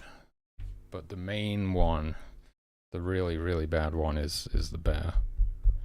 Not reacting to the humans. The bear code is really annoying because it's just because of how stupid it is, basically. It's the worst of the bunch.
No, I didn't think so.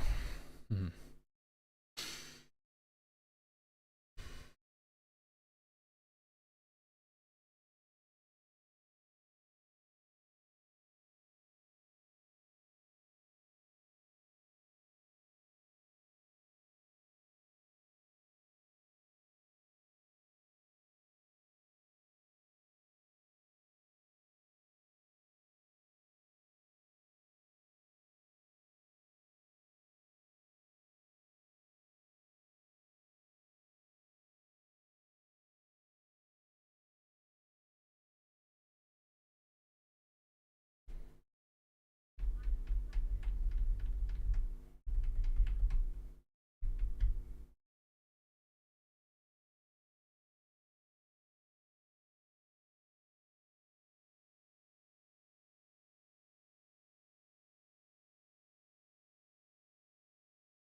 I think I'm just gonna continue playtesting a little bit. Don't know what else to do.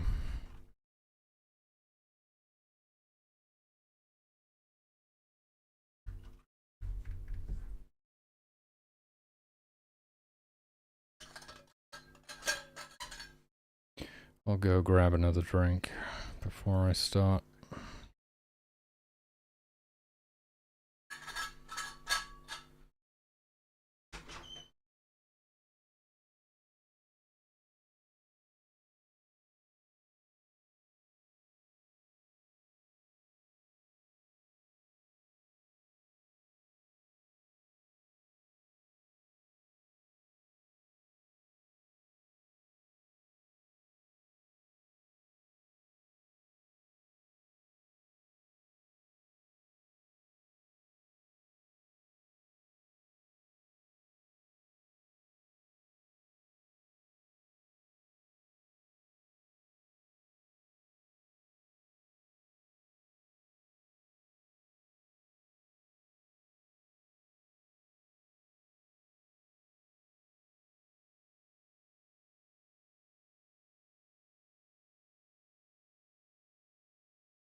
These wolves are going to be a problem. I might just smite them, to be honest with you. Probably for the best.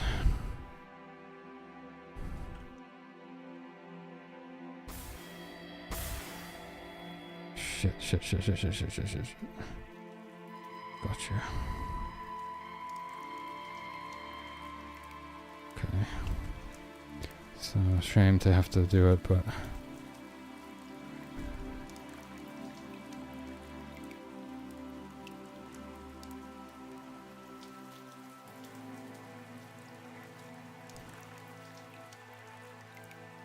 Jesus Christ, man, where are you going?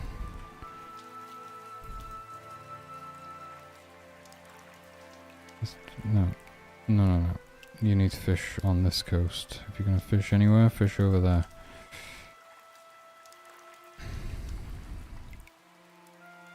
What's this guard doing? He's going to this stream. Holy shit.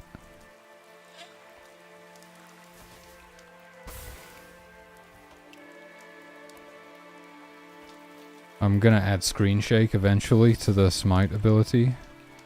I think it would just, it's like a perfect candidate for some screen shake, but that's just a bit of polish. Jesus Christ, man.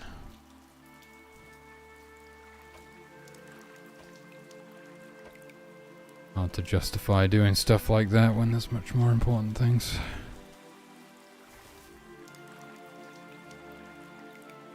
Maybe that stream was the better option after all, I don't know.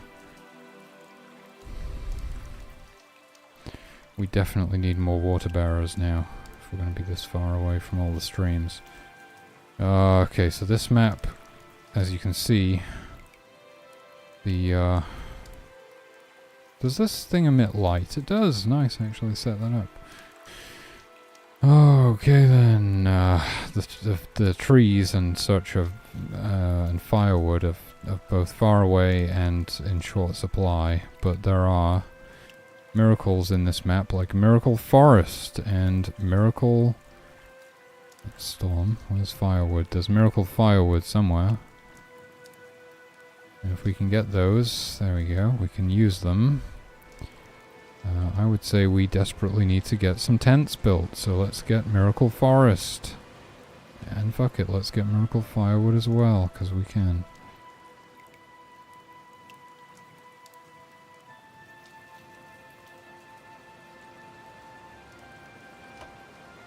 Good luck.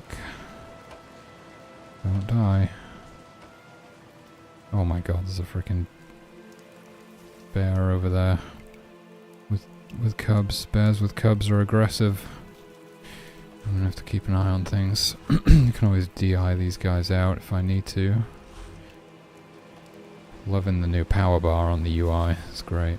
I have enough power to resurrect somebody as well if it really goes wrong.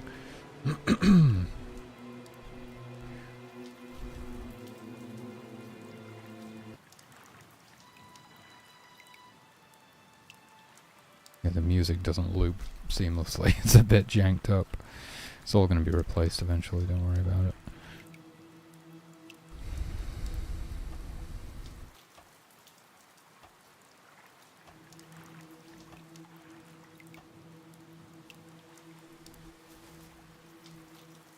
Alright, you should be very careful over there, so... Yeah, so a few of them are using this stream instead of this one down here, which... I mean, they're both fairly dangerous, but this one seems more dangerous based on the amount of wolves over here.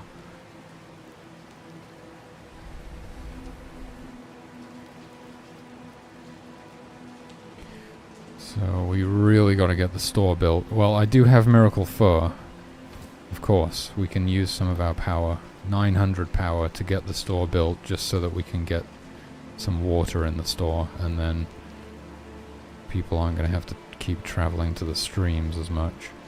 I'm going to suggest we have like probably 2 or 3 water bearers in this scenario. 2 is probably enough.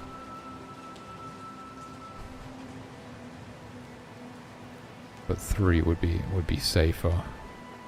It would help us get that initial water that we need, and then we could convert one of them back into something else if we don't need 3.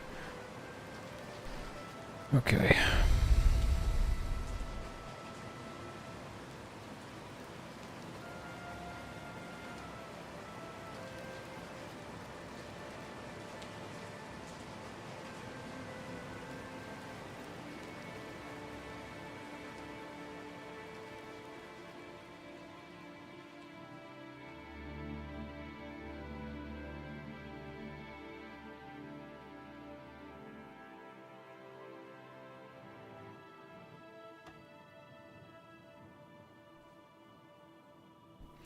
So I was thinking we could have like sheep in this map because it's a black and white reference. I think we have to have sheep in the game just for that reason alone. Plus sheep are cool.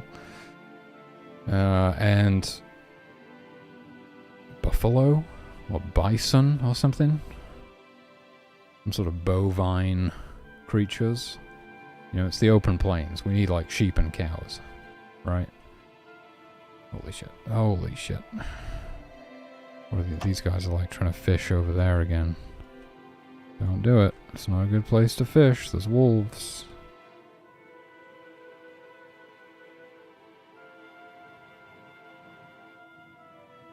Yes, yes. Go this way. So we have no hunters right now, actually. Right.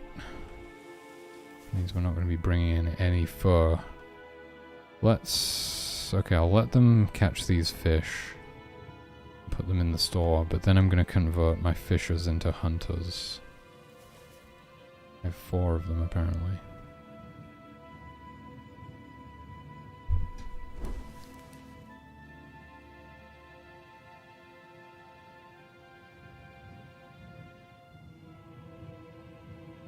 These guys are getting cold. Okay, well they're almost done.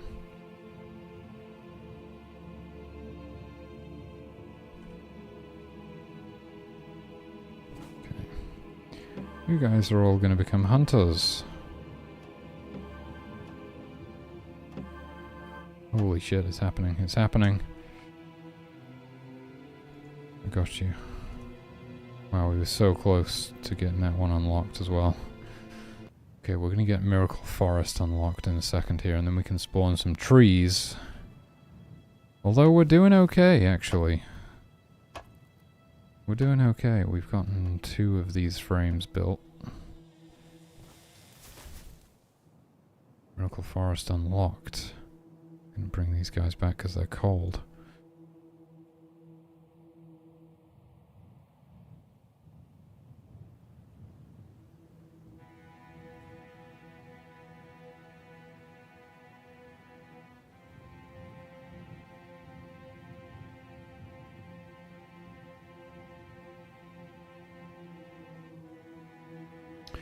Got anything easy? Easy-ish expansion stone. 2 of them, actually. Alright, I'm gonna hit them with the Miracle Forest. There we go. Some trees for you guys. Ah, it can spawn the tree on top of the tent. Yeah, because those cells don't get forbidden until everyone's sleep deprived now. Because we don't have anywhere for them to sleep. That's going to slow them down a bit. Right, that needs to be fixed. Those cells are not flagged as forbidden until the tent frame is built, because you can walk over a foundation. Miracle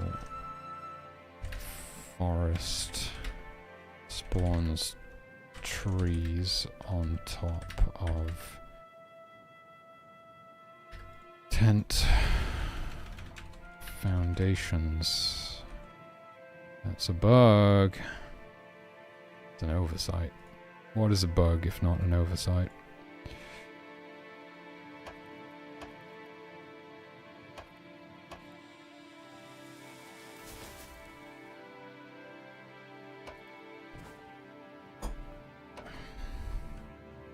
Yes, everyone's very sleepy.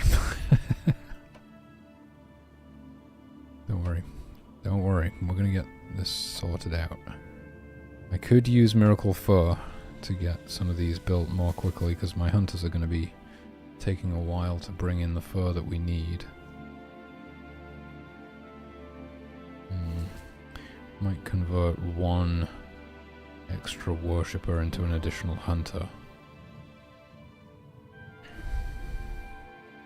Because then we have 6, and we need groups of 3 to unlock stuff, so that works quite well. Miracle Calm. Got a portal stone here.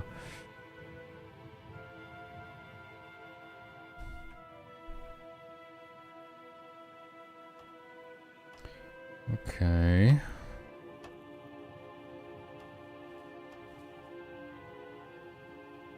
I'm not too worried about unlocking anything right now.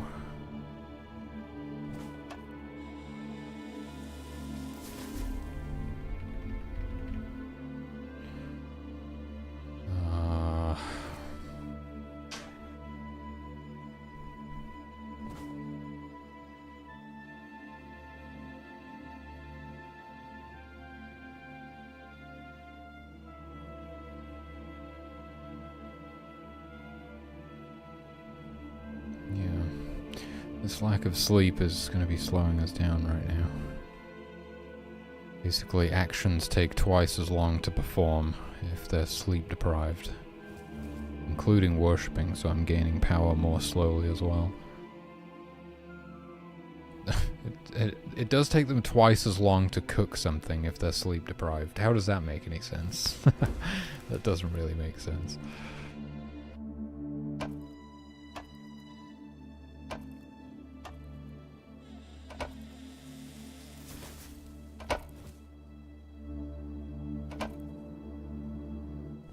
Okay.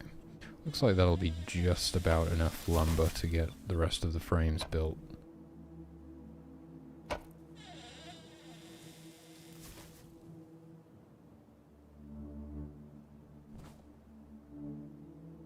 Hunters seem to be doing a fairly good job, although all of the deer are running away from us right now.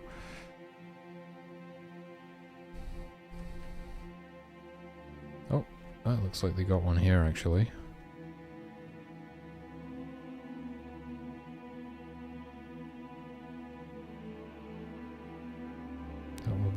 That will be enough. That will be enough to get this first tent built.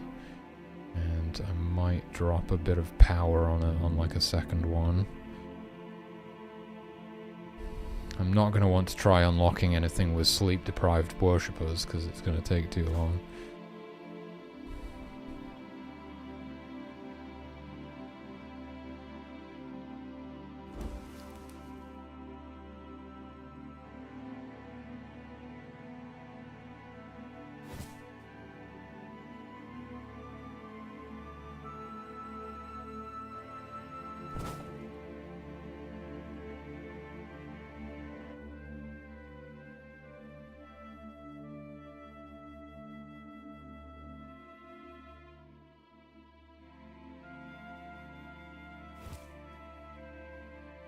Whoa, whoa, whoa, whoa, whoa. Worshipper is on fire. Worshipper is on fire. I'm gonna let the water bearers extinguish them.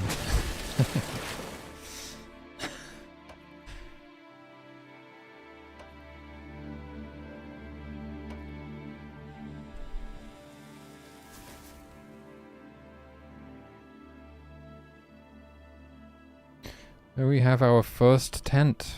I'll supply a second one as well. I'm just aware that this means that I don't have enough power banked to resurrect somebody if they die. There we go, we're getting a second one built, so we'll have more. God, it's fucking slow, isn't it, when they're sleep deprived?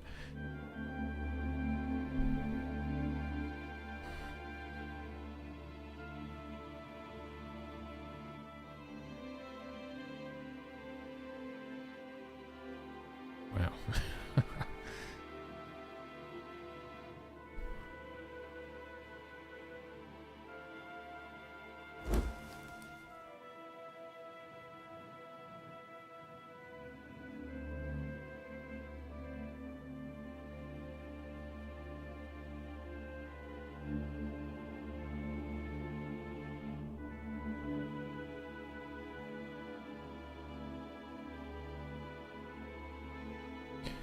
Are they missing an outline? Yeah.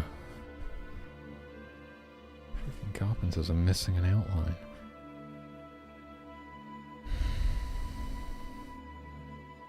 I did say I would do one final pass on all the sprites and fix anything I missed. There we go, second tent. We can get a few more people can sleep off their debuff.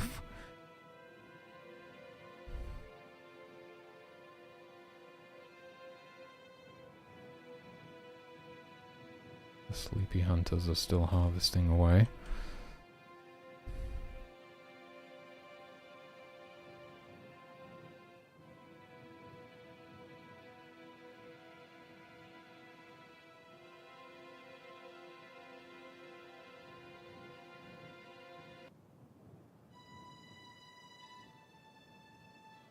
Good amount of fur in the store there.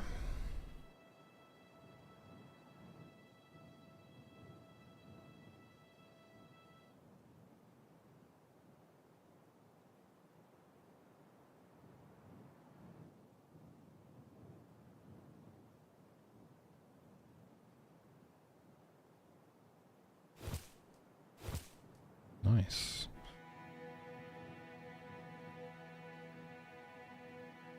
How are the worshippers doing? Where are the worshippers? Are they all asleep? Must be. Well, that means they won't be sleep deprived anymore, hopefully. By the time they wake up, so we'll be able to send them out to unlock something. Probably get Miracle Calm. Oh, this is an easy portal stone. We should definitely get that.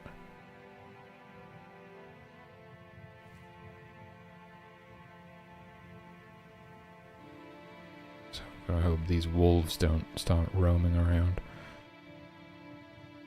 Oh, looks like some of the wolves are actually on the hunt. What's happening?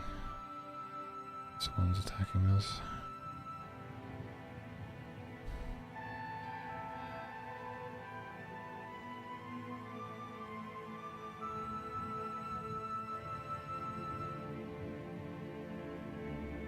Okay, the worshippers are back. And they're not sleep deprived anymore. Great. Let's get this portal stone unlocked. What are you doing? Are they thirsty? They're hungry. Okay, I'll let them eat first. Nearly enough fur to build another tent. Alright, let's get it.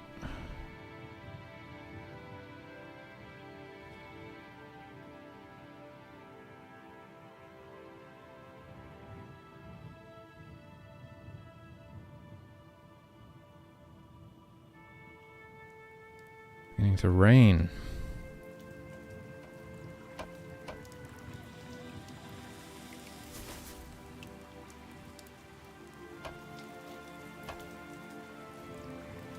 I suppose the interesting thing is once you get to the, like, desert or the rainforest, the tents are the only way to cool down. You know, as long as we have a campfire, nobody's gonna die of hypothermia, really. But in the desert, without tents, nobody has any way of cooling down. So they might die of heat stroke. I've not really tested that yet, but... I mean, it's all set up, so it could happen. I'm assuming it would happen. They had no way of cooling down.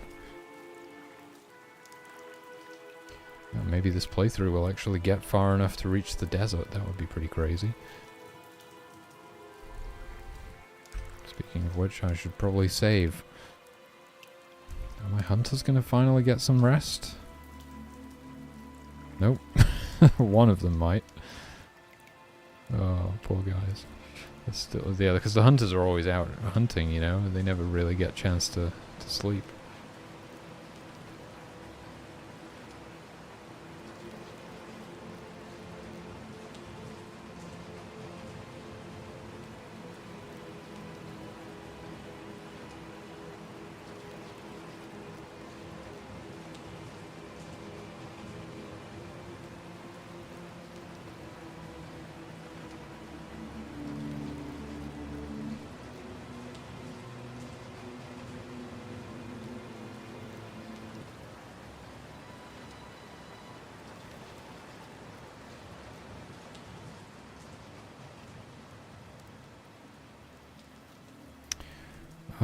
how's that? Ah, the bear is still there. Yeah, miracle firewood would be really useful. We're starting to run out of firewood around here. I can use miracle fire to light the campfire, which doesn't actually make sense. How do you light it without wood? But it is a miracle. I suppose it can do anything.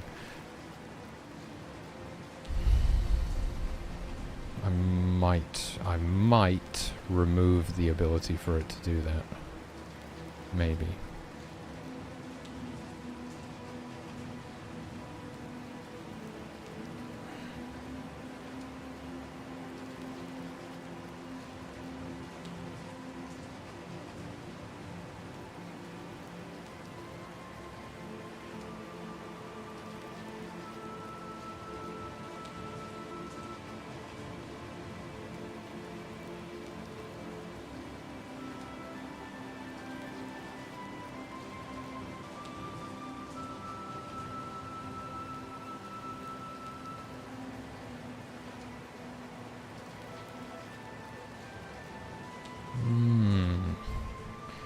Another rather tempting looking portal stone there.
I'm tempted to go for it. See if we can just sneak it out from under this thing. Do we even have enough available worshippers though? Doesn't look like it.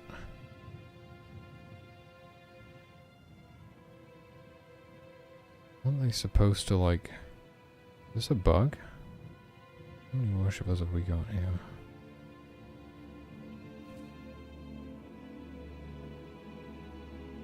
Aren't they supposed to ignore all of their needs?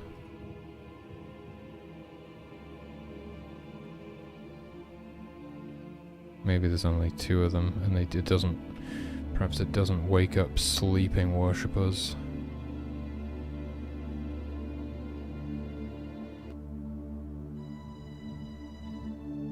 Nope. That looks like a 3rd worshipper to me. How many is there? No, just 2. But probably when one of the other worshippers wakes up, then they'll go. I think it's... It's just set so that it doesn't wake up sleeping worshippers. Interesting. I think it probably should, to be honest with you, because typically they ignore the need for sleep when unlocking. If they're already unlocking a shrine, they will ignore the need for sleep, so... Or is this particular shrine just bugged or something? We seem to be...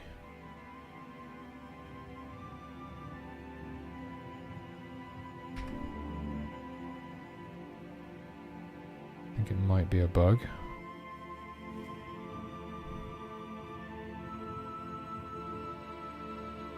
Yeah. It's almost certainly bugged. Fuck.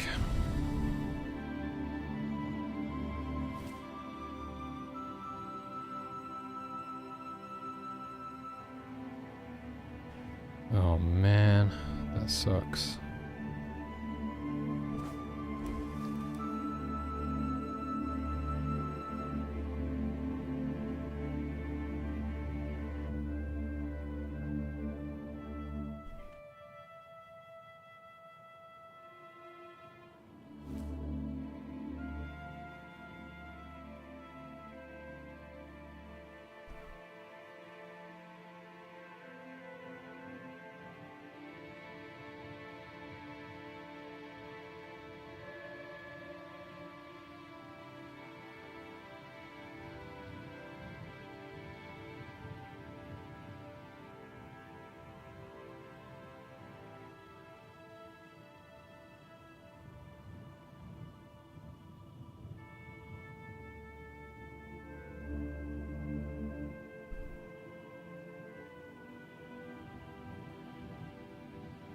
Yeah, deactivating it and reactivating it does nothing.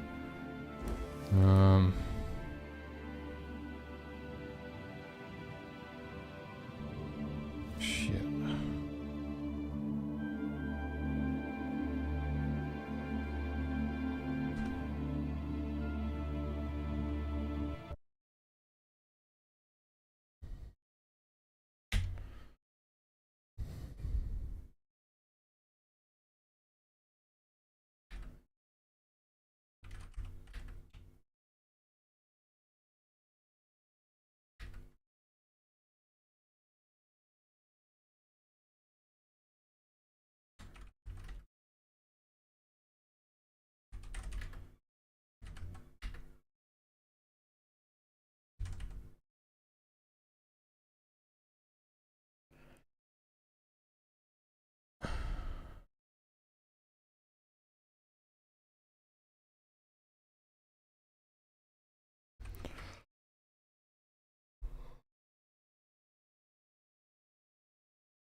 So I deactivated this shrine when the worshippers were fleeing from a bear.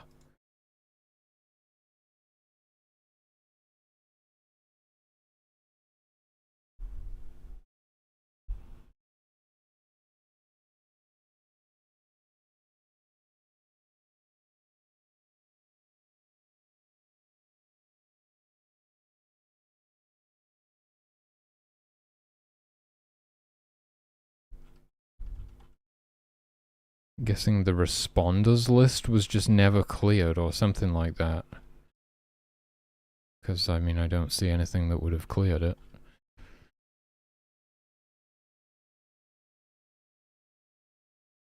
Which is kind of strange.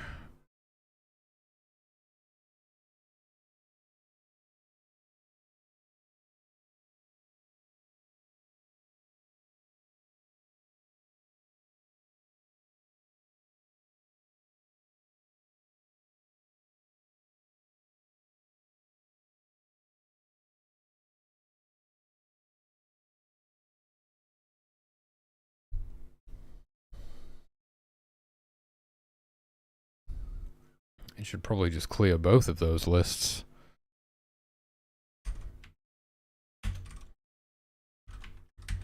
Might be as simple as that, let's hope so.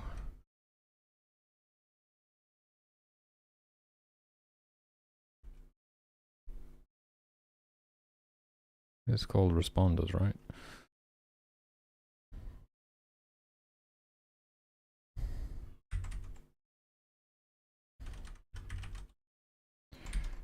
So if this works, then all I need to do is deactivate it and reactivate it, and it will start working again.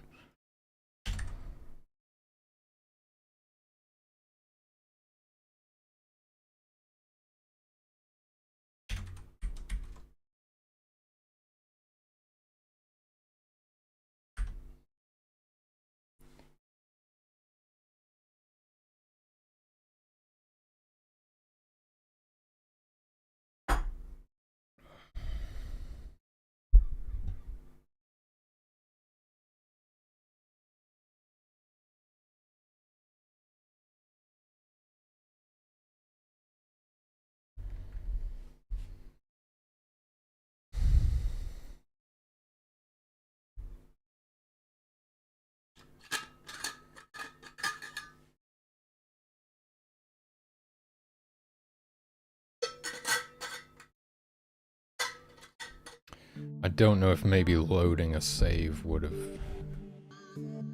fixed it anyway, actually. How does that work? I don't remember. Maybe just loading a save would be enough, so really I need to replicate the scenario. Which isn't too difficult. If I activate this one now, it is active. It is active. And they're going to it, okay. Well, so in this case, we know that just loading a save was enough to fix it. What's going on?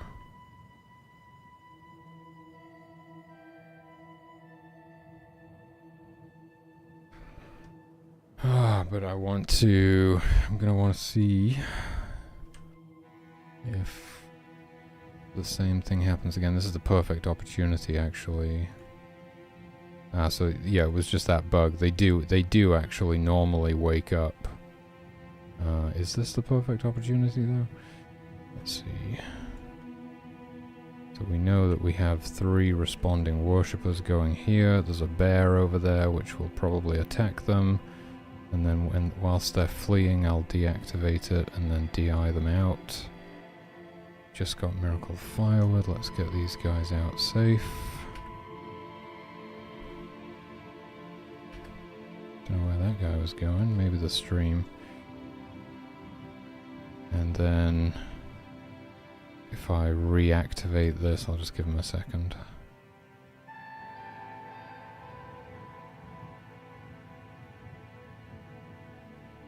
Reactivate this one. Will it work? Looks like it. Yes. Okay, I think that was just the problem, was that I wasn't clearing them off of that list. Oh, shit. Careful.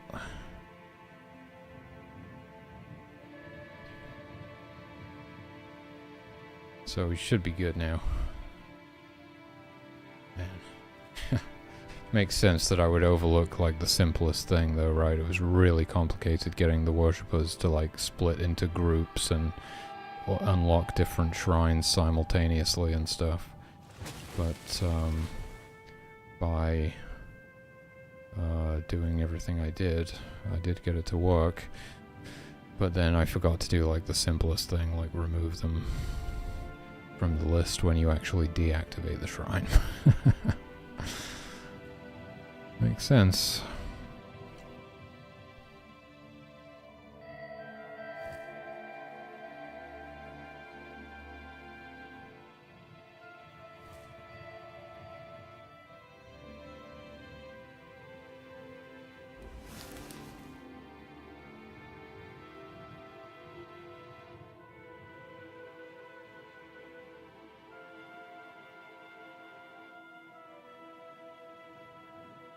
Would be nice if you could zoom out further, but like I say, it was really hard to implement zooming without breaking the click and drag camera controls. So I just stopped at this level of zoom, so I didn't have to think about it anymore.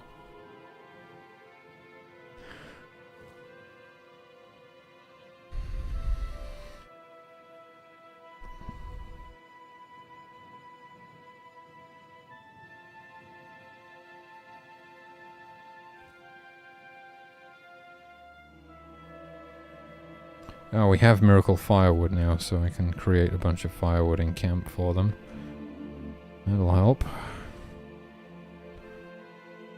Yeah, we're going to need to have remappable controls eventually, and also you're going to need to be able to reorder the miracles in the hotbar.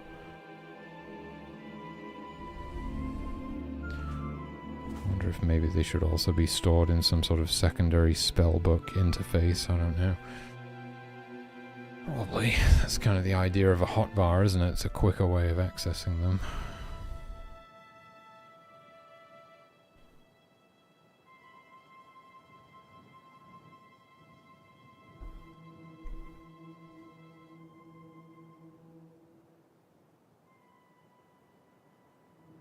This wolf is going to wind up chasing my worshippers off.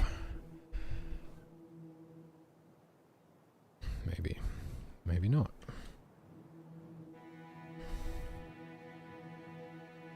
Might be just out of range.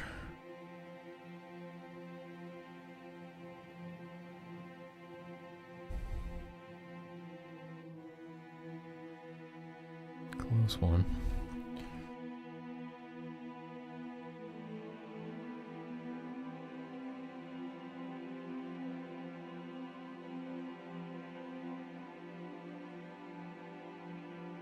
We've almost got enough fur to get another tent built. Halfway on this miracle now.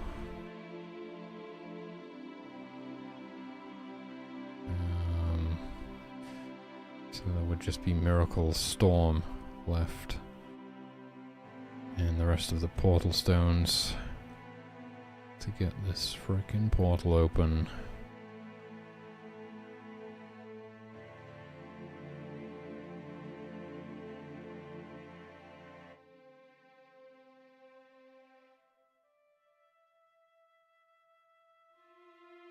Holy crap.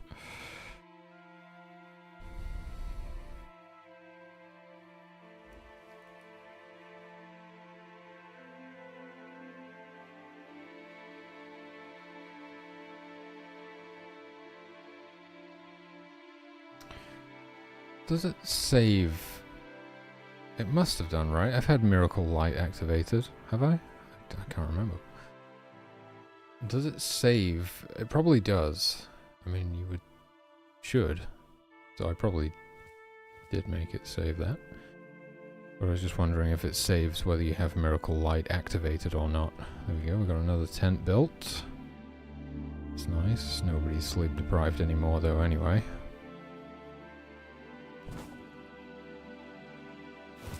This playthrough might go long enough for us to see some babies. I'm sure these two breeders are probably, sorry, these two pink cuboids are pregnant. Don't ask me how a pink cuboid gets pregnant, but they probably are.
Oh, we do actually have a sleep-deprived hunter there who just went to bed. That's good.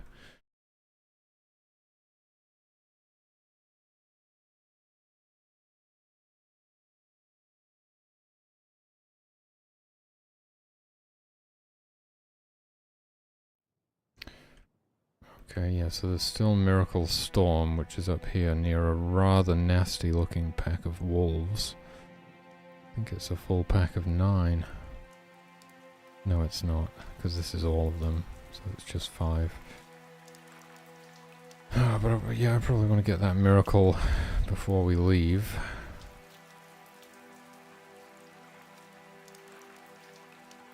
Yeah, this is the return portal, so you can actually return to the previous level now. You never used to be able to do that. Pretty awesome.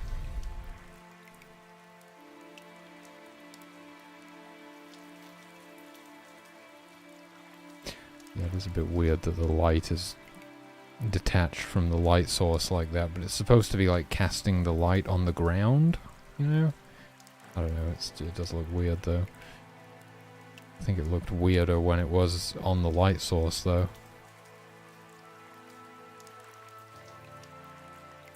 Oh, please be careful, dude. You're in a very dangerous spot right now. Well, actually, this bear might be bugged. It doesn't seem to be reacting to this human at all. I think it's bugged.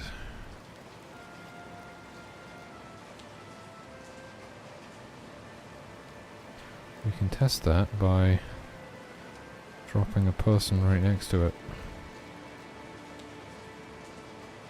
Thank you for volunteering. Ah, no, it did react. Okay.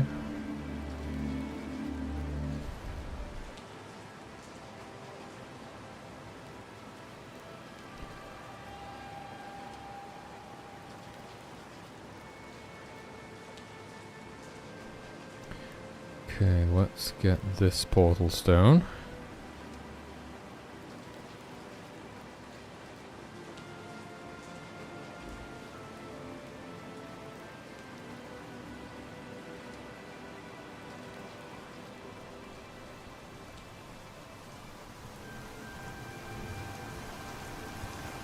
Rain's really coming down.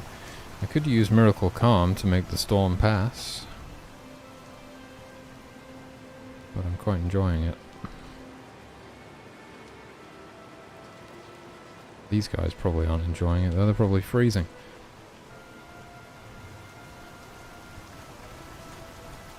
We're in no danger though, we're in the temperate climate. They'll be fine.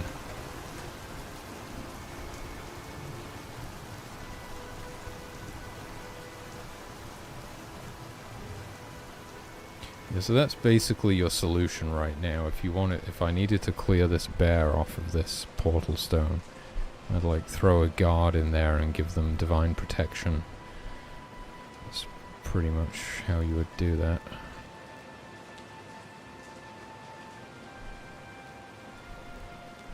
Or, no, I don't have it yet.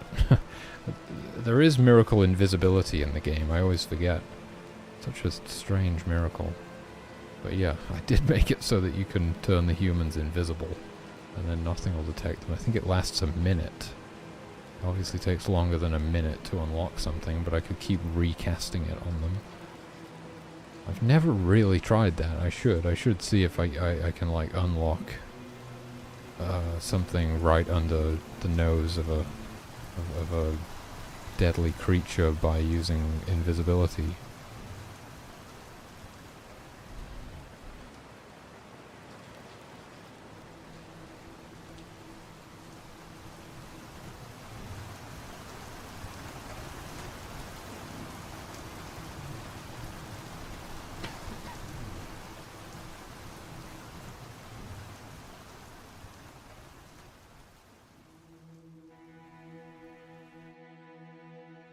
Ah, Miracle Light is not enabled, so maybe it doesn't save whether you have Miracle Light enabled. I can quickly check that by enabling it and saving and loading.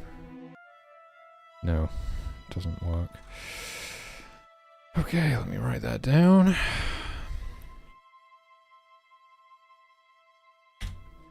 Save/load Miracle Light. You should definitely remember if you had that activated.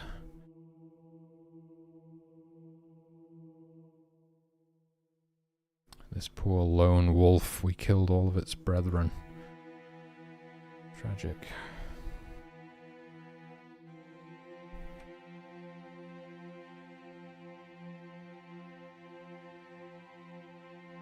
I think the bear killed all of these ones off.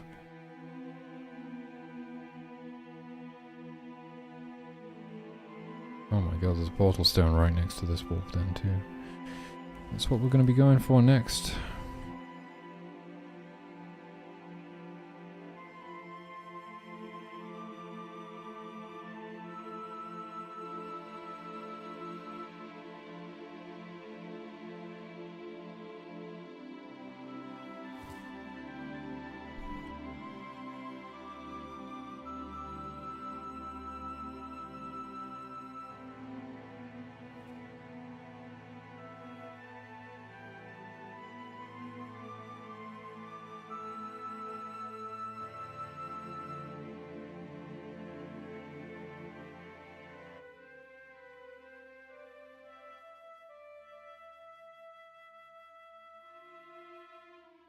I think capping power was kind of important. I mean, I can try and, you know, balance it as well as I can, but what's going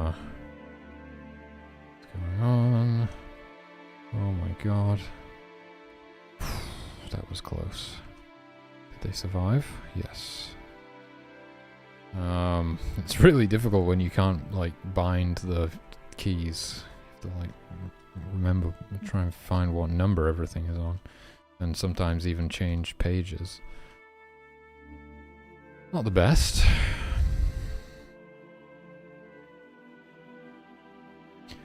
You know, key mapping is probably pretty high priority on the list of, because it's going to improve the end user experience so much. Probably it's kind of up there.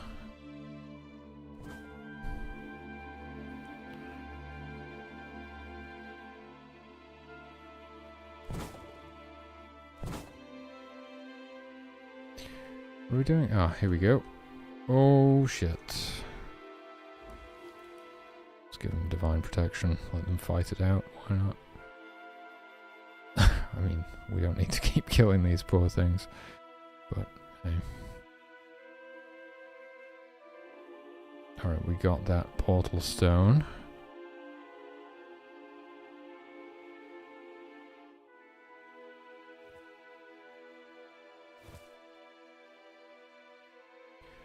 Give those worshippers a chance to rest up.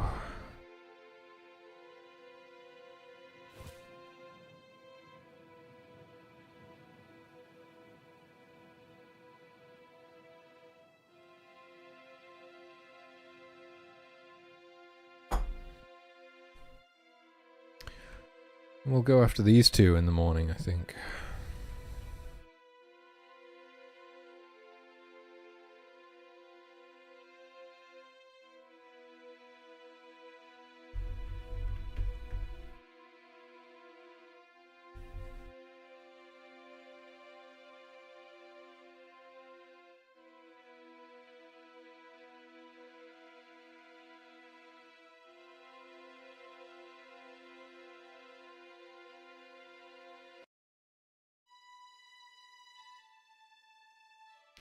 It's kind of weird that the baby rabbits can move at the same speed as the adults. It doesn't look right. I have a feeling their tiny legs would be a bit slower.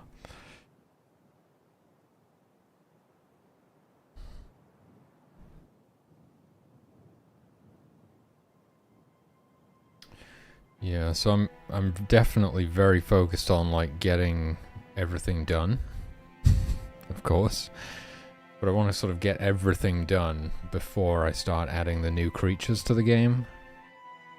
I really need like everything to be locked in. Obviously there's some stuff, I'm talking like content wise really, there's some stuff like the UI overhaul and adding graphic settings and remappable controls and stuff is all just kind of totally disconnected from like the game in a way. But I want like the game to be like really locked in before I start adding new creatures. Almost like the final content that I want to add to the game will be all of the new creatures.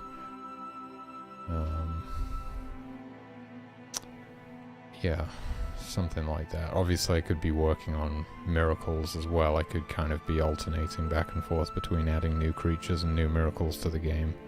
Nothing to say I couldn't do that, but have we already scooped up all that firewood? I just got to keep spawning firewood in here to keep the carpenters from wandering too far and getting themselves killed. Don't do it. Don't do it.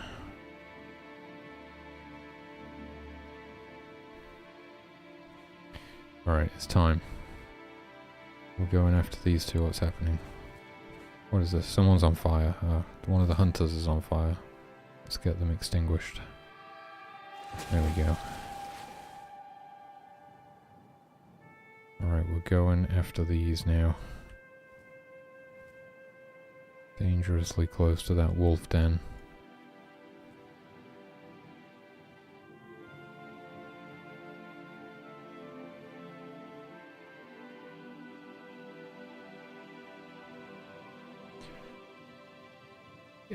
Yeah. To me, the game is incredibly boring. Yeah, I've basically played it to death. That's the problem, isn't it? Hopefully it's still quite exciting to a new player who hasn't learned everything yet. But I can definitely see how for, like, longevity, retention, replay value even, it's gonna need more. It's gonna need layers. It's gonna need, like, a crafting system and maybe, like, questing or something on top to keep people engaged.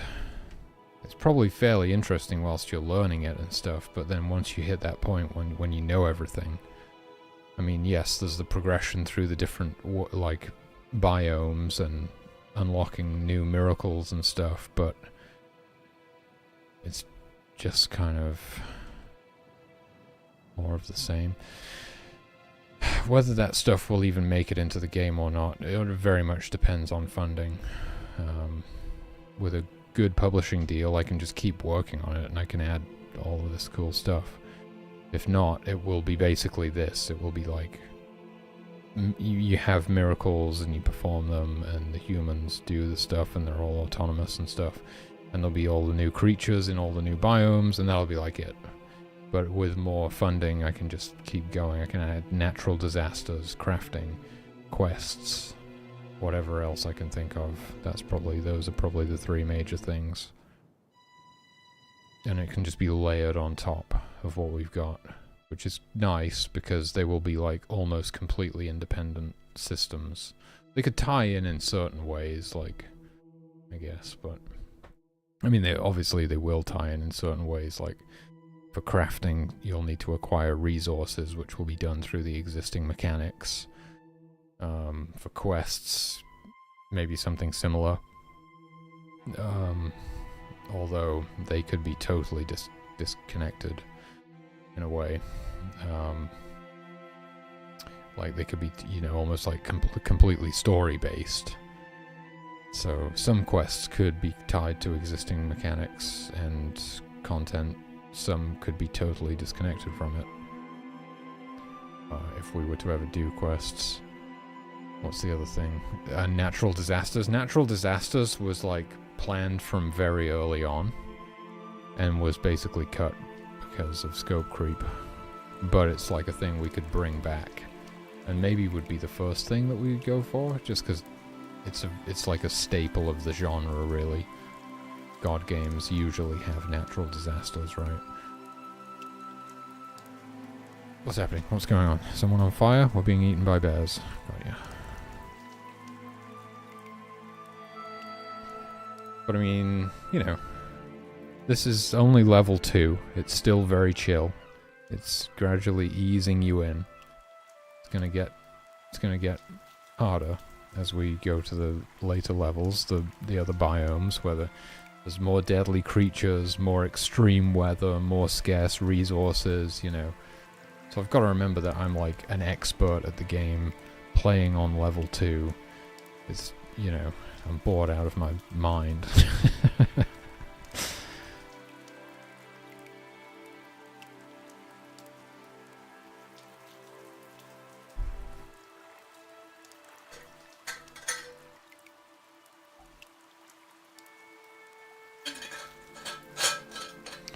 Yeah.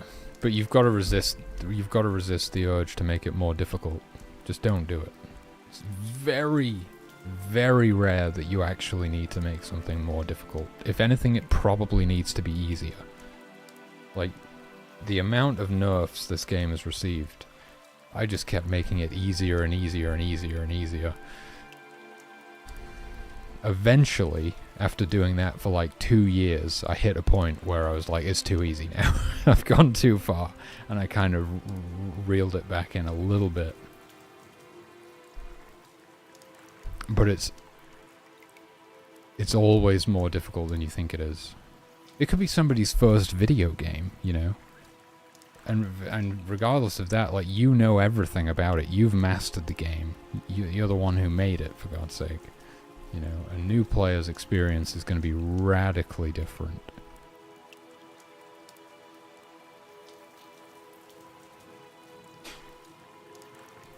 you know, have difficulty settings by all means. Allow veteran gamers to crank it up and get sweaty, but, you know, normal mode has just got to be piss easy, basically.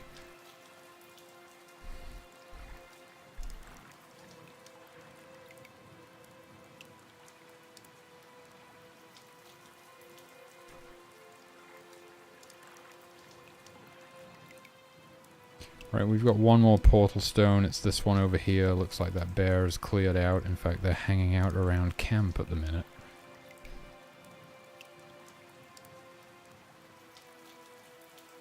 They don't seem to be attacking, though. Shouldn't they be trying to, like, attack the tents or something? I guess not. I guess they perceive too great of a threat. Although I don't know how they perceive that when everybody's... That's weird. Did you see that? Like, oh, it must have been because of the rain. I think everybody, like, woke... That's interesting, actually. Huh. They wake up, and then they immediately go back inside because it's raining. Ideally, you'd probably just want them to stay inside if they have nothing else to do because it's raining. Interesting. What's happening? Someone's on fire again. A child is burning. Quickly. Where are the water bearers? There we go.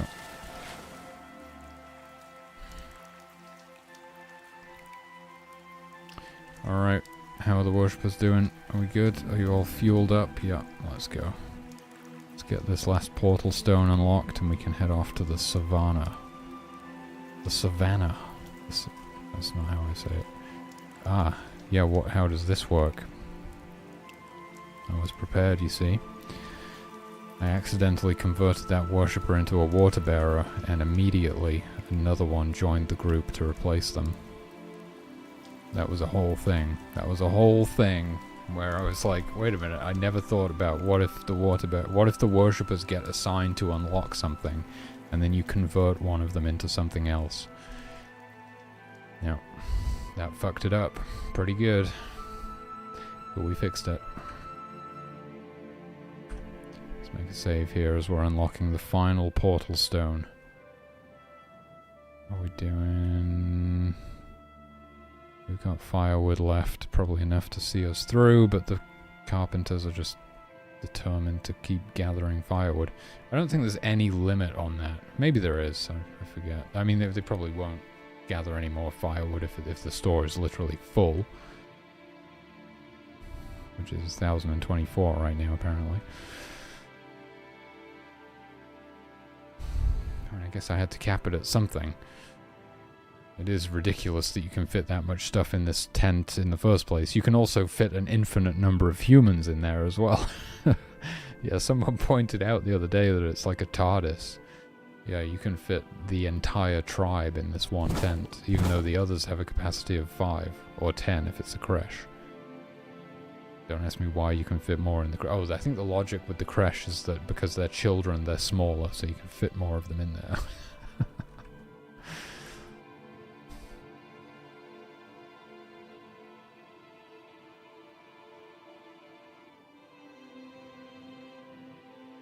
Oh my god, what? Don't die. Don't do it.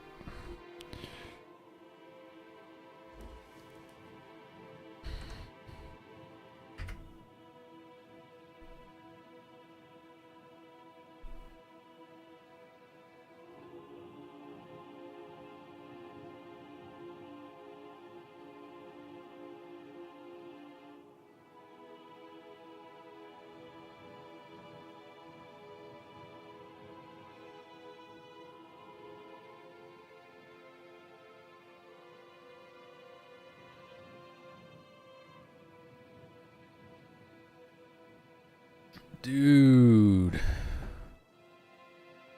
What the... No, I'm hitting like 300 FPS right now. It's just because this map doesn't have as many trees in it. It's the fucking trees, dude. Also, if I zoom in, that helps. I don't think I've ever had... Well, obviously, early on I would have been able to hit like 1,000 FPS, but... it's been a long time since I've hit like 300 FPS. We've done a lot of optimization fairly recently, and we're compiling with YYC as well now, which really helps performance and loading times.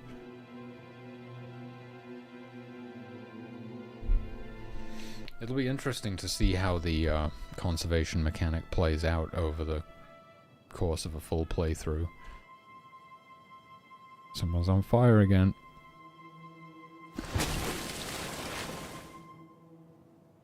See, I know not to build my tents close to the campfire, because then they can set on fire. Other players won't know that. They'll be setting their tents on fire and stuff, and have that to deal with. We don't have any fishers right now, so none of them are drowning. But fishers have a small chance to drown now, which I think is a great addition, because we weren't really making the most... We weren't really making the most of the drowning mechanic.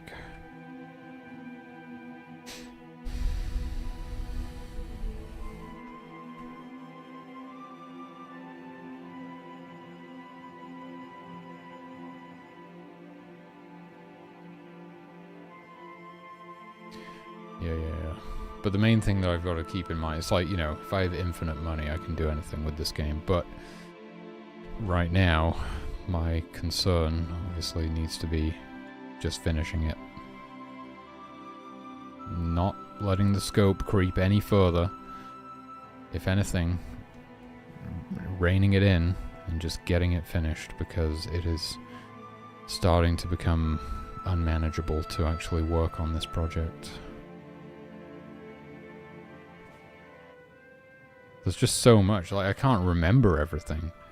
I'll try and implement some new thing, and then I'm like, oh, and that means I forgot that means I have to do this and update that, and it's crazy. It's like we weren't like you know, you'd resurrect somebody and it wouldn't switch them back to the correct sprite, or you'd load a save and it wouldn't update their sprites correctly. It's like every time you change something, it's like 5 other things that you have to change that you don't even remember.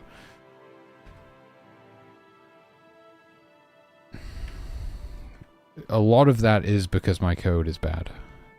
You know, if I was a better coder, I would have written it in a way where that was all more manageable and easier. But, you know, I still have no idea what I'm doing.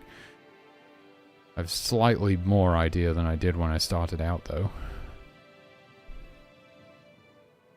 But yeah, this code is jank as fuck. I just need to try and finish it now as best as I can and move on to the next game. It's still probably going to take like 3 years. But, you know, just gotta try.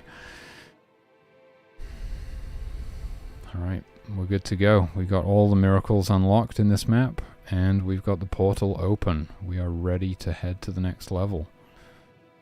As soon as everybody wakes up in the morning, I'll probably let them get some breakfast, and then we'll be off. We'll make a little save before we go.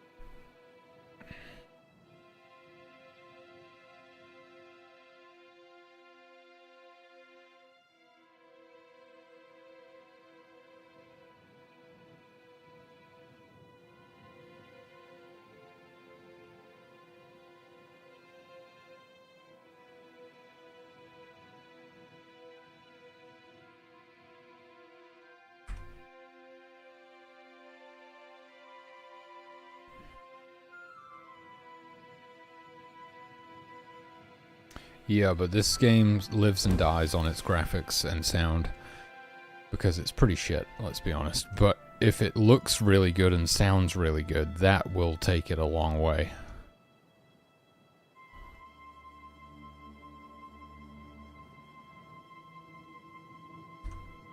So that's the main thing, like getting a good artist, getting good musicians, getting a good sound designer, you know. This will make or break the game. I can't do that stuff, not to the level of quality that a game like this requires. Anyway. Here we go. Here we go!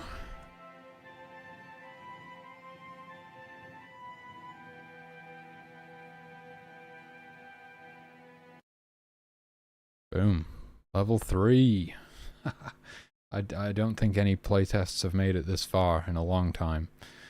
This is pretty crazy. We're going to play through all of the existing content if we're not careful. I mean, we could just keep going right to the end of the game, but eventually the miracles will run out.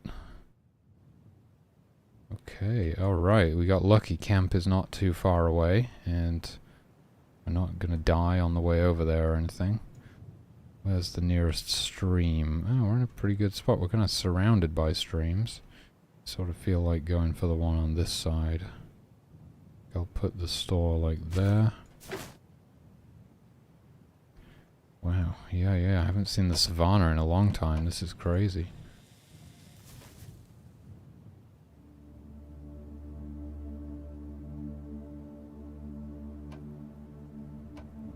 Took some good notes as well. I've got some idea of what I need to do to prepare a build for the playtest.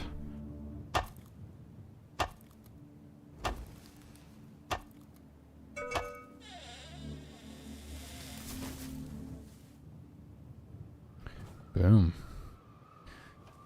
Yeah, obviously we're just reusing the same animals over and over again in every map right now, even though they're different biomes. Eventually we'll have unique animals for all the different biomes, but yeah, it's like, you know, all you do in this game is just fucking stare at it, right? It's like a virtual pet type of thing almost. You're just staring at it. So it rewards attention, basically. Like, the game is about slowing down and paying attention. It rewards that.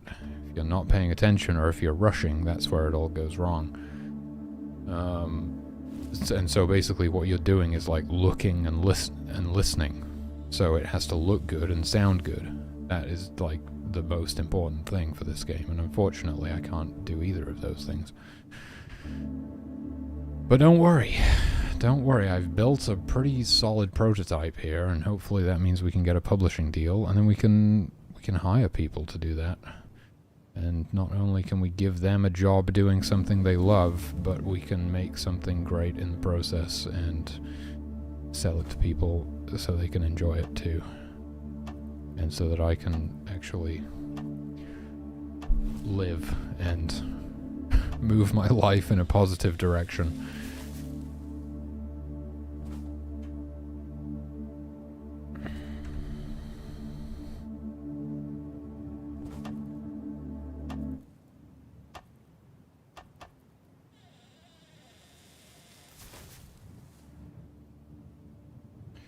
Close this door.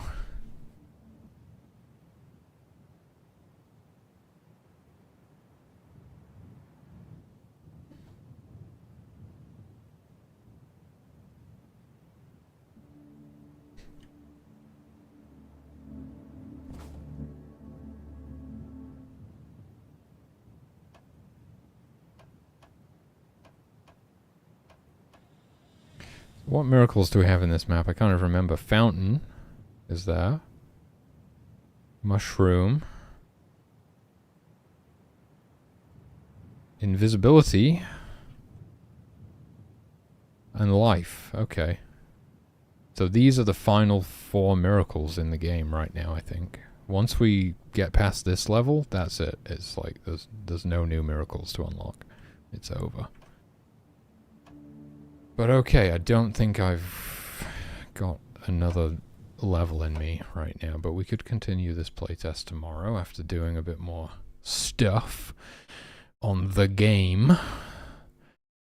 So let's find somebody to raid, shall we?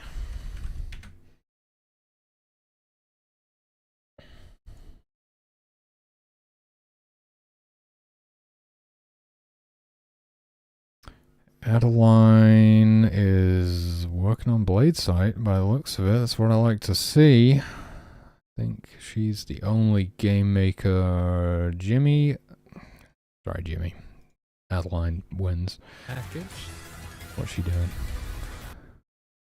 I don't know, but we're gonna raid Adeline and check out Blade Sight. It's like my favorite game maker project of all time. It's fucking incredible. It's out of this world. Alright, thanks for joining me, dudes. Have a good one. Take it easy, but take it.